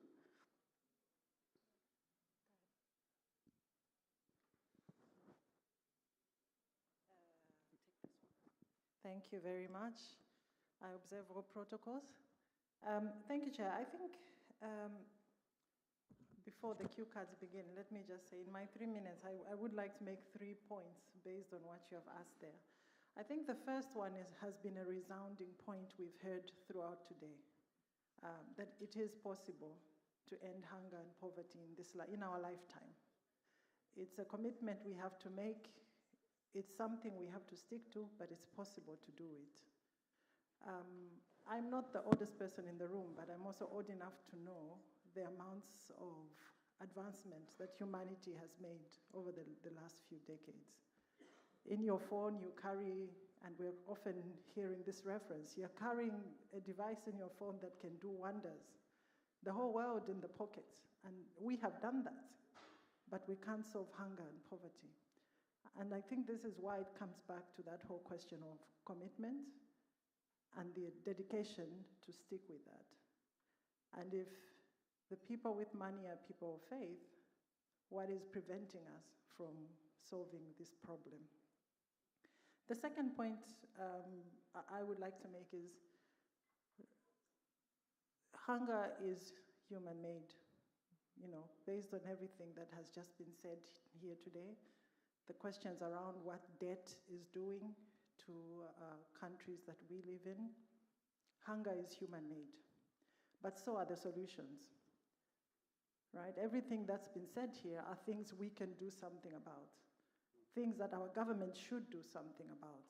Investments, innovation, ensuring that business is encouraged, I don't want to use the word forced, to invest where they should, to invest fairly and not in the ways that exploit people and deny people access to basic food. The third point for me is a legacy of success, whether it's for the G20 or for the Interfaith 20, should not always be in starting new initiatives. Continuation is essential. I think we have a tendency as human beings to keep wanting to be the one who invented or who innovated the other thing. But we have to remember that a lot of effort goes into starting things. So last year at the G20, there was a commitment made in Brazil, the creation of the Global Alliance Against Hunger and Poverty, and many of us see that as a very important milestone. So how do we ensure that South Africa and subsequent G20 hosts are continuing to invest in that? The Global Alliance Secretariat should be equipped to provide countries with that policy basket that enables change to happen. If we start another new initiative, we have to invest money to set that thing up again. We have to invest more money to create meetings for that thing. So we keep perpetuating our inability to succeed because we keep starting over. So I really think that that's an important point that we should take away. And we're in South Africa here, which is the first country to host after Brazil. That should really give us that. Last point is to say on that point around continuation and solutions to a man-made problem are also available to humans, is that we have continental processes to support what was being said there about smallholder farmers, like the Comprehensive Africa Agricultural Development Program. A lot of work has gone into developing this 10-year program to improve agriculture and end malnutrition on the continent. But are we going to stand behind it and make it work? An African initiative that has a very good chance of success if we commit to it. Thank you so much. Thank you for that. If I can push you a little bit, my question still hasn't been answered in terms of how do we hold each other as an interfaith group, religious groups, how do we hold each other to account for addressing systemic poverty? Because what I'm hearing is what the G20 countries need to do, but what about the groups, the religious groups? What do they need to do? What difference are they going to make? That's the question that I really would like pursued, if possible. I'll come back to you as you think about it. Let me go to... Greetings to all leaders who are here today. I think as leaders, we need to walk out of this gathering today knowing that there's a reality that we are about to face. All these people who are our followers, they will be looking at our face. As a leader, you really need to ask yourself about the big challenge which is coming in our ways, which is the lack of food. So the question of today is what are we doing about it? Now, today I am standing for Imboni Dr. Uzulezwe Radebe, who was supposed to be here, but it could not be here. But all these answers that we're talking about, the holding of a leader, or you hold the leader accountable, he is a perfect example that already right now, he is busy with his farming, preparing for the big challenge ahead of us. So today, I was not going to speak on his behalf because he prepared a video to share with all these leaders to see what he does on the farming already, preparing for the unseen. But we know that is coming. And I want to add the last thing. We cannot but be sitting back and looking at the government and saying what the government is doing. We need just to get ready and do something ourselves. That is my input. If when we've got time, we can play the video, we can see exactly what I'm talking about. Exactly what we said this morning. We said we would like to learn from each other as we walk out of here. Thank you. Thank you very much. I will let you know if we have time. No, not just now, please. Can I have the other speaker? Yes, please, sir. Thank you so much. I want to try to go a little deeper. The first thing which I want us to understand is the difference between poverty and hunger. Hunger is a natural instinct. Each and every person gets hungry. Now, poverty is when that hunger, which is a natural instinct, cannot be fulfilled. The question is why? Now, you cannot attribute that to laziness, because laziness in the scriptures appears only 7 times as a contributing factor. So, what it means is that unless you deal with the system that denies the fulfillment of the natural instinct, which is hunger, you can continue to describe how many victims are falling on the wayside. Now, poverty is caused by a system or systems. How do we change and transform the systems so that we should not have the victims of hunger? Unless we do that, for example, debt, it doesn't come only on its own. It comes because it's part of a system. Debt, it's part of a system. If you don't deal with that part that creates that system, it will continue to make sure that poverty continues and therefore hunger is a resultant of that. The problem we have, we don't go to the root of the problem. We deal with the causes and we deal with the effects. I want to give an example. In a village that I was part of, with an outbreak of malaria, you know the cause of malaria is what? It's mosquito. But there were lots of health officials who came with ambulances to take people to the hospital. But each time they were treated in the hospital, they were returned back to the village. And they were bitten by mosquitoes. So there was a vicious cycle. Until somebody said, let's kill the mosquito. When you kill the mosquito, you reduce the possibility of having casualties going to the hospital. And therefore you can release the money of the hospital to do other things. And this is the connectivity which I want us to focus on. Until we do that, the action we can prescribe is going to be a superficial action, because you're not dealing with the real cause of the problem. Thank you. Thank you. Thank you very much. Did you want to come in? You would like to go last.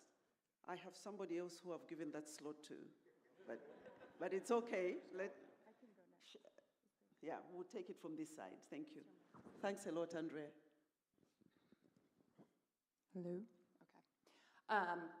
Thanks, everyone. It's really good to be here. I want to just kind of go out of protocol quickly and thank all of those who supported this event. I think particularly I learned from some of my colleagues at the World Council of Churches, before you eat, you should always thank everyone along the chain, the supply chain that grew the food, that produced the food, that transported the food, and that served us the food. And I think we'll be eating a lot of delicious food over the next several days, and I just want to acknowledge those people. My name's Andrea Kaufman. I work at World Vision International, which is a Christian development, humanitarian, and advocacy organization. And so my comments will really reflect values and beliefs coming from the Christian tradition, but I think really will resonate with others coming from different faith groups. They'll also be deriving some things that we've learned and heard from listening to children and local faith communities through a series of nutrition dialogues over the last year, helping to understand those root causes and drivers of hunger. And so first of all, we believe in a world, that God created a world of generous abundance. I think that's been said by many. And yet we live in systems and structures that are built on a scarcity model that encourage competition versus collaboration, that seem to encourage hoarding versus sharing. And I think as people of faith, we have a moral imperative to speak out and to advocate, to remind people that we live in a world of abundance where there is enough, as the Archbishop said this morning, that we would have life, that we would all have life, and that we would all have life abundantly. Second, I think we believe that poverty is fundamentally about broken relationships, relationships with ourselves, with God, with others, and with the creation. And that leads to broken systems and structures of injustice, of oppression, of marginalization, leads to a world where we have to ask the question, why are children starving? Why is starvation being used as a weapon of war, and various things? And as we listen to faith communities and children about drivers and opportunities, solutions, they all saw their own role.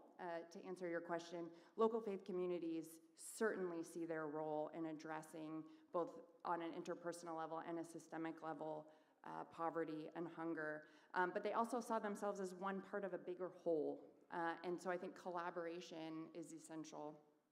I think we also have to understand and address the spiritual, the faith-related, the value-related root causes of poverty and injustice. This can be anything from food taboos or resistance to accessing healthcare. But there are also huge assets in the faith community. We talk a lot about the volunteers and the services and the programs, but there's also spiritual practices of prayer, of tithing, of fasting, of hospitality that really can drive solutions.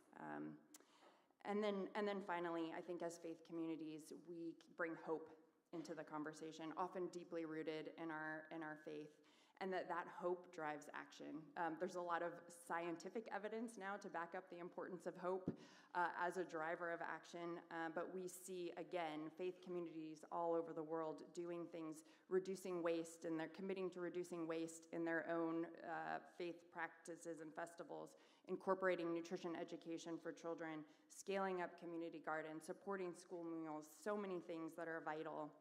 And so just to kind of, as we go to our different sessions this afternoon, I think I'm encouraging myself, what does it really mean for each of us to lean into a belief that our world is a world of abundance, that it can and must be a world where everyone, all have fullness of life, all have life abundant. What does it mean for us as faith communities to come together to reform broken systems and to really live out that act of hope in very tangible ways? Thank you, Andrea, for flagging up those questions. And it's my hope that we are going to interrogate them a little bit further. So how do we come together to actually influence, challenge those policy decisions and policy choices that are being made? But we still haven't answered the question, how do we hold each other accountable? Because I truly believe that unless we look at ourselves in the mirror as religious institutions and faith, people of faith, then what the world is seeing when they look at us is a reflection of themselves rather than a beacon of hope and difference that actually can make the world a better place. Can we have the video, and then I'll come to you last. So the video of Dr. Uzwilezwe Radebe. Greetings, ladies and gentlemen, esteemed dignitaries and revered spiritual and religious leaders. Speaking here is Imboni Dr. Uzwilezwe Radebe. I wear many caps, but my main calling and main cap is I'm the founder and leader of the Revelation Spiritual Home, which is a spiritual institution that guides and leads people on spiritual matters as a spiritual guide. I'm also a spiritual guide to a sitting king of the Amahlubi Nation. And also I have began and opened an association for indigenous spiritual practitioners recently, which that is the cap that I come to the G20 with here today. My apologies for not making it physically to the conference. Thank you very much to the G20, to the organizing team, the committee, who have invited us and treated us with utmost respect. But I had other commitments that are abroad. Everything was planned. I thought that I would probably speak on Sunday, which I was willing to come, or at least on Monday. But I understood that speeches would be given, I think, from Wednesday. But nevertheless, with the help of technology, here I am. I've pre-recorded for this session here today. I extend my heartfelt gratitude to the organizers of this significant event. It is an honor to address you on issues that profoundly affect our societies as we explore sustainable paths for communities across Africa. The theme, Action on Hunger and Poverty, resonates deeply with me as it aligns with my commitment to restoring the African person to her authentic self. Dependence and insufficient resources contribute to the challenges we face today. Poverty and hunger are pressing issues on the continent. Africa has the potential to feed itself and become a major global producer. However, as of 2023, 1 in 5 people in Africa faces hunger, compared to 1 in 11 worldwide, according to the Food and Agriculture Organization. By 2030, over 582 million people are projected to be chronically undernourished, with more than half in Africa. Despite having abundant natural resources, Africa continues to struggle with poverty. The effectiveness of measures to address this crisis has been limited because we often overlook African solutions for African problems. As we gather, we speak the wisdom of our spirit guiders. Yet Africa has drifted from her spiritual roots, which holds the key to her solutions. African indigenous spirituality, as we term it AIS, and indigenous spiritual systems are vital to both African and global frameworks. AIS has profoundly influenced our cultures, traditions, and governance systems, as well as the roles of traditional leaders. These spiritual frameworks offer essential principles that have shaped human history. Jacob Olupano notes that African spirituality is intertwined with every aspect of life, while Mbiti emphasizes its impact on the cultural, social, political, and economic dimensions of African existence. Holt adds that spirituality encompasses all of human life, evolving in various ways across different cultures. The wisdom of ancient Africa highlights the vital role of spirituality in guiding humanity. Thus, a disconnection from AIS can lead to degradation and chaos, a challenge we currently face. How do we fix this problem? We must return to our essence as a people of compassion, kindness, love, and humility. Embracing the concept of Ubuntu, a core spiritual value of the African people, means acknowledging its roots in indigenous spirituality. Without this understanding, Ubuntu risks becoming a hollow phrase.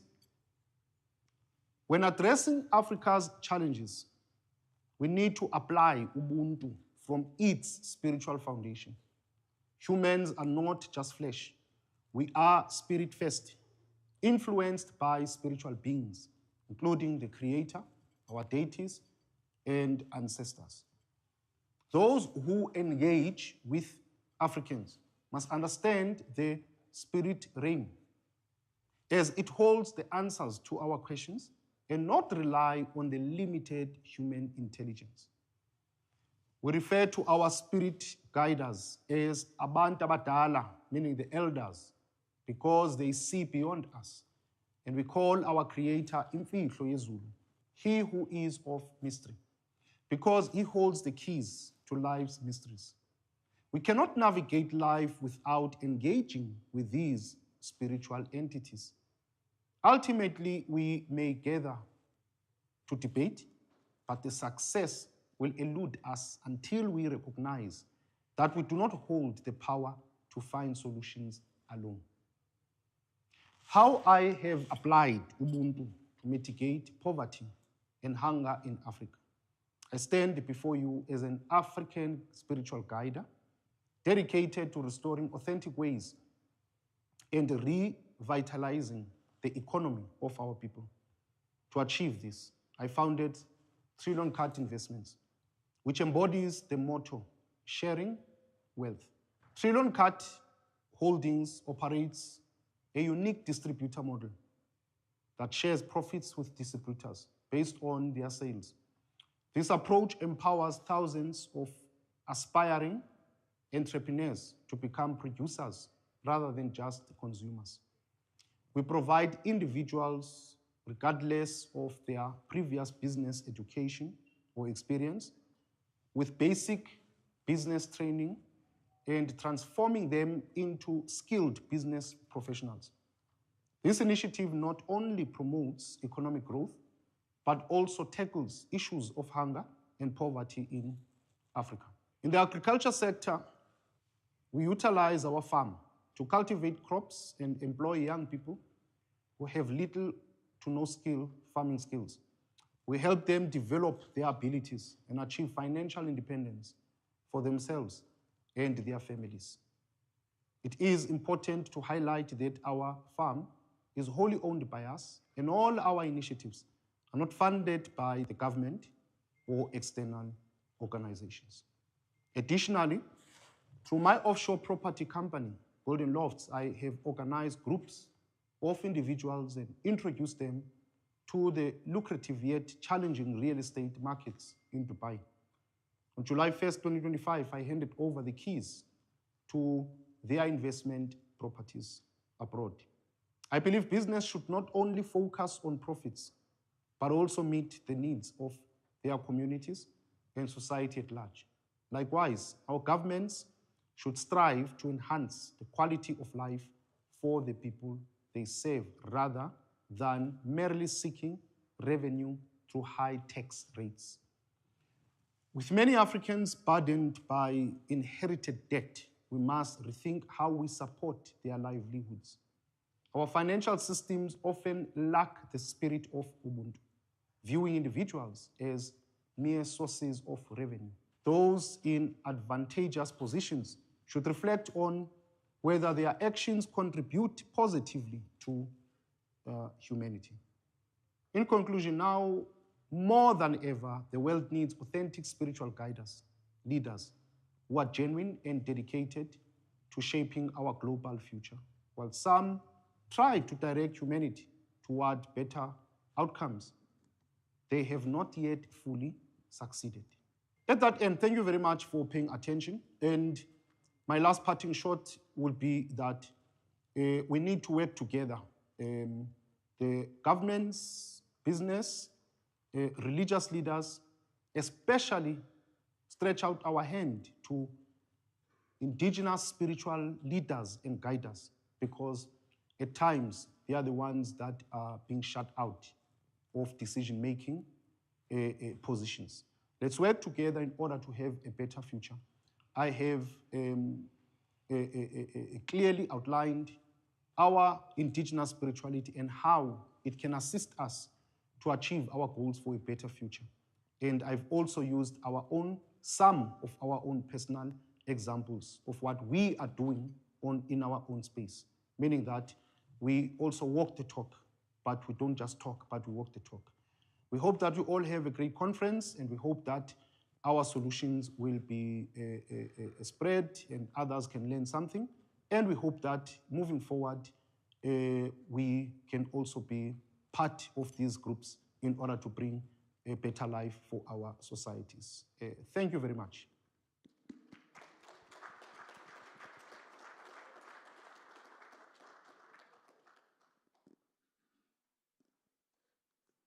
Thank you. I'm just going to get straight to the point. Really in answering the question of that Prof posed, how do we deal with the systematic problem? We're going to have to prescribe a solution that is based on a system. My theology is for that reason that it's informed by the fact that development can never be a transaction, but it's a covenant that is rooted in prosperity, in justice, and stewardship. But let's address the elephant in the room. Where are we going to get money and capital that can eliminate poverty? Where would that money come from?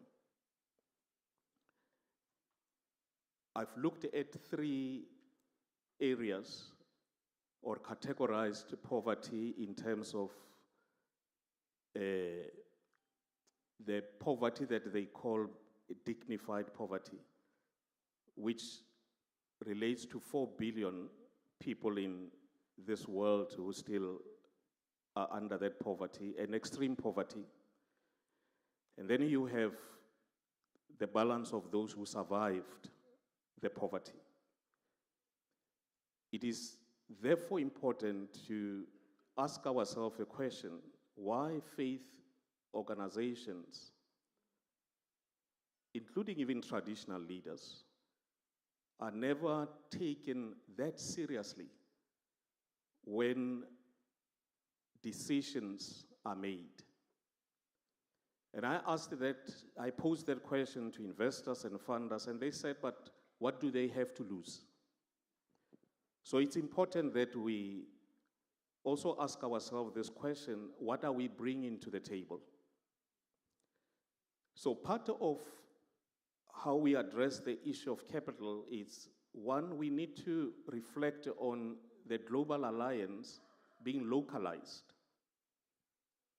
The people of Langa, they don't know about global alliance, and global alliance cannot be confined in the boardroom of Rome. But it has to be localized, because poverty, it is going to be defeated in the villages. But secondly, I dream of a poverty alleviation deal room. It is a deal room where rural projects will be packaged, and they will meet with investors and funders. And thirdly, I'm putting it as a challenge to all of us.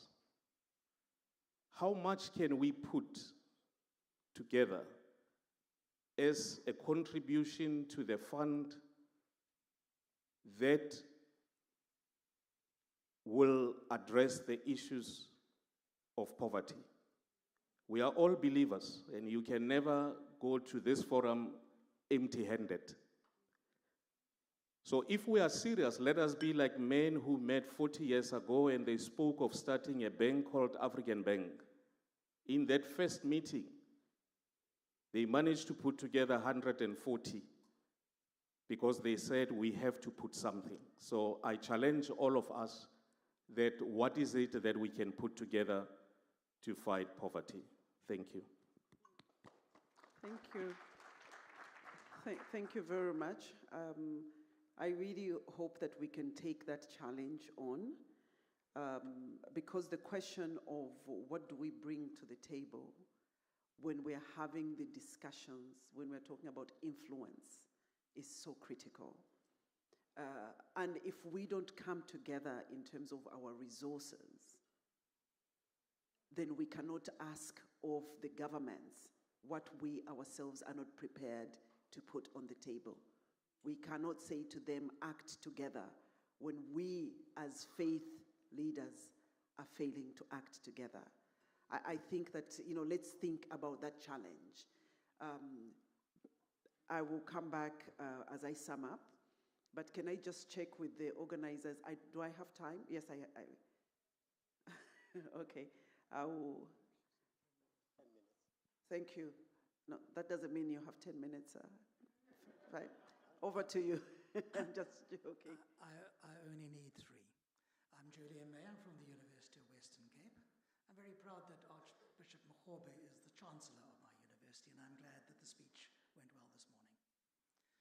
I'm going to give 2 provocations and try and answer your question. Provocation 1, there's enough food. Not only is there enough food, there will be enough food. There's so much food that we waste 30% of the food. There's so much food that the biggest problem in many developing countries is not that people are undernourished, they are malnourished. 60% of women in South Africa are overweight or obese. This is not because they are rich. This is because they are poor. The diets that they eat are the affordable diets that they can eat are unhealthy. They're also unsafe. So there's enough food. Food is not the problem. The distribution of the food, the access to the food, the affordability of the food, who controls the food, these are the things which are the problems that we need to be addressing. The second is that poverty has not come down. I'm sorry. Poverty has changed. We used to measure poverty by saying it's $1 a day or it's $3 a day. It's an amount of money. But what has happened is that people have moved from rural areas where they used to be able to grow some of their own food, where they used to be able to build their own houses, and now they live in shack settlements on the sprawling edges of metropolis cities across the world. Here, they must buy everything they eat. Here, they must pay often exorbitant rents for the shacks that they live in. So money is not the problem. It's what you can buy with that money, what is available. We need to think about how governments are going to do things like provide social protection, old age pensions for those who are too old to work, child support grants for children who are unable to access their own incomes and are reliant upon what their parents might bring. Social workers who are able to guide people what to eat, how to look after themselves. What are their rights? How do they make sure they get those rights from those who hold the duties? Those are the kinds of things that we need to be thinking about investing. So those are my 2 provocations. There's enough food. It's the distribution of food. It's the inequalities and the injustice that matters. The second is that poverty is still very much with us. Even in the USA, even in the UK, there will be people who are doing without, not because they are below $1 a day, but because of the kinds of circumstances that they find themselves. So let's not put poverty off the agenda. It's very much still with us, and the numbers are larger than they were. Now to answer your question, my colleague here with the soundboard seems to have forgotten me. I hope I've got minutes. To answer your question, I too come from a community, not a community of faith, but a community of science. We too have problems of how do we hold each other accountable? How do we ensure that colleagues recognize the conflicts of interest that they sometimes have to take up when they engage in kinds of research? The responsibility to care for our students, to make sure that our students become valuable members of society. We have many conflicts that we need to deal with as well. I lead a research group that focuses on food security. My funders are very insistent that we can demonstrate that we are of use, that we make an impact. So they're not interested that we have so many people citing our work or we are so famous. No. What is it that we do? And so we try to evolve a theory of change. And maybe that's something you could think about. How is it that why do we think we can bring about change? What do we think are the pathways to be able to develop that change? how do we ensure that accountability? So it's a quite deliberate process of trying to link what it is that we're hoping to achieve to our theory of why we think we're going to be able to succeed in doing that. And that's my contribution. Thank you. Wow.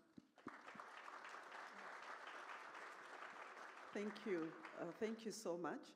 I'm really, really sorry. I apologize because I had wanted to take at least the 4 questions, and I don't think I'll be able to because we've run out of time.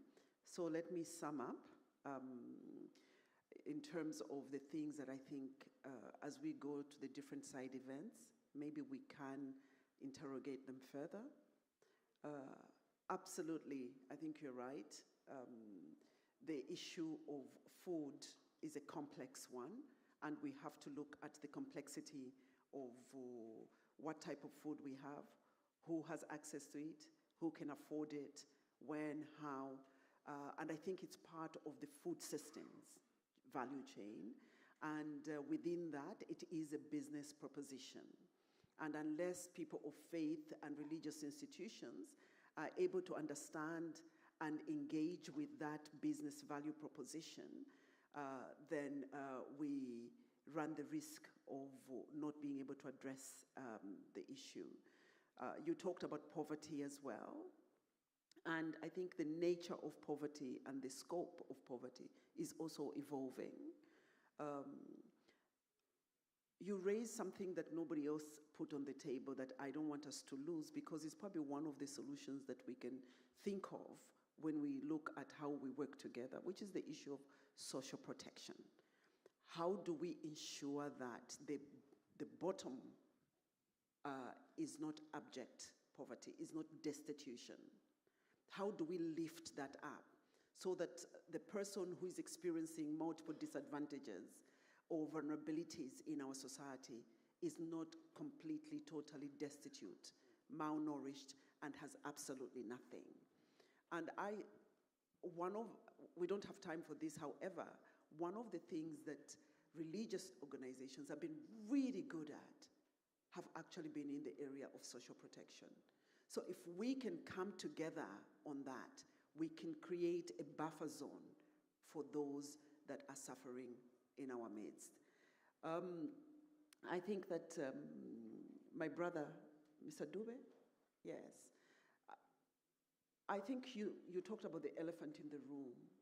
And I think one thing that we haven't been able to tackle, and we were never going to tackle it on this panel, is that one, the economic system is hardwired to serve a few, okay?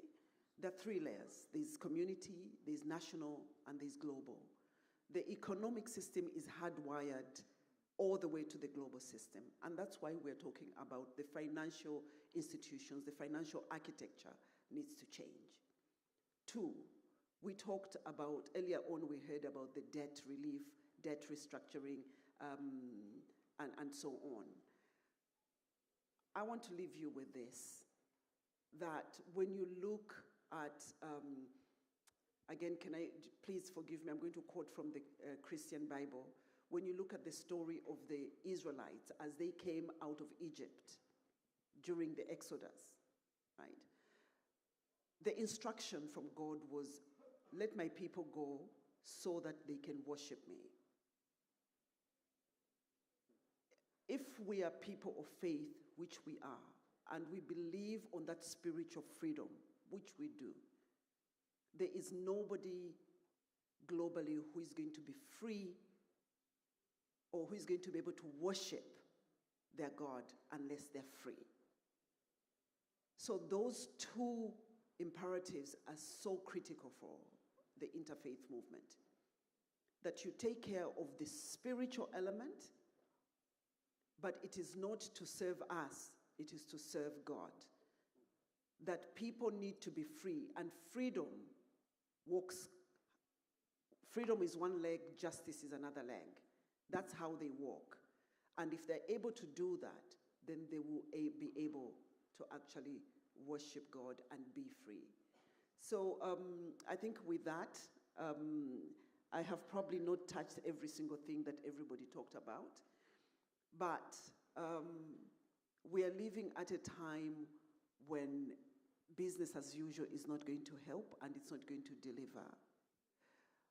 We need extraordinary actions for extraordinary times.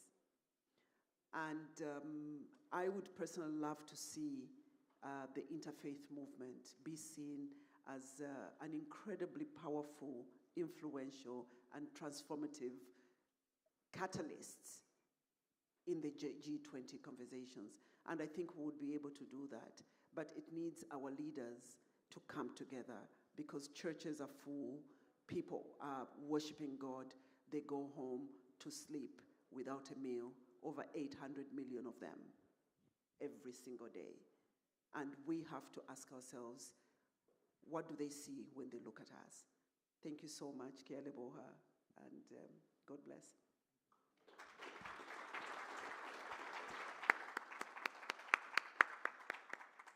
Thank you very much for that wonderful session, and I hope the call to action is clear, that competition happens at the bottom, but collaborations happens at the top. So you as interfaith leaders have a responsibility when you go out of this room, how are we going to collaborate? And with that, ladies and gentlemen, again, in the spirit of Ubuntu, we are going to take a half an hour break. But listen, this is very important, all right? Half an hour. After that half an hour, we are going to turn this room into breakout room 1, 2, 3, and 4.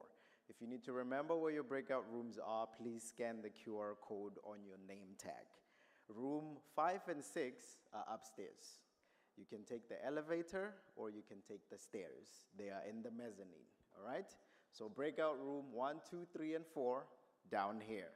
Breakout room 5 and 6, upstairs. If you need the specific topics on the breakout rooms, scan the QR code on your name tag. If you need assistance with scanning, find anybody young. They will help you. With that, thank you very much and see you in the next 30 minutes.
hunger as a critical element in addressing poverty.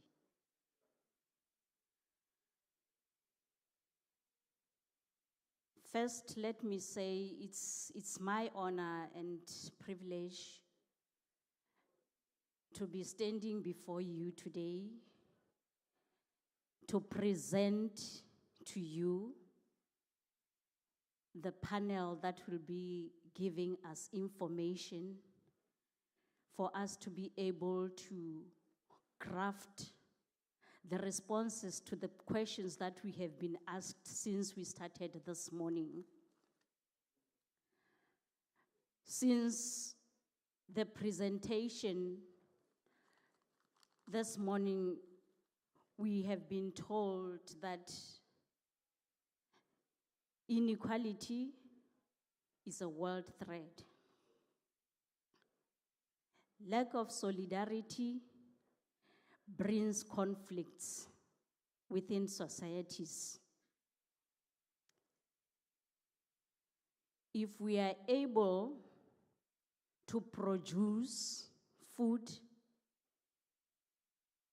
as countries, as organizations, as individuals, it will be difficult to have the sustainable food provision or food security in our countries. Hence, we would forever have poverty. Now, we were told again that hunger is closely linked to poverty, and poverty can lead to hunger. So addressing one can have a positive impact on the other. Let me take this opportunity and not waste time to say we have the speakers in front of us. I will also want to introduce my co-moderator, Dr. Renier Kugelnberg. We will be working together. We will try and make sure that we share the space because he has a good research that he has done on fighting hunger. At some point, I would want him to come and advise us, especially on the recommendations that he has made in his research on fighting poverty. I would love to start by calling the first person that will give us a brief. I don't know why there are no titles to our people. I don't know who's a doctor, who's a prophet. I don't want to. I know people with titles, they can fight you.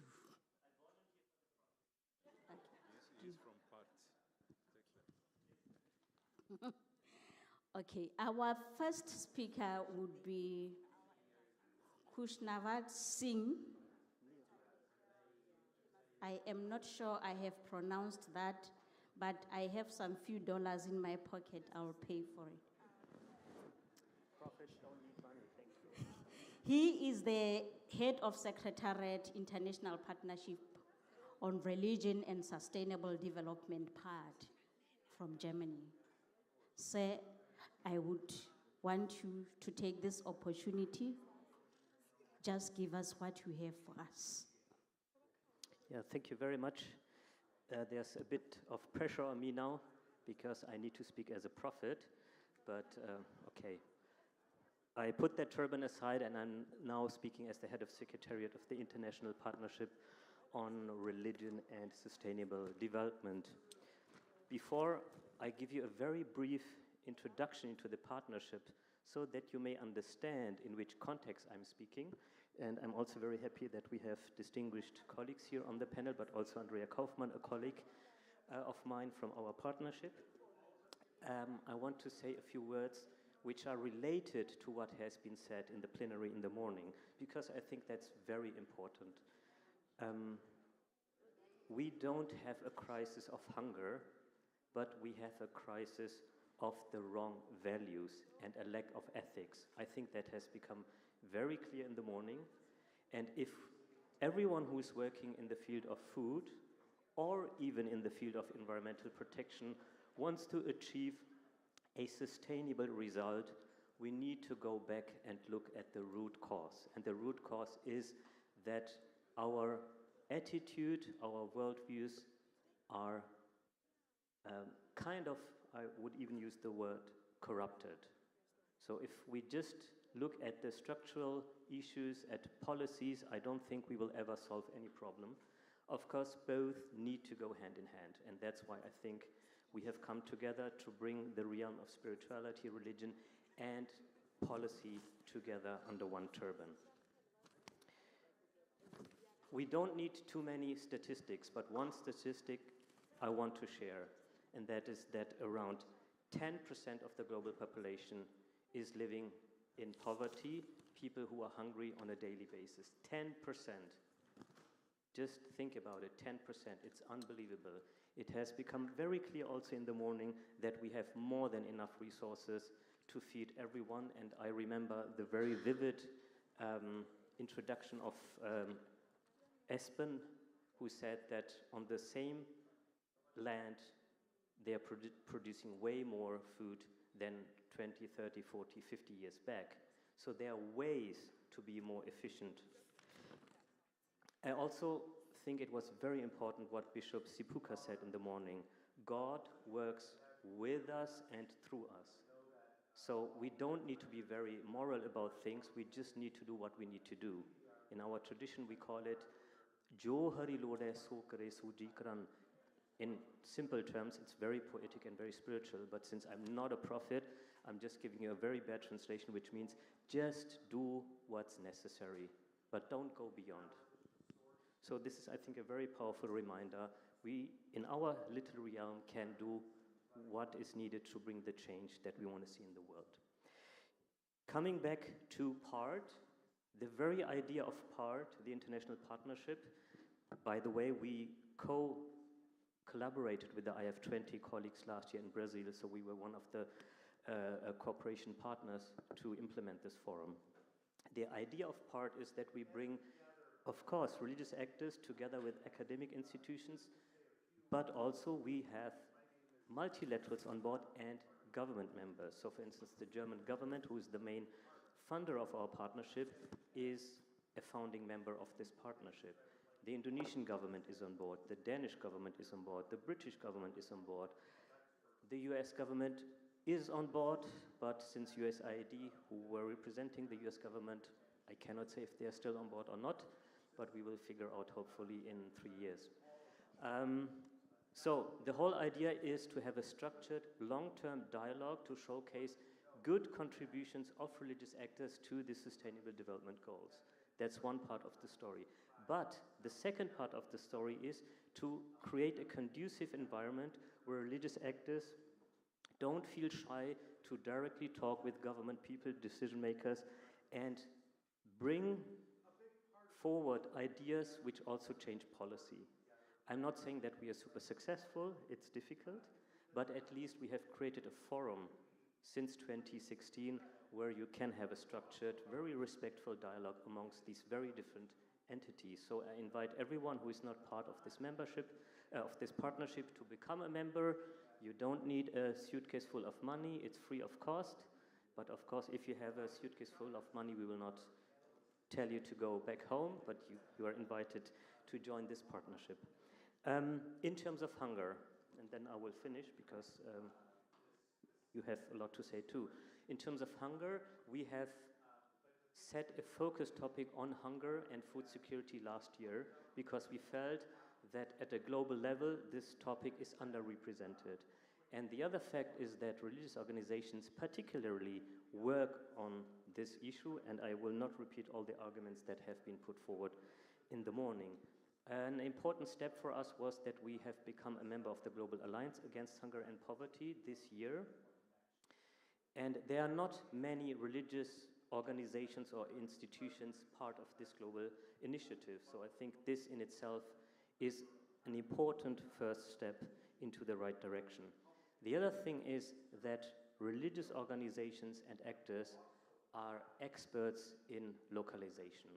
We cannot implement policies at a global level without neglecting the good networks, the resources, the many, many volunteers who are contributing at various levels, but also to food security, if we want to be successful. So the whole idea, again, is to include religious actors, but also indigenous actors into the global conversation of reaching the SDGs, which we all know we will not reach. You know that we are by 12% roughly in terms of reaching that goal. For the moment, I think that's enough. I can delve deeper into further questions, and I'm getting just a yellow card that 1 minute is left, so I will finish without getting a red card. Thank you. Thank you very much. I think from what he has just presented and linking it to the presentations that were made before, we were all asked a question: what are we bringing on the table? But it is clear from his presentation that his organization has decided to steer the dialogues, the discussions, the collaborations. And surely with these collaborations and dialogues, they will be able to bring something on the table. I would love to move to the next presenter, Pastor Jan Pretorius. Pastor Jan Pretorius is the head of operations, Mahlasedi Foundation.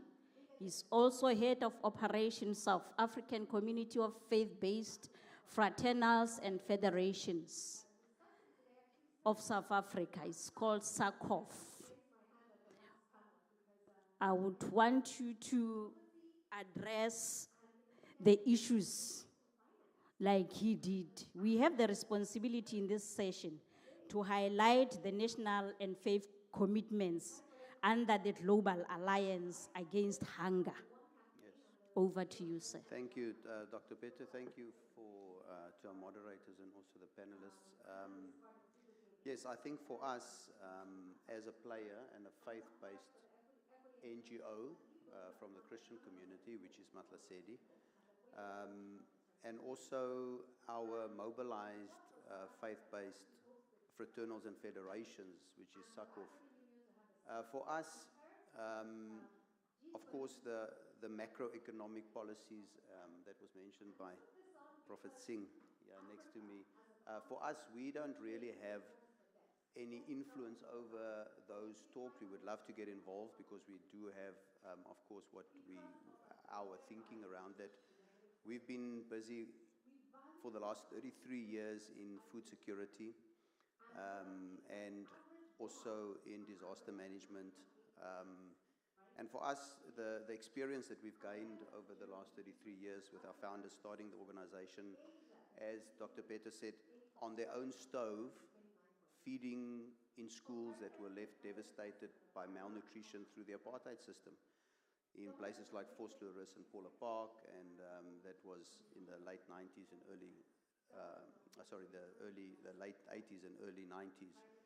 And for us as Mahlasedi, being in this sphere, we understand that hunger is not just a symptom, but it's truly a driver of many of the socio-economic problems that we have, dignity, even crime. We've seen this even in COVID when we were able to feed complete communities. We would do a whole community in Olivenhout-Bosch for 30 to 35,000 households. The station commander gave us stats where petty crimes decreased for 2 months completely. These are the experiences that we've seen. And that food relief is truly a bridge to restore this dignity and enabling children to stay in schools. It enables mothers and fathers to go and get educated and build greater and better lives. Without this food relief, the first thing that, of course, is on their mind is how to feed their families. So for us, as an approach and what we can just from our lived experience share to this dialogue is that mobilized faith communities, as my colleague said here next to me, is networks that are extremely, extremely powerfully available to reach communities that others cannot because of the location in the most rural parts, the volunteers, the trusted relationships. Also, we have learned how to integrate also health, education, and skills development with the supply of food. But anybody that has ever been involved in food security knows that a food parcel or a food soup kitchen or feeding is not a sustainable model. It's absolutely not sustainable. And what we've done in the last 10 years is also to purchase a farm to develop a model by which subsistence farmers are developed around townships. The model that there is at the moment is that there would be a bakkie that will drive from the township to a marketplace. And there, that marketplace, they will fill it up and then it will come back. And from there, it will go on trolleys, it will go through, and all these bells would ring. And they would buy the vegetables and nutritional food, but it would be 500 or 600% more than a person that is well off would pay, it is a warped model. So we've been developing value chain research and experts in developing hub models where we create fruit and veg models that will be in the townships where the subsistence and light commercial developed young black farmers could supply these little hubs that will be like a secondary market where nutritional food can be bought at the same value, and that the value unlocking of the value chain will not then go to the big corporates, but it will go into the townships, it will go into the people paying the price.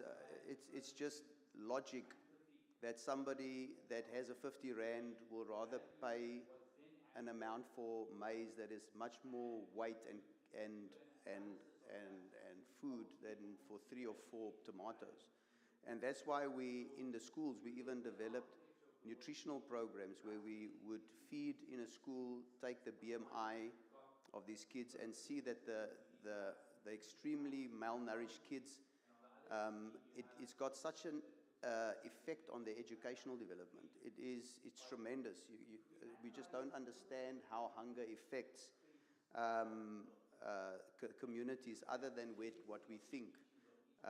So yes, so we're really involved in empowering the ecosystem around the townships that we are involved in. So for us, I'm going to leave it at that. There's a lot that I can say in learned experience, but we have to understand that as faith-based organizations, interfaith, that it's an integral national and global network that must be used in the strategy. They must be involved. But I do see, and in what we've seen in the last 33 years, is that there should be food production ecosystems built around the poorest of the poor communities. And that's what we've been doing. And long-term agricultural entrepreneurship that will bring entrepreneurship, it will bring subsistence, farming, and also where people really show a lot of promise. We've seen young black farmers rise up from these programs and really become great farmers on farms of 1 to 2 hectares and then later on 5 to 10 hectares. So that is what we as Matlasedi are doing through our commitment. Thank you. Thank you very much, Pastor Jan. We have heard from the presentations that food security is dignity. We have also heard that hunger is human-made, and so are the solutions to alleviating hunger. Let me give Andre Kaufman, the Director of Faith and External Engagements, World Vision International to give us a picture of what they have seen when they are going around the globe in as far as fighting hunger and poverty are concerned. And perhaps that would give us an idea of how, as a group, we can agree and take a decision to stop hunger today. Thank you.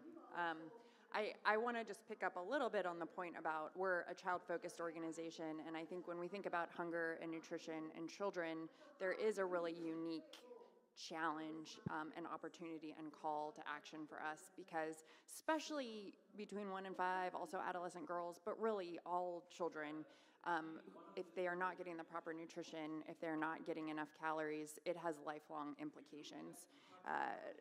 Pastor Jan talked about in the current, their ability to perform in the classroom. It affects their learning for life. It affects their future work, their future income. There's a lot of research on it.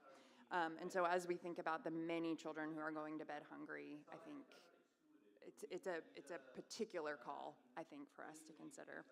And I'm really going to focus on, I mentioned in the session this morning, these faith community-led nutrition dialogues that we've had globally.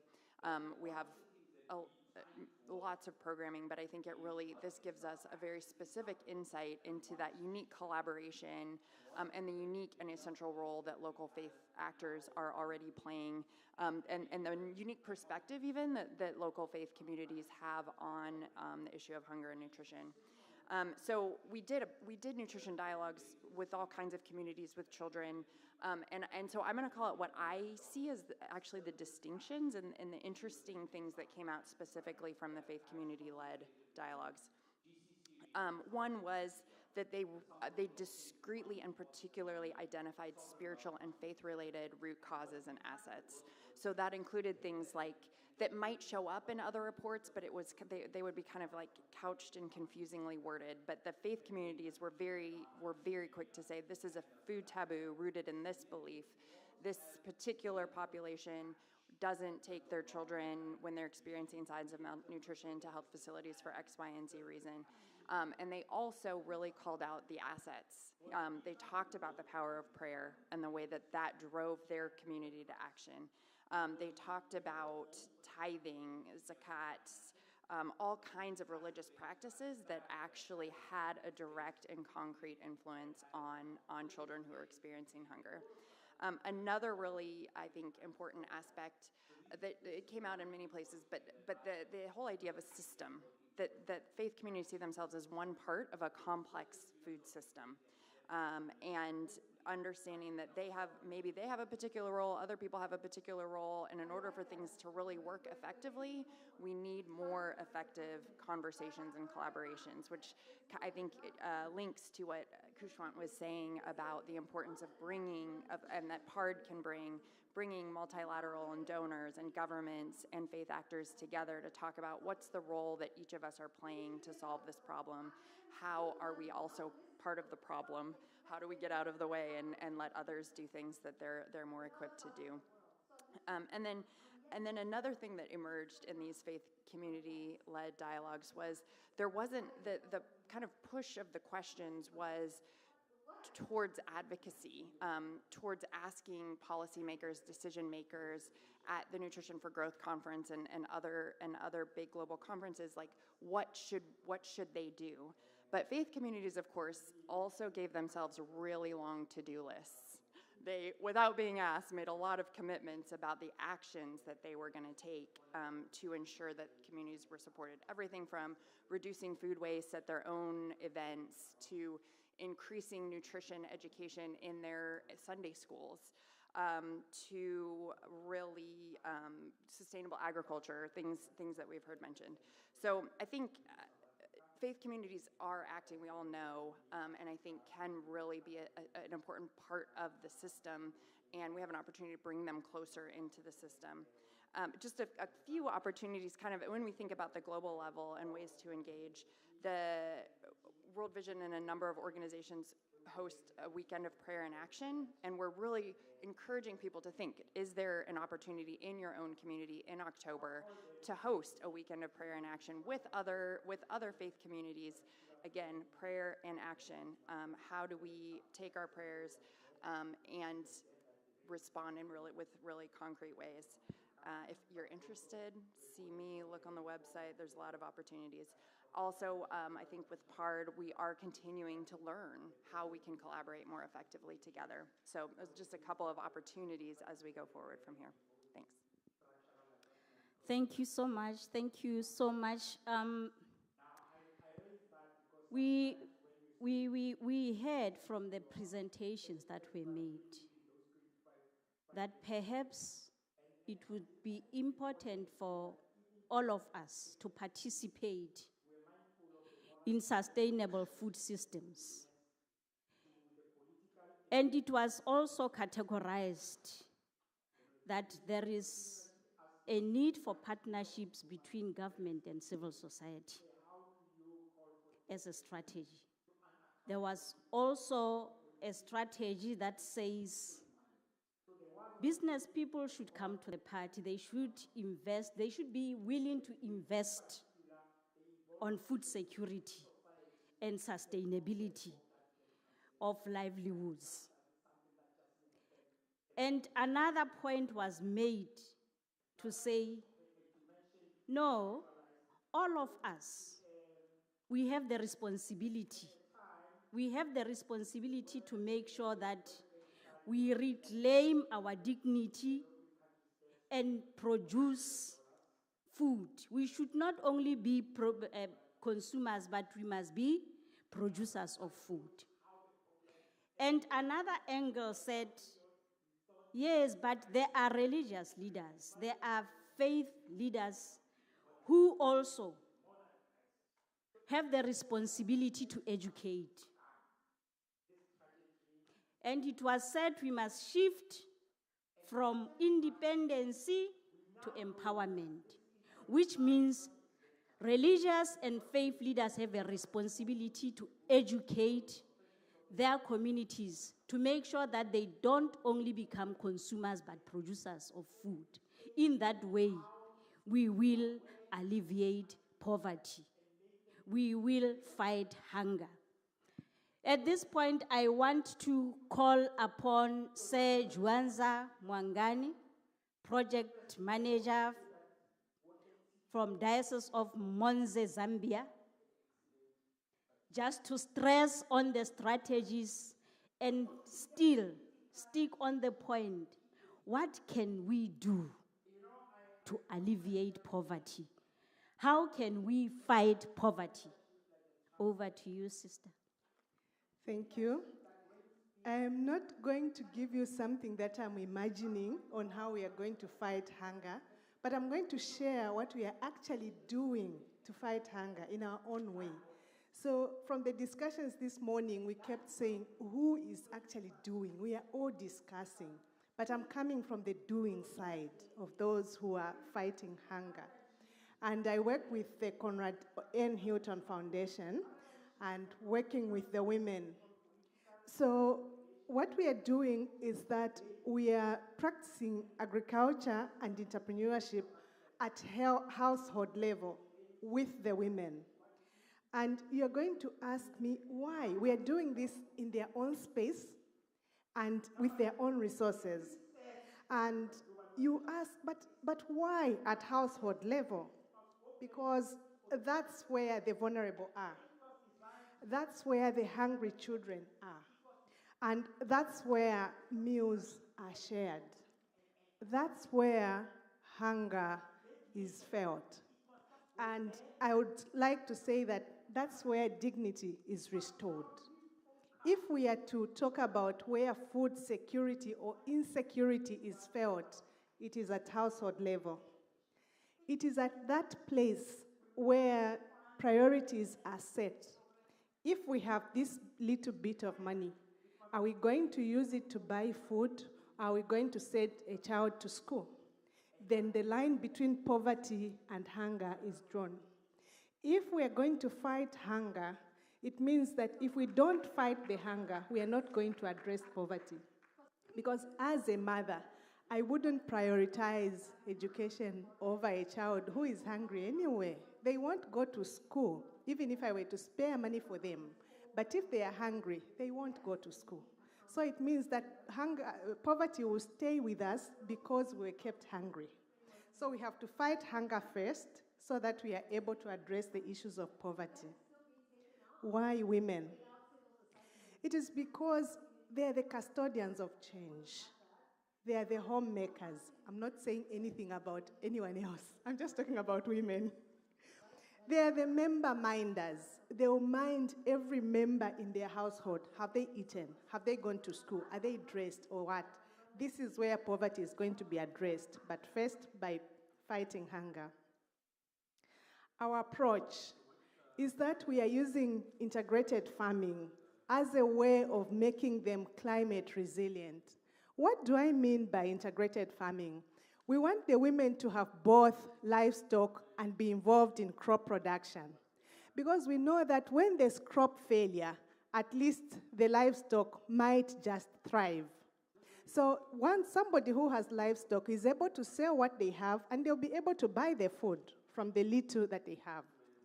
We have used this together with entrepreneurship so that they don't just grow agricultural produce for feeding, but also to earn some income so that they are able to send their children to school, to buy what they need in their home, to just improve the status of that particular home.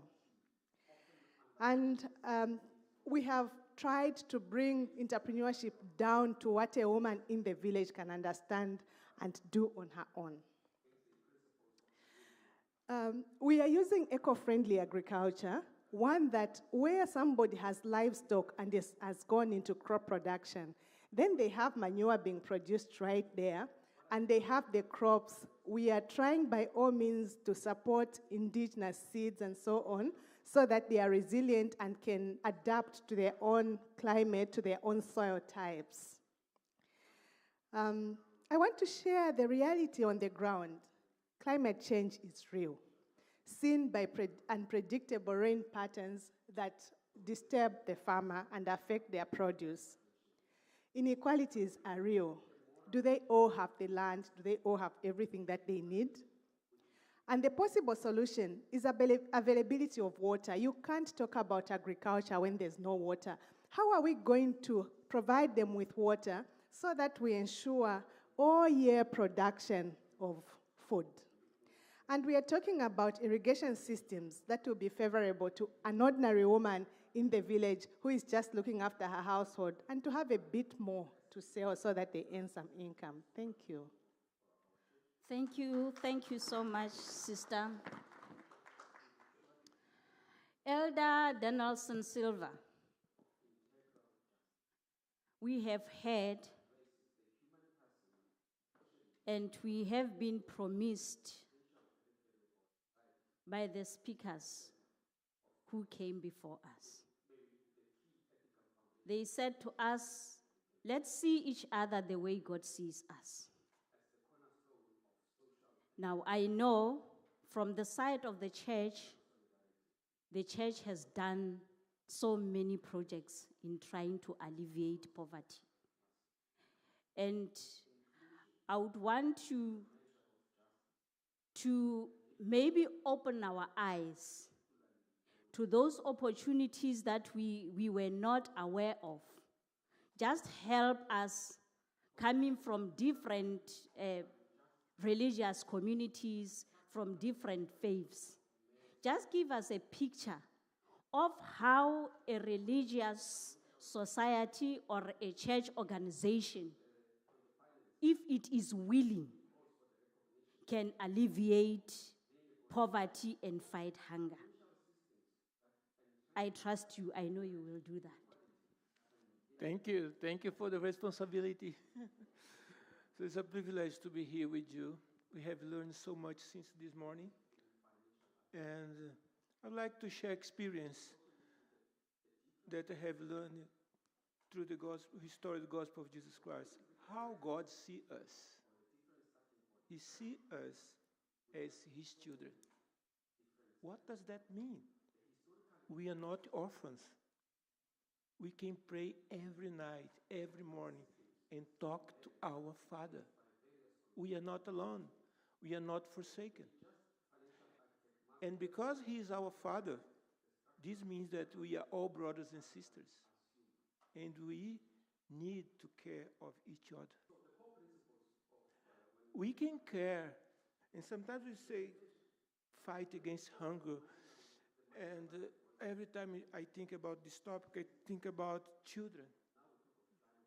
There are so many simple ways that we can identify small movements of how is the child nutrition. Let me give you an example. Last year, we as an organization, we selected 3 countries to start a pilot: Madagascar, Mozambique, and Zimbabwe, on child nutrition. We, in order to identify the stage of nutrition of each children, we use just 2 tools: a metric tape and a scale. By measuring the height, the arms, the chest, and checking the weight, we, in minutes, could identify if that child was missing the right nutrition. And we open our meeting house not only for the members of the church, we opened for the whole community that will participate in that pilot. And they came. And the idea was to teach the mother how they could do that at home. And once identified the need, the church provided the resource, the ingredients through a cocktail that could supplement the missing vitamins. So we did not spend millions and millions of money to identify the problem, because without identifying the problem, we will not fix any problem. What causes hunger? What's hunger? I like the definition from the World Food Program. Hunger is, they define hunger as a discomfort or pain caused by a lack of food. Another experience that we had, I had the opportunity and privilege to go to handover on projects that involve food garden. Food garden is a very simple way to eliminate the hunger.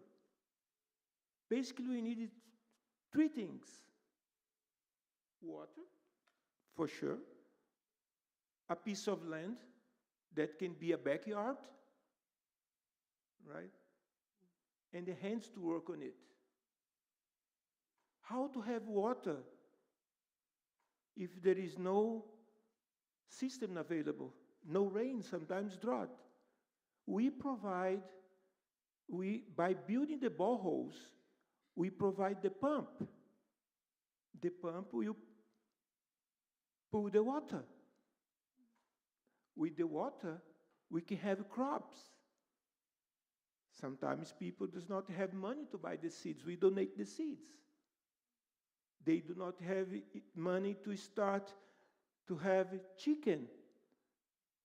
We donate the chicken. They start cultivating. They start taking care of the chicken.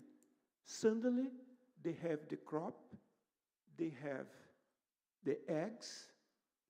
They can, in community, using their own piece of land that they have in the backyard, they have food. The hunger is over. Very simple steps. The problem that we have learned is that following the principle of self-reliance that we believe and we know that we can change the life of any individual, family, community, or country, is that we cannot be satisfied on only doing that or present that solution as the final. No, this is the beginning. We need to see that child that is suffering of bad nutrition. By acquiring the right nutrition, we need to see them at school. And after school, doing the primary, the junior school, and then the secondary school, and then the university. They will change their lives and the life of their posterity. Because education changes everything. Education changes everything.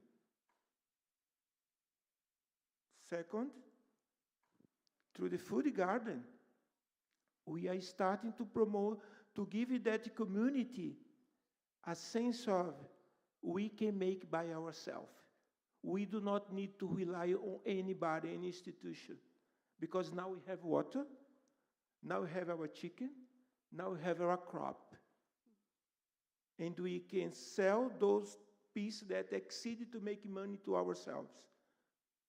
So what I presented here were small solutions to big problems, but that make all the difference and is doable.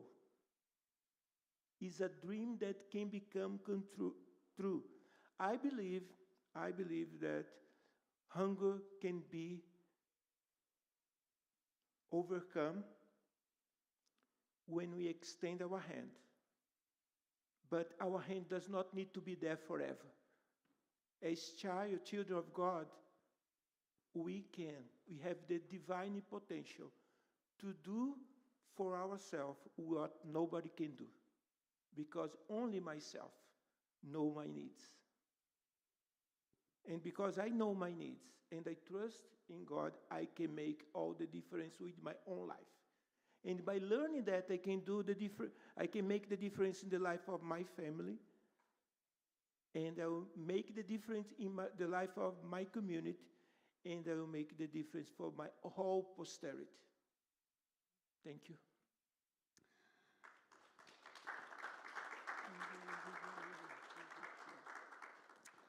Thank you so much. Thank you so much, Elder Danielson Silva.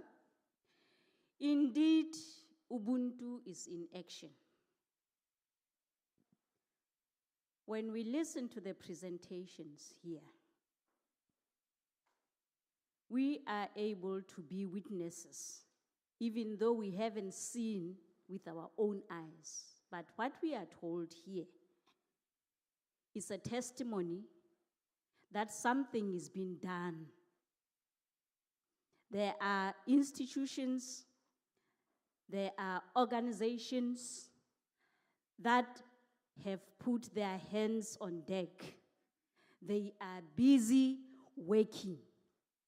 Now, it is up to those of us who have not started, because we have the huge elephant here, hunger and poverty.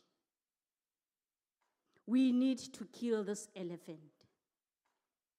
At this point, I would like to invite to the podium my co-moderator, Director Dr. Renier. I'm calling him specifically not to come and make a presentation, but because he has done a study on the role of interreligious actors in addressing hunger and poverty. I would not want to squeeze him and just put him to a level of just being a moderator when I know that he has done a lot of work on this topic alone. So, Doc, I would like to call you, just give us a brief. Why are people dying of hunger globally? and what needs to be done.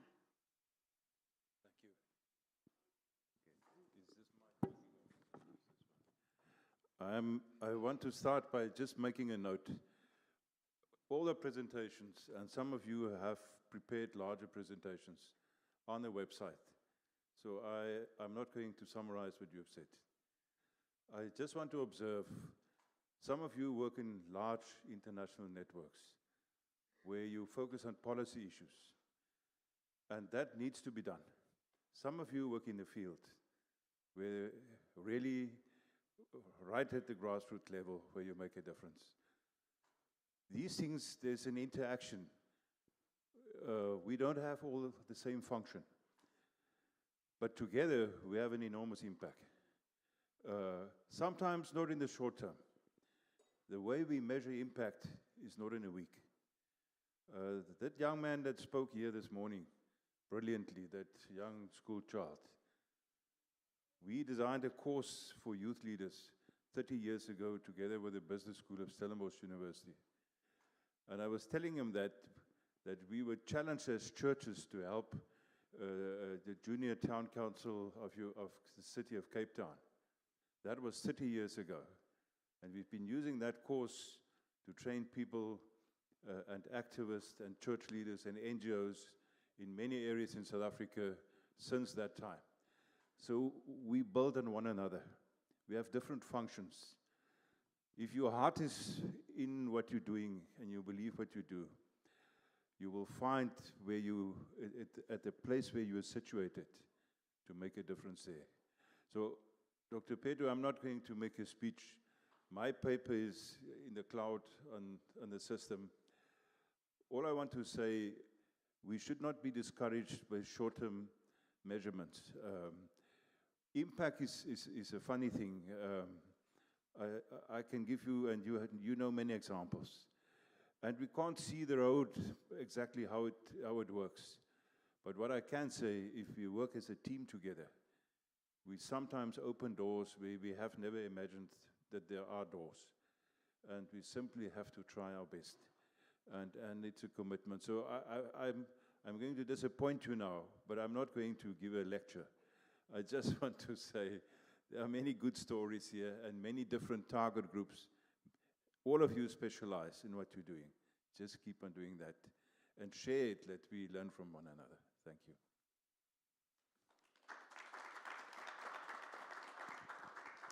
Thank you. Thank you so much. I would love to open a discussion for delegates. I know people chose to come to this session because they are either interested or it's because they are working on projects that they would want to share their experiences with us. We still have time. The timekeeper just indicated that they still have time. So if you have any question for clarity from the presentations that were made,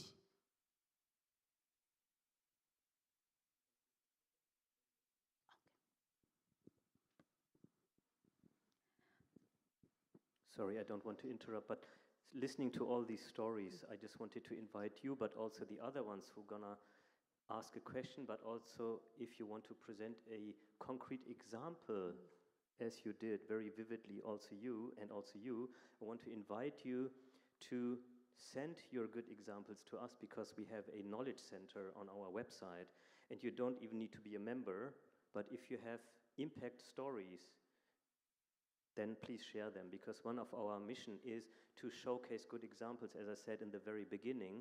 And if you look at the TV and media, very often you have bad news about religion, right?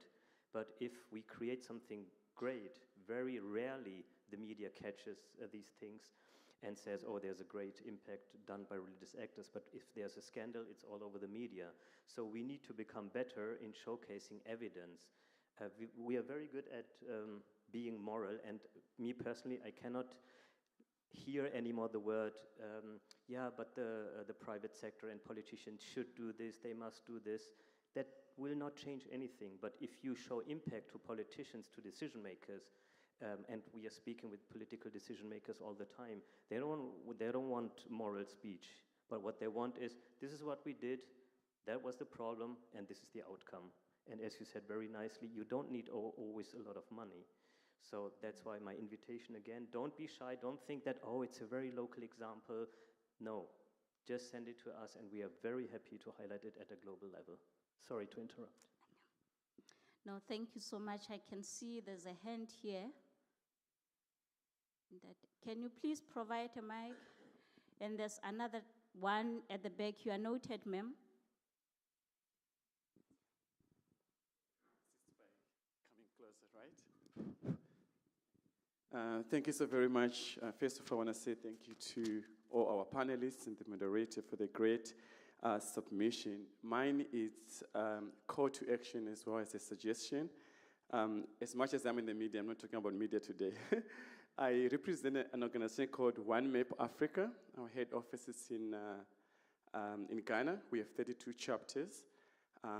One of the mandate of what we do is to capacitate and to empower farmers in agriculture.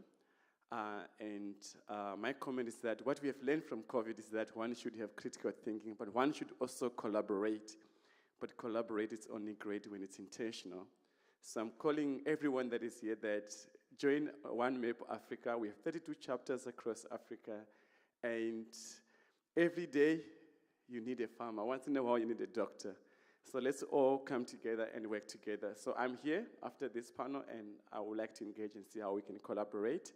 And lastly, we also have the carbon climate finance event coming up next year, so I'll also share that with you guys. Thank you so much.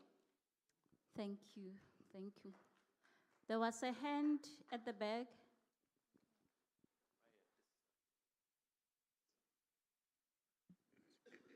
All right, thank you. My name is Chilufia, and I work for the SDG2 Advocacy Hub.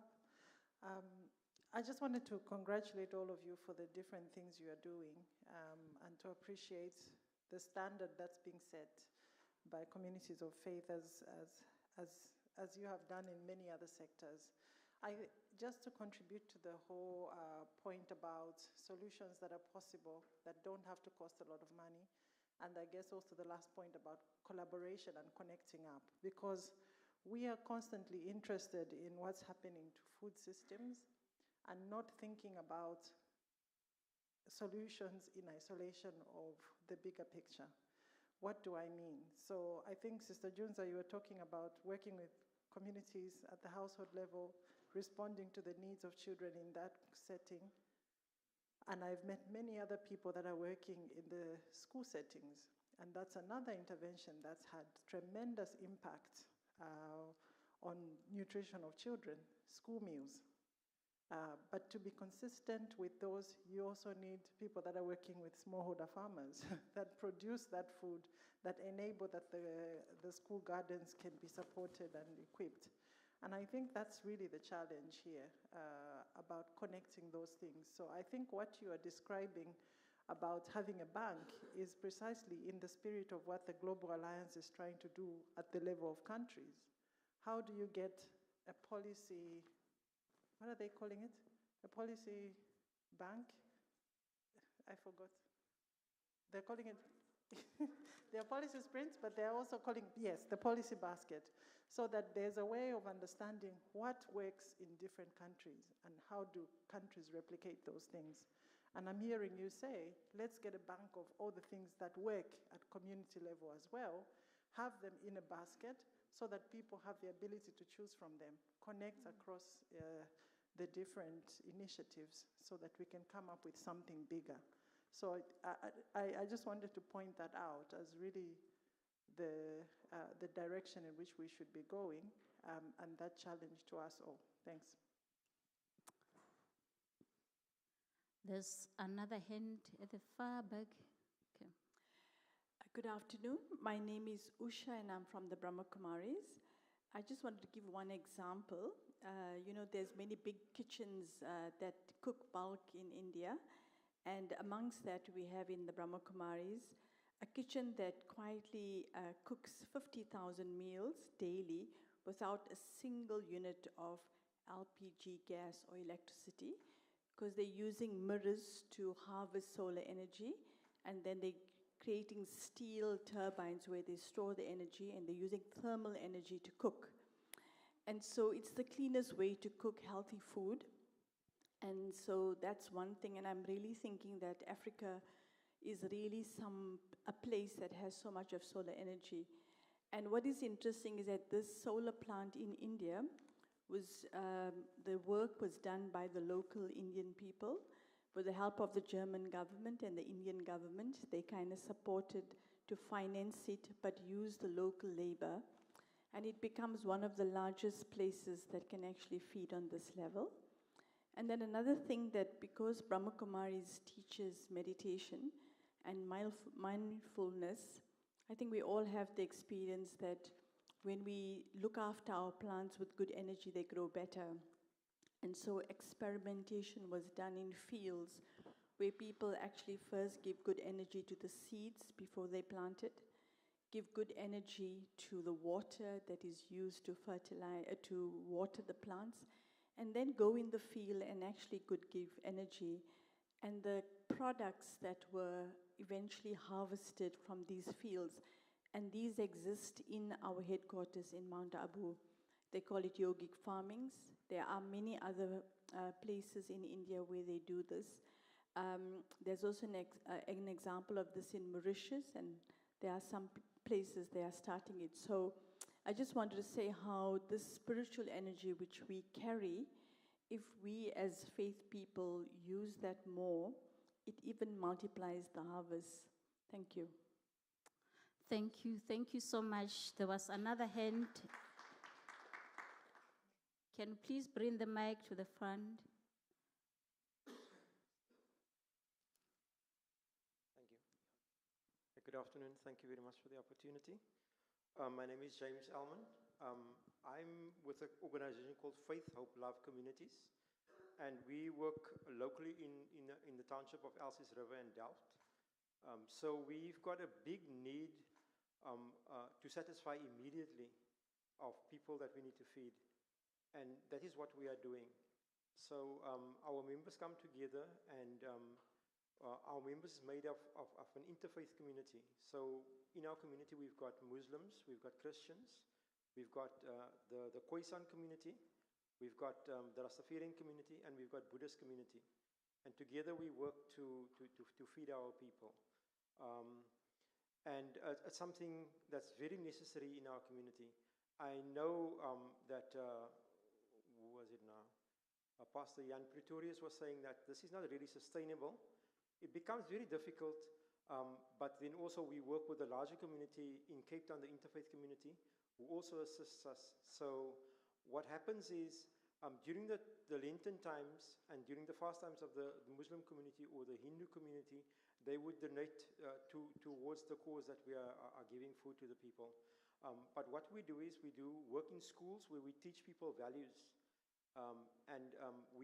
What we do also do is we have peace walks where we teach people about the environment, and we expose them to the various communities, the various faith communities. And I think, Andrea, you were saying that something for prayer from the faith communities. That is one of the things that we do. We do interfaith prayers together with the various different faith communities, and that is something that maybe we can talk about, that we could get the community of Cape Town specifically to have interfaith prayers for the alleviation of poverty and hunger. And then, yeah, what our brother, the prophets sing.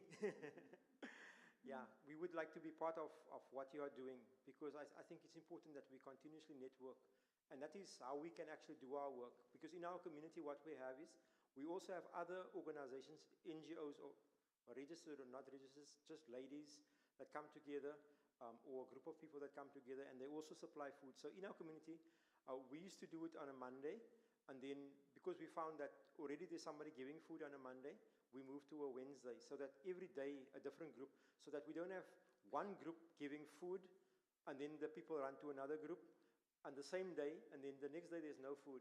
So we've learned to work together, and if we receive a donation, whatever is left over we give to the other group, so that they can maybe add it to the food that they are distributing the next day. So the networking becomes very important.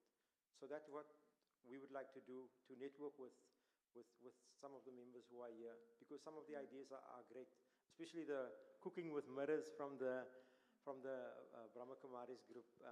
We would like to learn about those things as well. Thank you very much.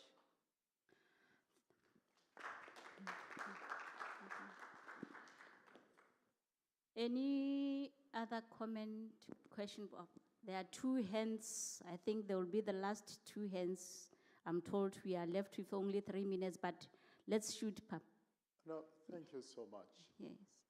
I don't have a question, but simply a comment. When you hear in our midst, there are those who are reaching about 20 people. There are those who are reaching hundreds. There are those who are reaching thousands.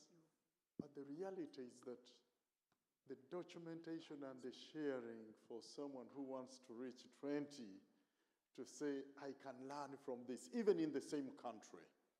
It can be even the same district, county, or province, whatever the demarcations in the various countries, the local governments. How do we deal with this? Because these are practical experiences in real practice of agriculture, in policy engagement. I think there is a need around that in this Interfaith Forum. It may not be only this forum, but for us to document so that these practical experiences, their reach is expanded. Thank you. Thank you. The last hand at the back. Thank you. I am Isaac Morrison. I'm from Ghana.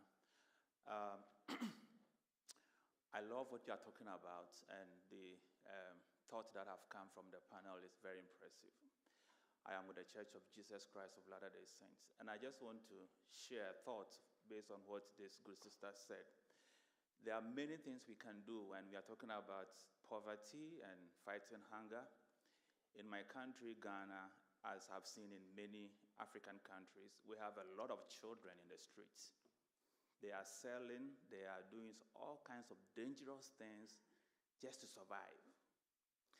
Now, one of the things that we are doing in West Africa, perhaps if all of us can do little in our areas or countries would help, is trying to get these children out of the streets so they can have a good future for themselves.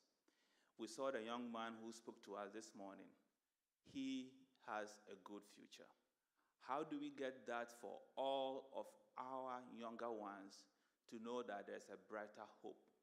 This is what we are doing. We call something succeed in school. So we have many of the children go to regular schools, some even go to school under trees and all that. And then when school is over, by 1 o'clock, 2 o'clock, they are in the streets trying to find something. Now we gather most of these children and bring them to our church meeting house, whereby there will be extra tuition for them for writing, for reading, for life skills, for mathematics, for exams preparation, so that they can have, they'll be comfortable and know that there is future for them. Now, this is just making so much impact. Over the last few years, we have had over 30,000 students go through. The success rate is incredible. They are passing their exams, they are having greater future, and we also feed them when they come. And so we are trying to let them know that, no, going to the street is not the way for me, but rather I can come and get more education and still also go home with lunch or dinner. I think that we need to be thinking about some of these things in helping our youth realize that, hey, we can have a better hope if we get the right education, if we are focused, we will be able to, do good things, and God will help us. Thank you. Thank you so much. I think we have come to the end of our session, but before we leave, let me thank you for being such a good audience. I am sure we have had enough inputs that we need to compile and give to the organizers of this. But moreover, Thank you very much to our presenters. I think you have opened our eyes with the projects and the programs that you run in your own space. You know, it was a blessing that we came here to this conference, in this session, because when we go out of that door, we are now different people. We are learned people. Our hopes are high. We have an opportunity now. We can network with part. We can network with people with resources, with the big tanks. Our hopes are high. But before I go any further, let me give to my co-moderator. But from me, thank you, thank you, thank you.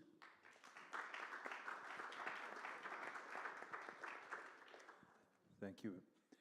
I just have an announcement on the program for tomorrow. After lunch tomorrow, there's a 1-hour break between 2 o'clock and 3 o'clock. For those of you that are interested to be part of the team that are packaging food for ECD centers and children, it's going to happen at 3 o'clock. So after lunch tomorrow, you have time to dress you differently if you want to. And there will be people guiding you where these food parcels will be delivered. So with my co-chair, thank you so much for everything you're doing. And in between, we can share notes or share it virtually in more studies. What I've learned in my own work is that food gives you access to many other issues. It becomes an instrument of leverage to get to problems at home, whether substance abuse or violence or whatever. If you focus on food, you reach many other problems and give people hope. And that is what we have to do as faith leaders. Thank you.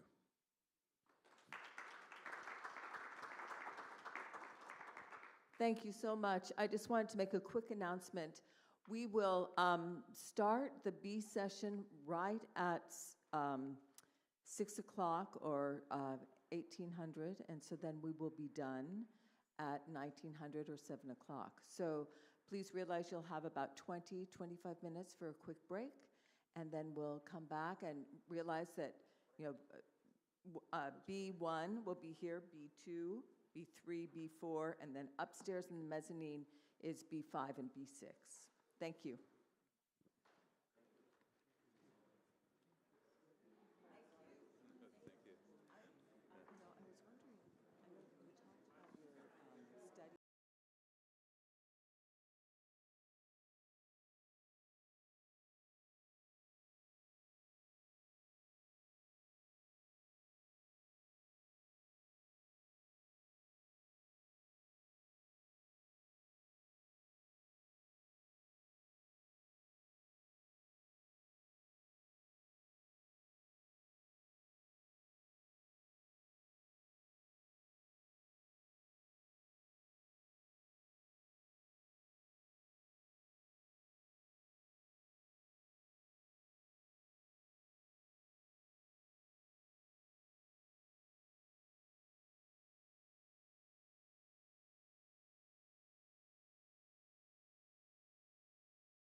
where we will have 3 opening launches in each of the 2 rounds, and then we will focus on 2 areas with also an opportunity to ask questions from the audience. To assist me in this conversation, I am both honored and privileged to introduce our 5 panelists. First, Mr. Deus Basira, and you can raise up your hand so they know who you are, yes, who is the inaugural director of the Georgetown University Global Health Institute and engaged around the Georgetown Lancet Commission on Faith, Trust, and Health. Then we have Mr. Douglas Fountain, and Douglas serves as the Executive Director of Christian Connection for International Health. We have thirdly Kushwant Singh, who is sitting closest to me here. He is Head of Secretariat at International Partnership on Religion and Development, also called PART. Then we have Peter Yeboah, who is the Executive Director of the Christian Health Association of Ghana. And finally, we have Jeffrey O'Malley, who is the Senior Advisor for the United Nations Development Program, UNDP, and based here in South Africa. Please give our panelists a warm round of applause.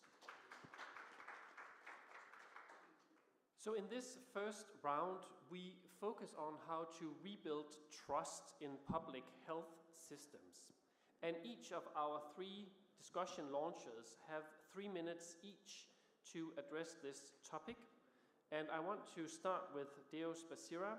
You have 3 minutes to open, and I press start over here on my clock now, so we keep a sharp eye on time. Deus, the floor is yours.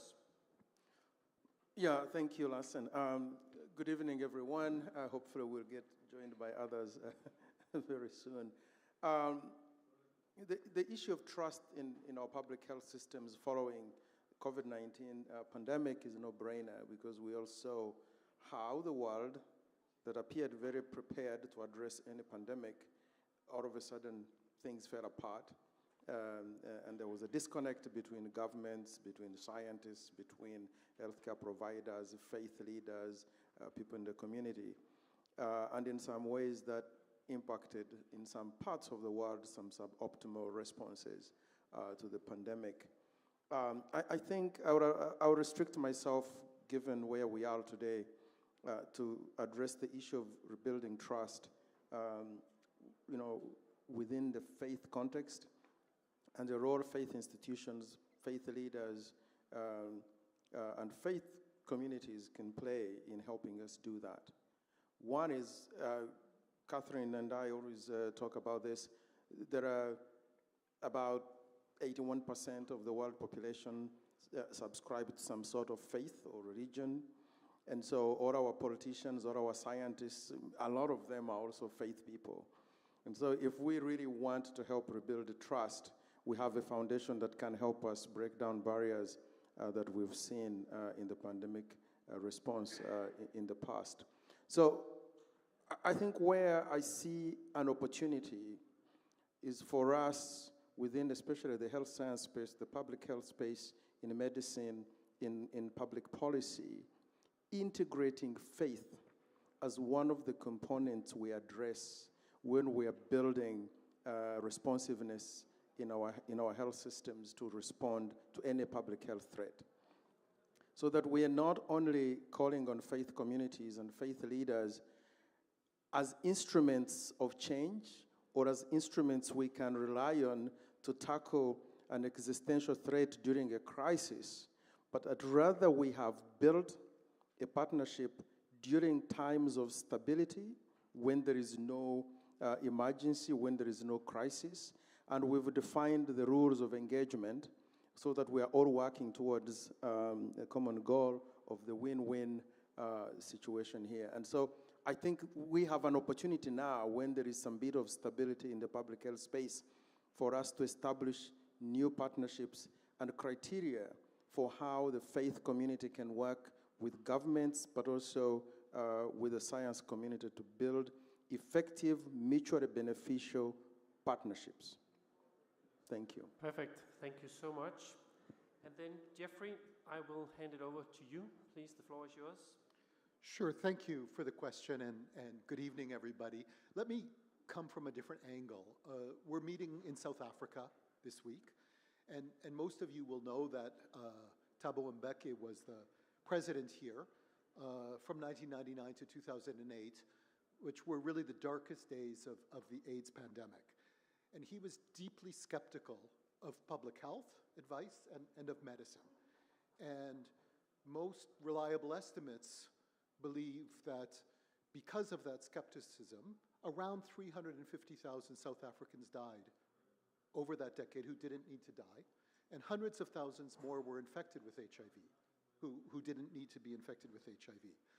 But the Treatment Action Campaign, which actually started here in Cape Town, mobilized civil society, used the courts, challenged Mbeki, and when HIV treatment was finally made available and rolled out here in South Africa, there was a huge demand from the public and dramatic uptake of that treatment. So why am I starting with that anecdote? You asked me about COVID. It's just to say that skepticism of public health isn't new. It didn't come with COVID. And it's not something that only comes from the uneducated or the grassroots. It can come from the president of one of the most successful countries in Africa. And that skepticism has been, it can be deadly. Hundreds of thousands of people can die from such skepticism. But here in here in South Africa, once HIV treatment was available, as I said, there ended up being much more public trust in public health than there was public trust in the government. So I think we're sometimes dealing with two different kinds of skepticism. There can be skepticism of the government, skepticism of the state, and there can be skepticism of the high priests of public health and medicine. And sometimes they're in tension with each other, which was the case here during those dark days. But sometimes they reinforce each other. And I think what happened during COVID was that we had skepticism of the government, and we also had skepticism of public health and medicine, which of course was a problem. So what can we do to rebuild trust?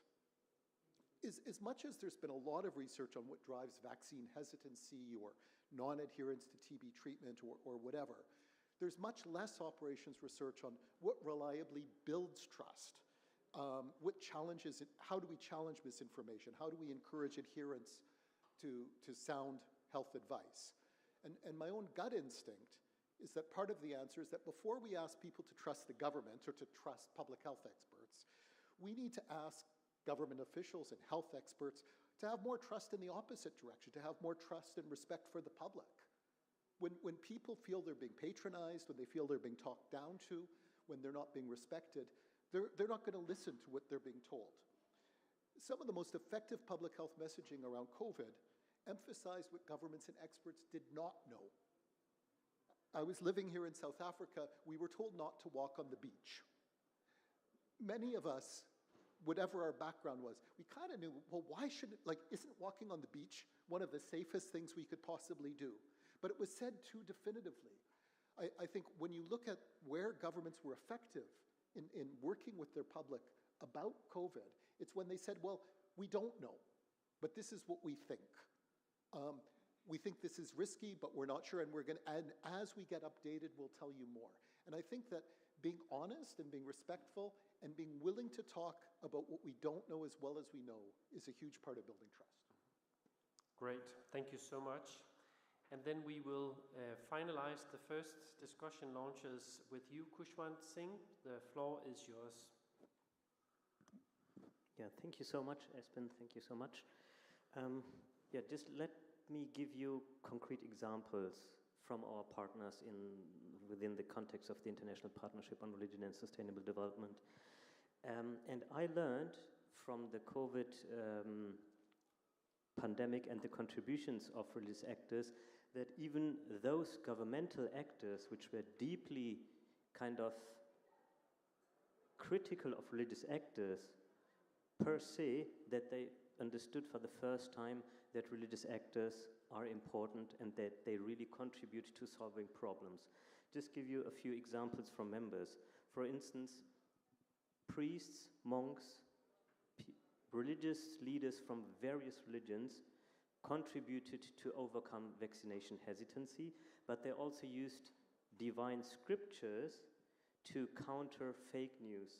For instance, where traditional and religious leaders use scriptures to say that this is the work of the devil, so you better stay away from vaccinations.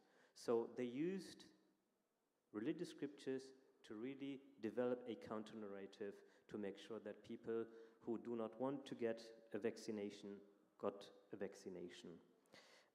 But another thing which I think is very close to religion is spiritual care.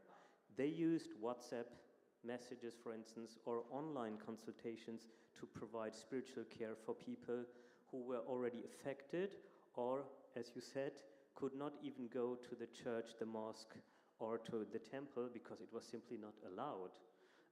It was simply said, it's closed and you're not allowed to go to. So people who felt very isolated still could make use of services that were simply provided digitally. The other thing, what I think was very impressive is that religious actors provided very practical support. For instance, we know of cases where they chartered flights from the UK to go to India and Bangladesh and other places to bring over oxygen, also to remote areas. So actually, they were filling the gap of not existent services which should actually be provided by the state. And of course, there are people who criticize this concept and saying, yeah, but religious actors should not fill the gap of what the government should do, but like, how can you blame someone if he's or she's doing a good job?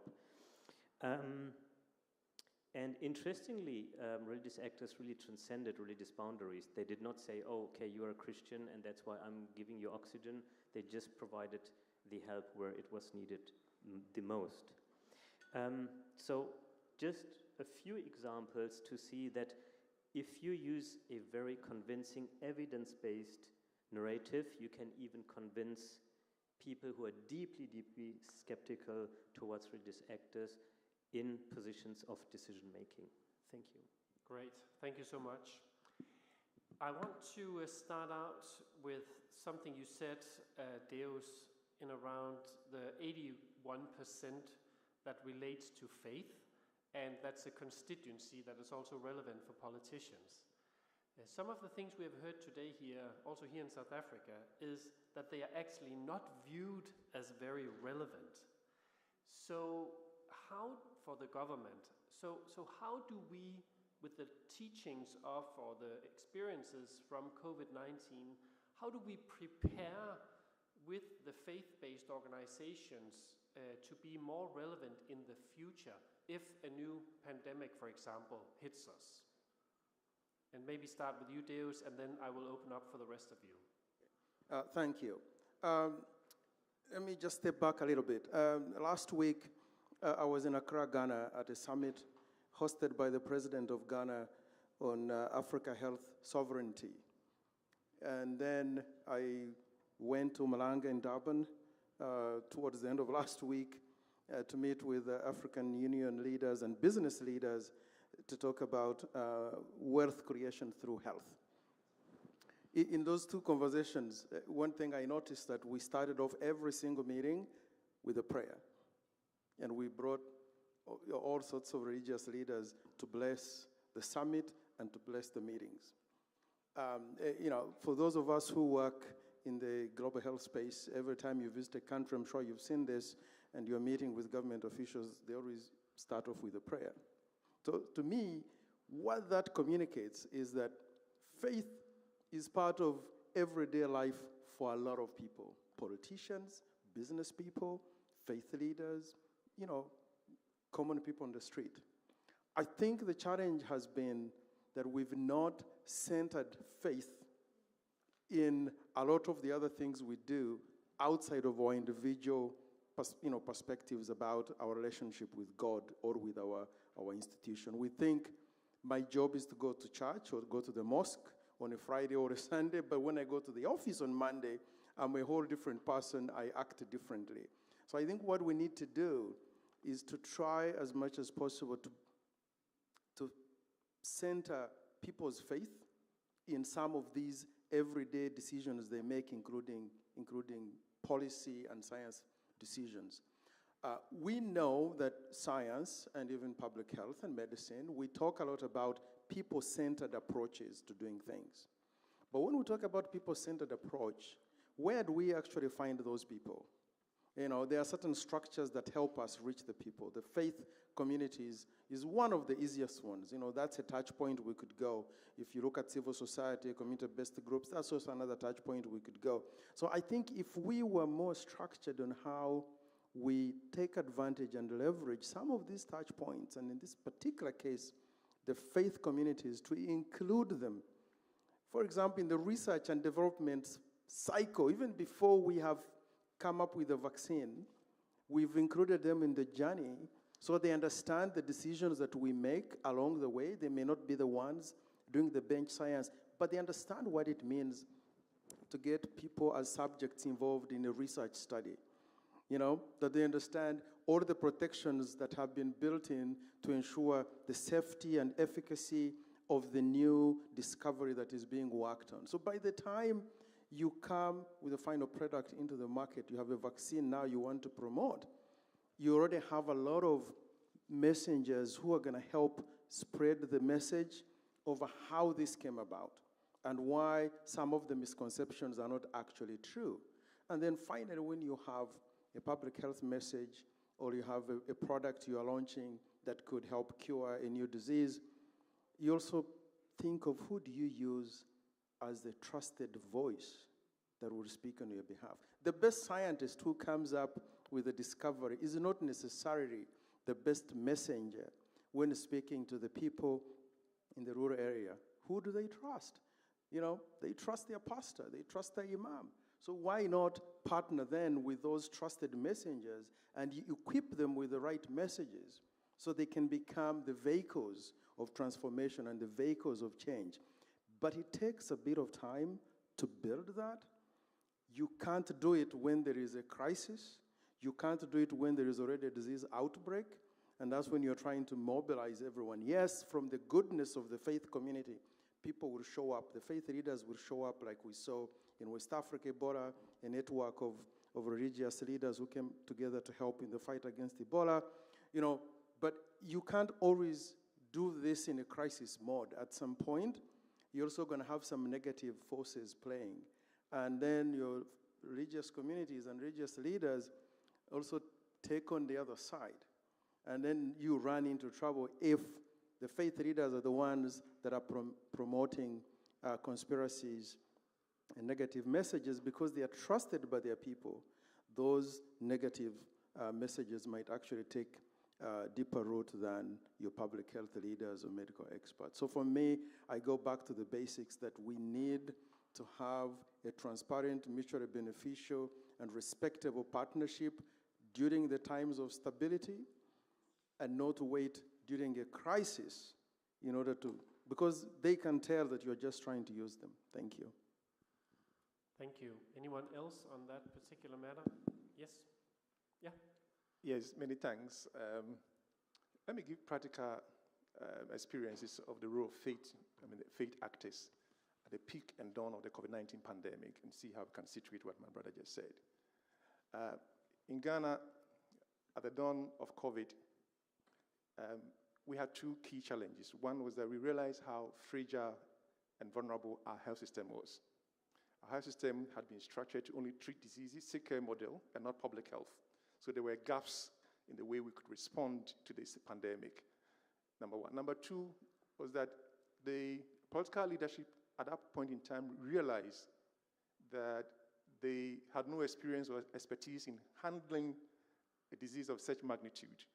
And also, they also lacked trust. They had just won an election. The system was polarized. So in terms of capacity to mobilize the key actors, they had that. And this is what they did. The first thing they did was mobilize all the Christian religious leaders. By the way, Ghana, 71% of Ghanaians identify as Christians, 15% Muslims.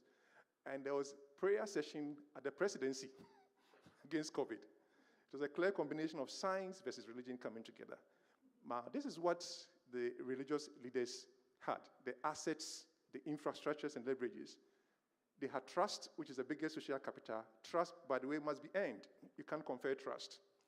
And they had access to 4 social spaces: education space, most of the best schools in Ghana were by the religious leaders, early missionaries; the health space, and of course, and also the church space, the power of the pulpit, the unquestioned authority of the clergy, and interfaith platform. So they could mobilize the community. And this is what the faith leaders did. They promoted vaccine uptake. They modeled compliance with COVID-19 protocols. And they also countered disinformation and misinformation about COVID. And they were the frontline messengers because they were that credible. At that point in time, the opposition had also set up a parallel COVID-19 system. So the faith leaders had that stability, respect, the cloud, the gravitas to really say the message. So that was the first thing we did. And about 40% healthcare services are provided by faith-based healthcare facilities. And this is what we also did.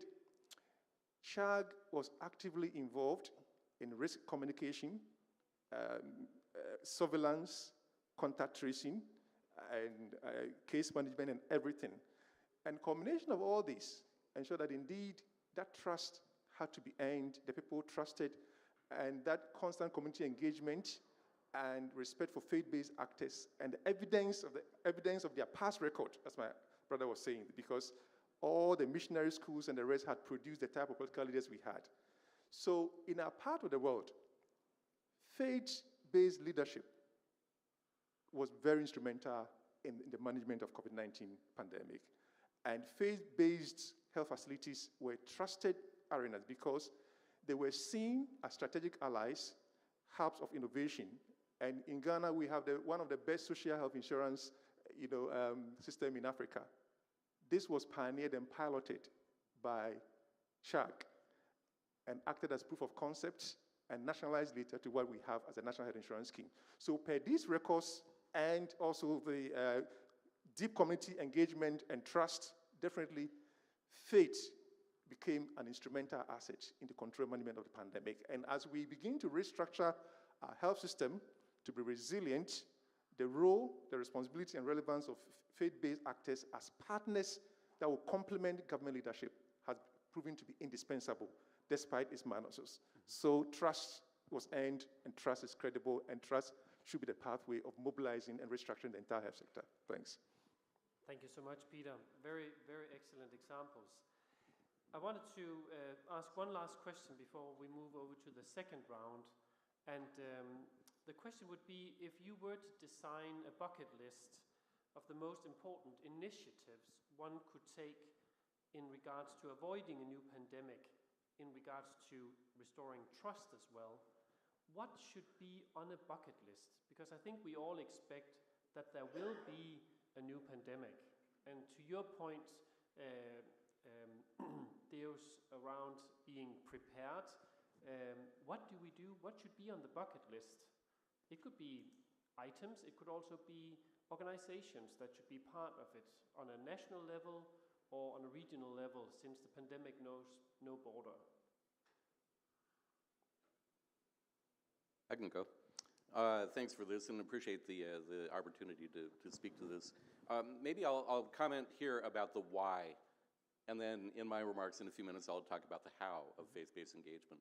Let's remember, as we spoke earlier today, about 84% of the world's population belong to a major religion.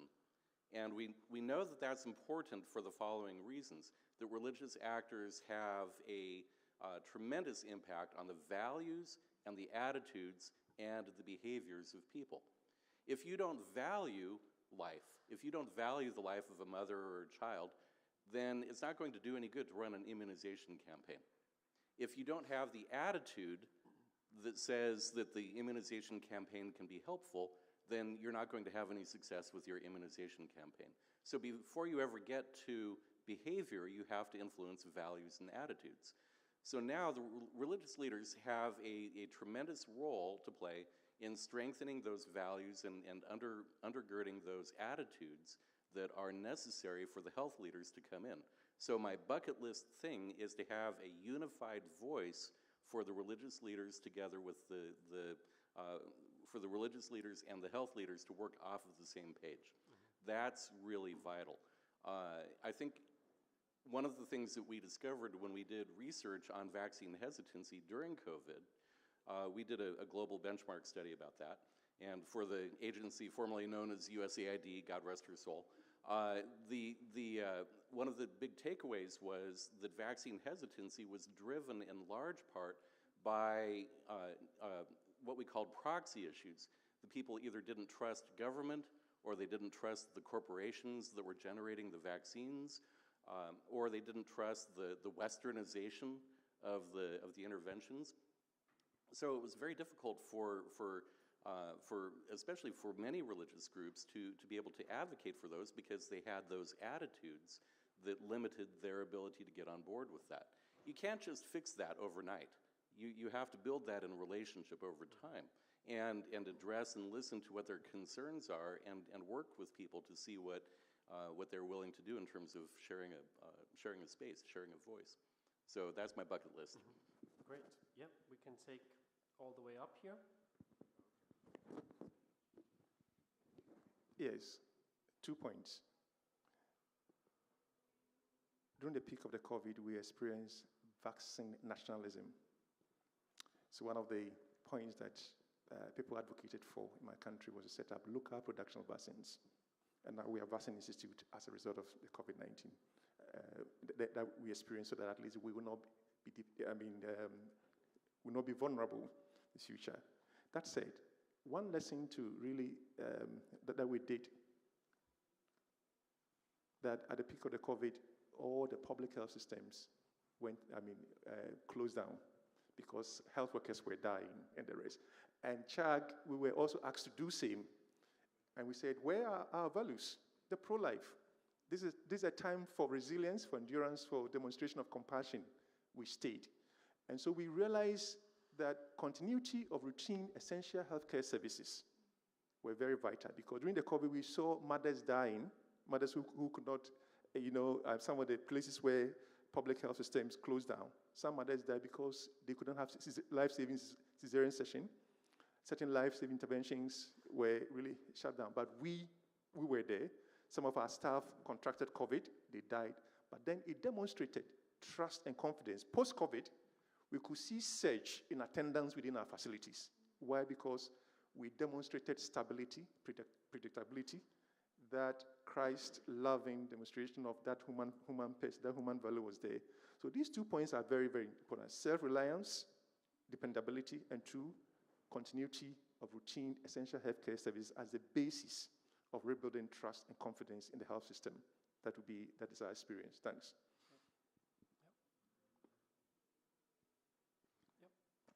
Thanks. You invited a bucket list. Let me share 4 ideas, 3 of which really are just about health in general and not about the interaction with faith, but then a brief reflection on faith. So first, again, it's not a new idea, but taking a human rights-based approach to health is absolutely essential. And there are many dimensions to that. And we just heard about vaccine apartheid, but the first and most important dimension of that is that everyone has an equal right to health information, to health services, and everyone in the world, and everyone regardless of what community and what, frankly, faith leaders think of them or their behavior. Everyone has the right to health. And a corollary of that on the right to health is we have to convince governments not to abuse human rights and not to take advantage of pandemics to pursue counterproductive agendas. A particularly egregious example of this during COVID happened in Uganda, where the government of Uganda arrested a bunch of LGBTI people that were staying in a shelter in a relatively safe place, claimed that they were violating social distancing, and put them all in a crowded cell. It was an anti-LGBTI agenda. It wasn't a pro-public health agenda. And people also see through when a government is lying, frankly. Secondly, back to vaccine apartheid. We need to radically rethink intellectual property. We need to radically around things like vaccines and medicines. We have to revisit what's called the Doha TRIPS agreement, for those of you who know it. The clearly the current intellectual property regime isn't working. We had something called COVAX. We had an African equivalent of that. They didn't work. We have to admit they didn't work, and we need a much more instantaneous sharing, not only of products, but also of data about things like genomic data. You know, this cannot be, you know, owned by a university in Boston or a center in Geneva. Third, we have to think multi-sectorally. Of course, the health sector is absolutely crucial, especially for, you know, provision of care, diagnostics and treatment, and to a certain degree for provision of health information. But we all know that health is driven by nutrition, by social patterns, by inequalities, and also we have to look at, when we talk about a sort of public health prescription, we can't look at its impact only in health terms. Shutting schools for 3 years may have slowed the spread of COVID, but it also set back a generation of children from their education. So we need to recognize that interventions in one sector have impacts in other sector. And also interventions outside the health sector can either promote or undermine health. So those were my 3 bucket lists from the health perspective. But just a last quick reflection on faith. We heard about faith leaders as health messengers already, and very much from Peter about faith leaders, faith-based organizations as providers of health information.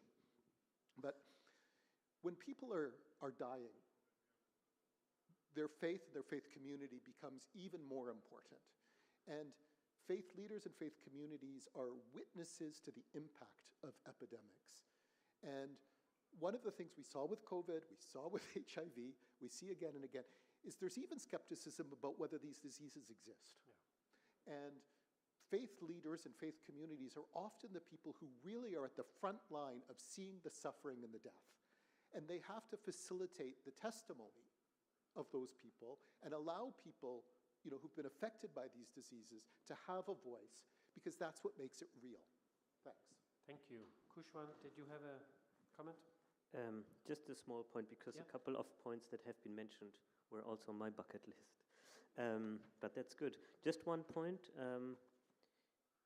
It is with regards to the consultation process of governments when it comes to changing legislation, but also when it comes to setting up rules and regulations to kind of prevent the spreading of a pandemic. And the feeling which we had was that, of course, I'm speaking from specifically from a German perspective, but also listening to other part members, that governments tended to either be very like science pro, so they just wanted to speak with the hardcore scientists from the field of pandemics and so on, but they wouldn't invite social scientists. Sometimes they did, but not so much. But civil society was not a key actor. So of course, one wish would be that they have a very inclusive approach before they're changing rules and regulations and legislation, and they make sure that also religious actors are regarded as an important pillar of civil society. And that, of course, is only possible if they are convinced that religious actors are able to really contribute. So all the good examples that you have been given, they need to be in the newspapers, they need to be in the knowledge centers and so on, so that it really kind of creates a coherency that is lacking at the moment. And I'm also very impressed what you have been telling about the experiences in your countries. So, I mean, we need this information. We need these good examples. Thank you. Thank you. And Deus, did you have a final remark in this round? Okay, yeah. So my bucket list will include we should domesticate, you know, global health interventions or pandemic preparedness and response. I think we spend so much time at the global level, make all the decisions at the global level, but those things don't necessarily trickle down to the ground. The real impact is felt in people's lives at the community level. But when you look how we allocate resources between global, continental, national, and local resources, most resources tend to go up, but the real work gets done on the ground. And secondly, solidarity hasn't featured hear that much. But to build solidarity, it should really start at a community level. We can't build global solidarity if people within a community, people within a region, within a country are not working towards the common goal. So we should spend more resources trying to build solidarity within countries, within communities. We connect them, community to region, to regional bodies, and then continental before we go global. Because we are as strong as our weakest link, So if the national level coherence doesn't exist, it does not matter how many billions you may have mobilized at the global level. When push comes to shove, things will not happen. And then thirdly, it's high time, and there is now enough evidence, there's a lot of writing that has gone on, that faith or religion is a proven determinant of health. And therefore, we should start including that in our policy processes, in our planning, health policy planning, so that faith and religion are taken into consideration and are given the same level of attention like we do economics, we do education, as factors that really help determine our health. And so if I had a bucket list, I would like to see policies in countries that have integrated faith and religion as part of the determinant of health and coming up with specific interventions on how we do that. This is where, for example, spiritual care becomes an issue. How do you bring spiritual care to be part of the comprehensive healthcare delivery? At the moment, it is just left up to individuals. I will end by giving you a specific example. A long time I was working in Rwanda, and we found out that there were people dying in hospitals all by themselves because they had no relatives who could come and feed them. We did a mapping in that area of the country. There was a total of 1,000 churches and mosques combined that were not in any way connected to the hospitals. And so when we convened religious leaders and we told them that there were people in hospitals who are not getting fed, who don't even have somebody that comes to visit them and talk to them. And they were like, we didn't know. Nobody from the hospital ever told us about this. And they organized themselves using their own resources to start providing not only spiritual care, but also social support, nutrition for the patients. And that partnership has continued over time. So I think we tend to fear, those of us who work in public health and policy and government, that when we're in these public places, we should leave our faith and our religion behind as if we can divorce ourselves from that. And I think when we do that, that's even when you end up with religious people who are in a government becoming corrupt. So on Sunday, they come to church and they contribute, they give these offerings, and then on Monday, they go and start stealing, because we've tended to separate these values from our work and our public persona. So that would be one of my bucket lists. No, we will now move into the second round, where we will be a little more specific on the faith-based organizations and the role of them in the pandemic preparedness and also prevention. So we have now made a status on what has been happening around us. We have formed a bucket list. So what could be potential next steps? And I want to start with giving Douglas 3 minutes as an opening to the second round. Douglas, the floor is yours, and you will get a mic as well. Okay. All right, thank you. I wanted Peter to go first because I wanted to hear what he said and then say ×2. So I think he's got very practical experience with that. So I mentioned that I was going to differentiate my previous comment with the why from what I'm going to say now about the how.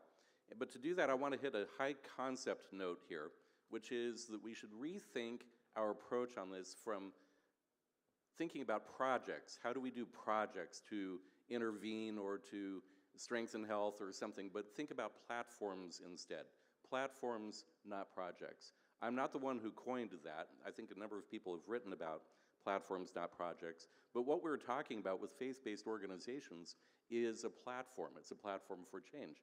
And as you heard Archbishop Tabo this morning talk about changing the heart, how do you do that? You don't do that with projects. You do that over time through institutions.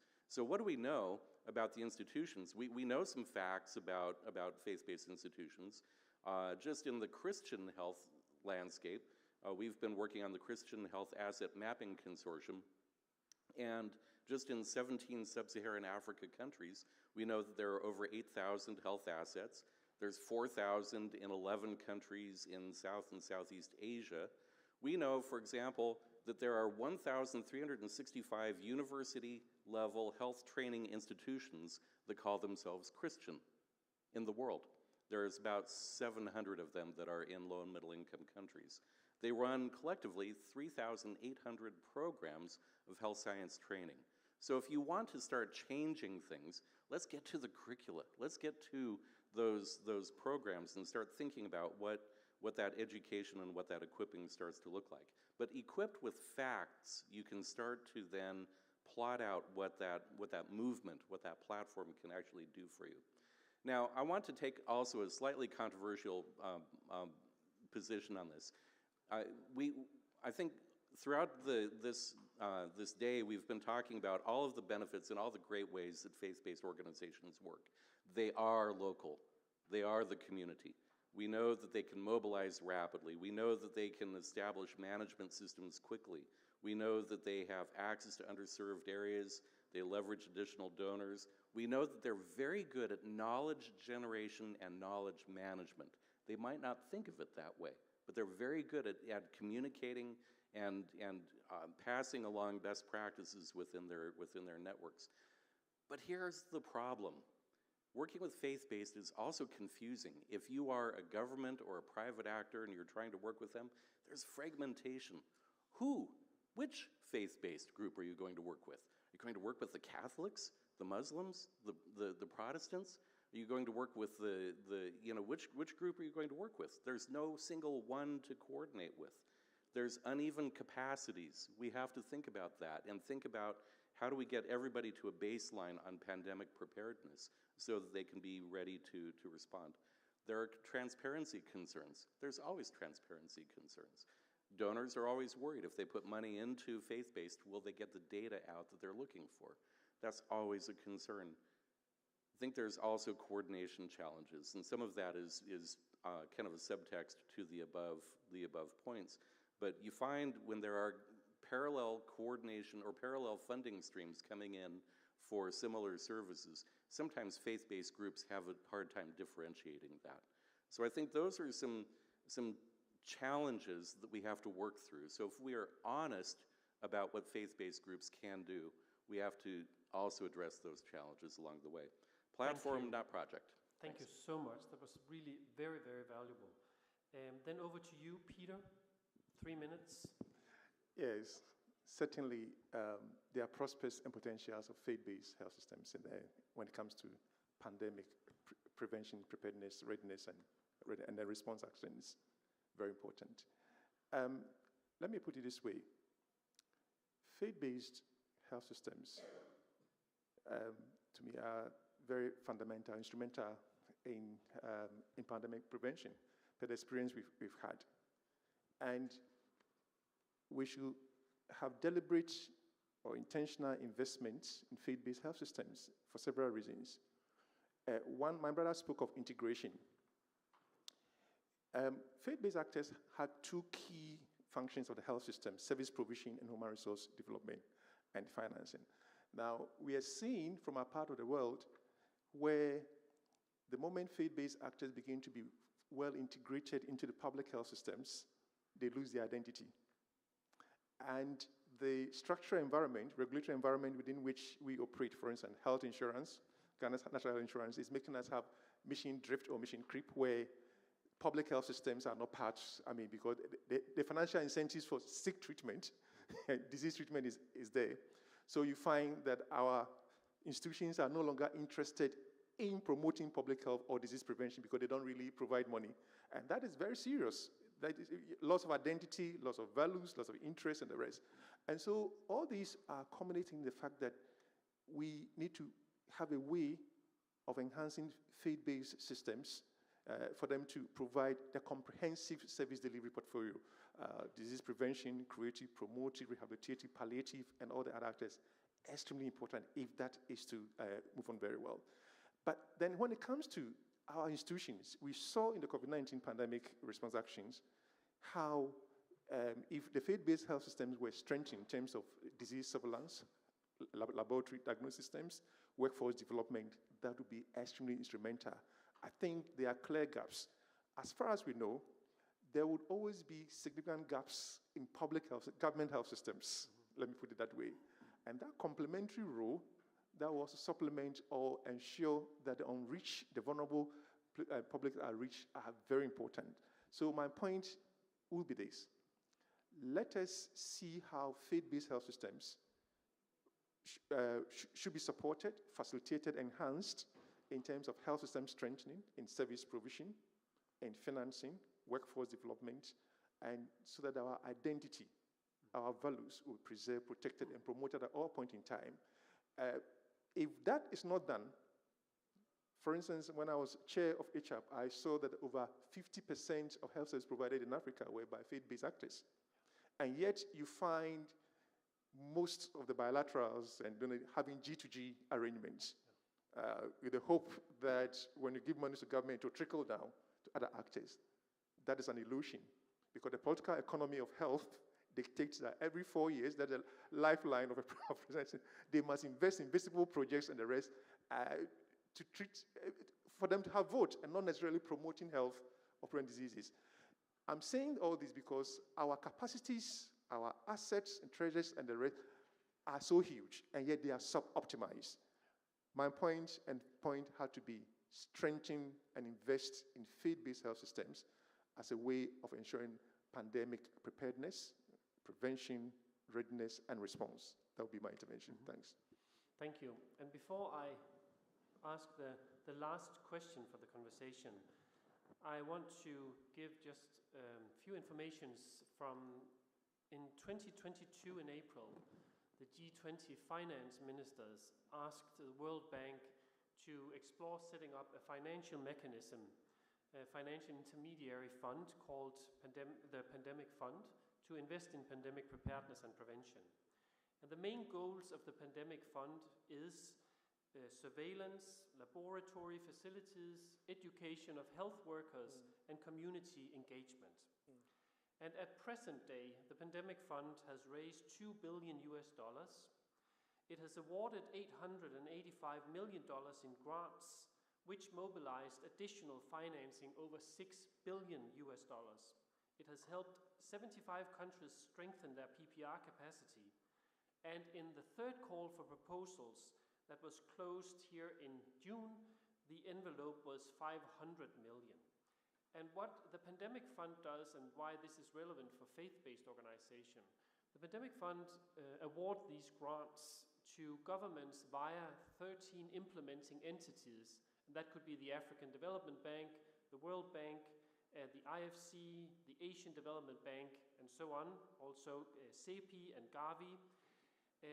But these 13 implementing entities can then work together with delivery partners, which could be faith-based organizations. And that's why I will ask the last question to this panel, and that is, in this changing financial architecture of development aid globally, how do the five of you assess the future role of the faith-based organizations? Because while the state development aid is going down, it could be US aid, the British government, and so on, the faith-based organizations still have the same amount of money. So can the faith-based organizations play a bigger role in this financial setup that we know, also as delivery partners with the implementing entities, for example, for the Pandemic Fund? Yes, very possible. Thank you. Then yes, very possible, but I have an example to give that would complement, that would provide a template. The issue had to do with equitable resource allocation and appropriate funding formula, allocation formula. Now, during the COVID-19 pandemic, the British government, UK aid, realized, assessed, did some scanning and scoping within our environment and saw the risk and potential of investing directly either in government or giving it directly to Christian faith-based actors.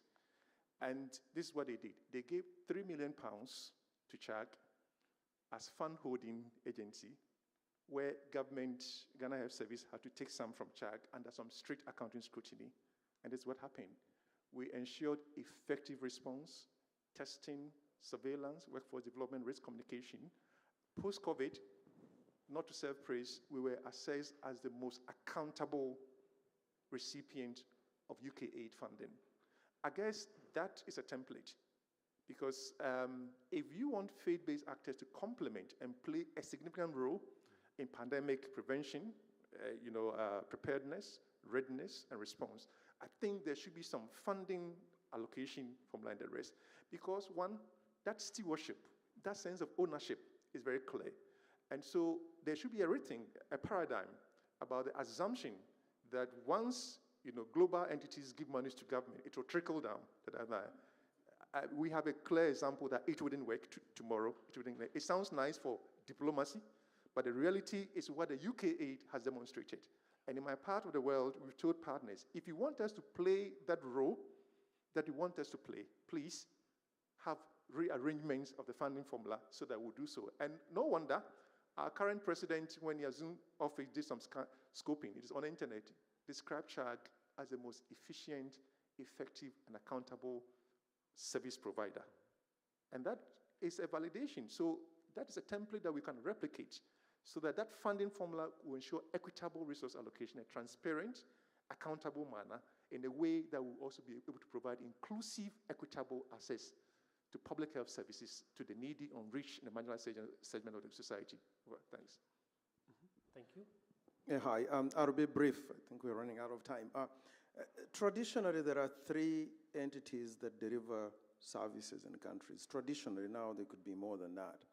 But the ones that play a significant role is government, it's the faith sector, and the private sector. In global health, unfortunately, what has happened over the last several decades, we've also created a lot of other intermediaries, mostly international NGOs and local NGOs.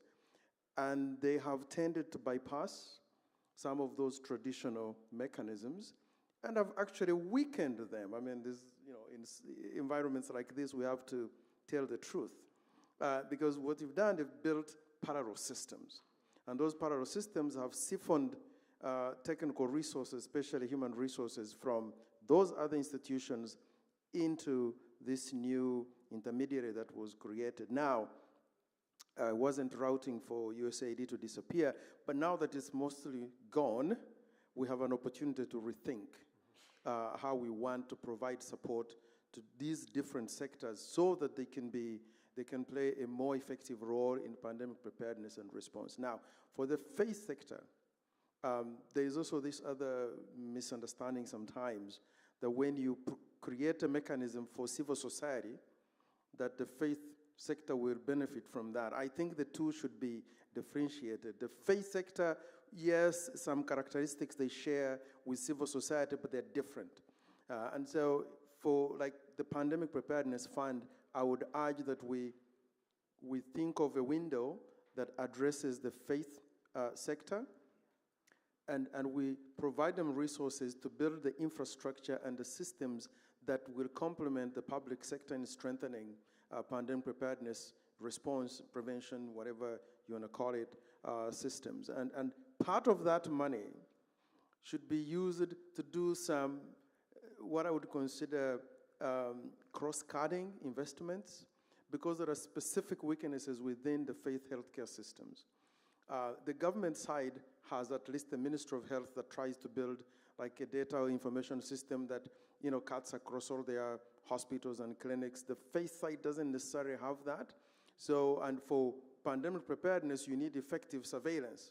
And you can't do that if you have got a weak data platform. So there is a need to invest in some core infrastructure that they haven't done over the last several decades, including in good governance, leadership, and management, so that people will understand if you have a hospital that belongs, say, to my faith, the Catholics, that there should be a governance structure that is not necessarily just controlled by one bishop, okay? But it's a governance structure that ensures oversight and accountability and equip them with these skills to be able to do that. And then thirdly, even when you have faith institutions that say belong to the, to the Islamic faith or the Anglican or the Catholics, they have these medical bureaus that you would think they actually control them. They really don't. So there is a need to think of how you can invest in organizing these institutions to be better integrated so they can achieve economies of scale and become viable enterprises. Now, there is a concern about, do they lose their mission? No, they don't. You can't fulfill that mission of serving the poor and the vulnerable if financially you're not viable, for example. And we've seen it. They're beginning to ask for exorbitant fees from the poor, and that's why they've also gone on to accept all types of money for things. So we need to strengthen that system, those institutions, in order for them to then contribute to the ecosystem around building resiliency in countries for effective preparedness, prevention, and response, plus rebuilding. Thank you. I will give the floor to Douglas, and then you have 1 minute, and then we will listen to you, Jeffrey, for 1 minute. And because they have cut our time, you won't be able to ask questions in the audience. But I'll give you 1 minute each, and then we will finalize. So, Douglas. It's not a level playing field right now. So right now, yes, faith-based should be at the table. They should be able to get something out of these funds. But right now, governments are also scrambling to cover their costs. Yeah. And so they're boxing out faith-based right now, even for access to pandemic fund. That's for within government. That's also for the regional entities.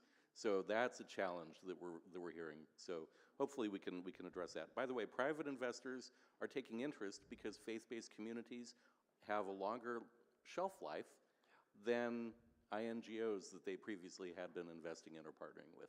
So it's very interesting to see a changing dynamic right now. Yeah. Let me finish with some spice and disagree with a couple of our panelists. First, what's the faith sector?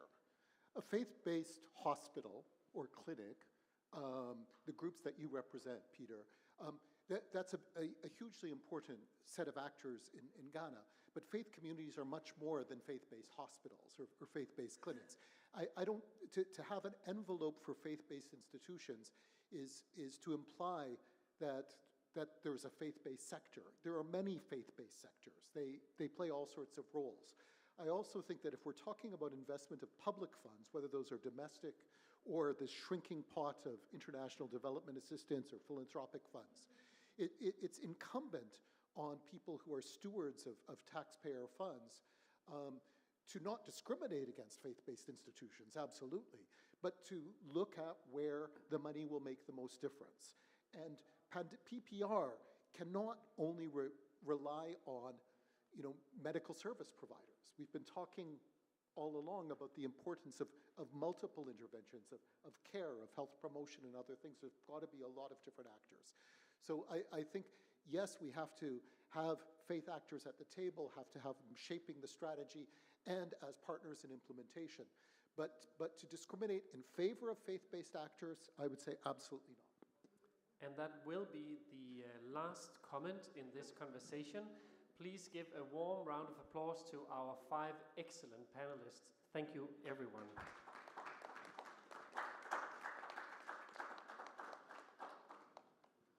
And with this, we are done for today, but I don't know if you want to say something before we leave the room. Just say we welcome you to come back at 9 a.m. tomorrow. Thank you. Have a good evening, everyone, and thank you for now. I don't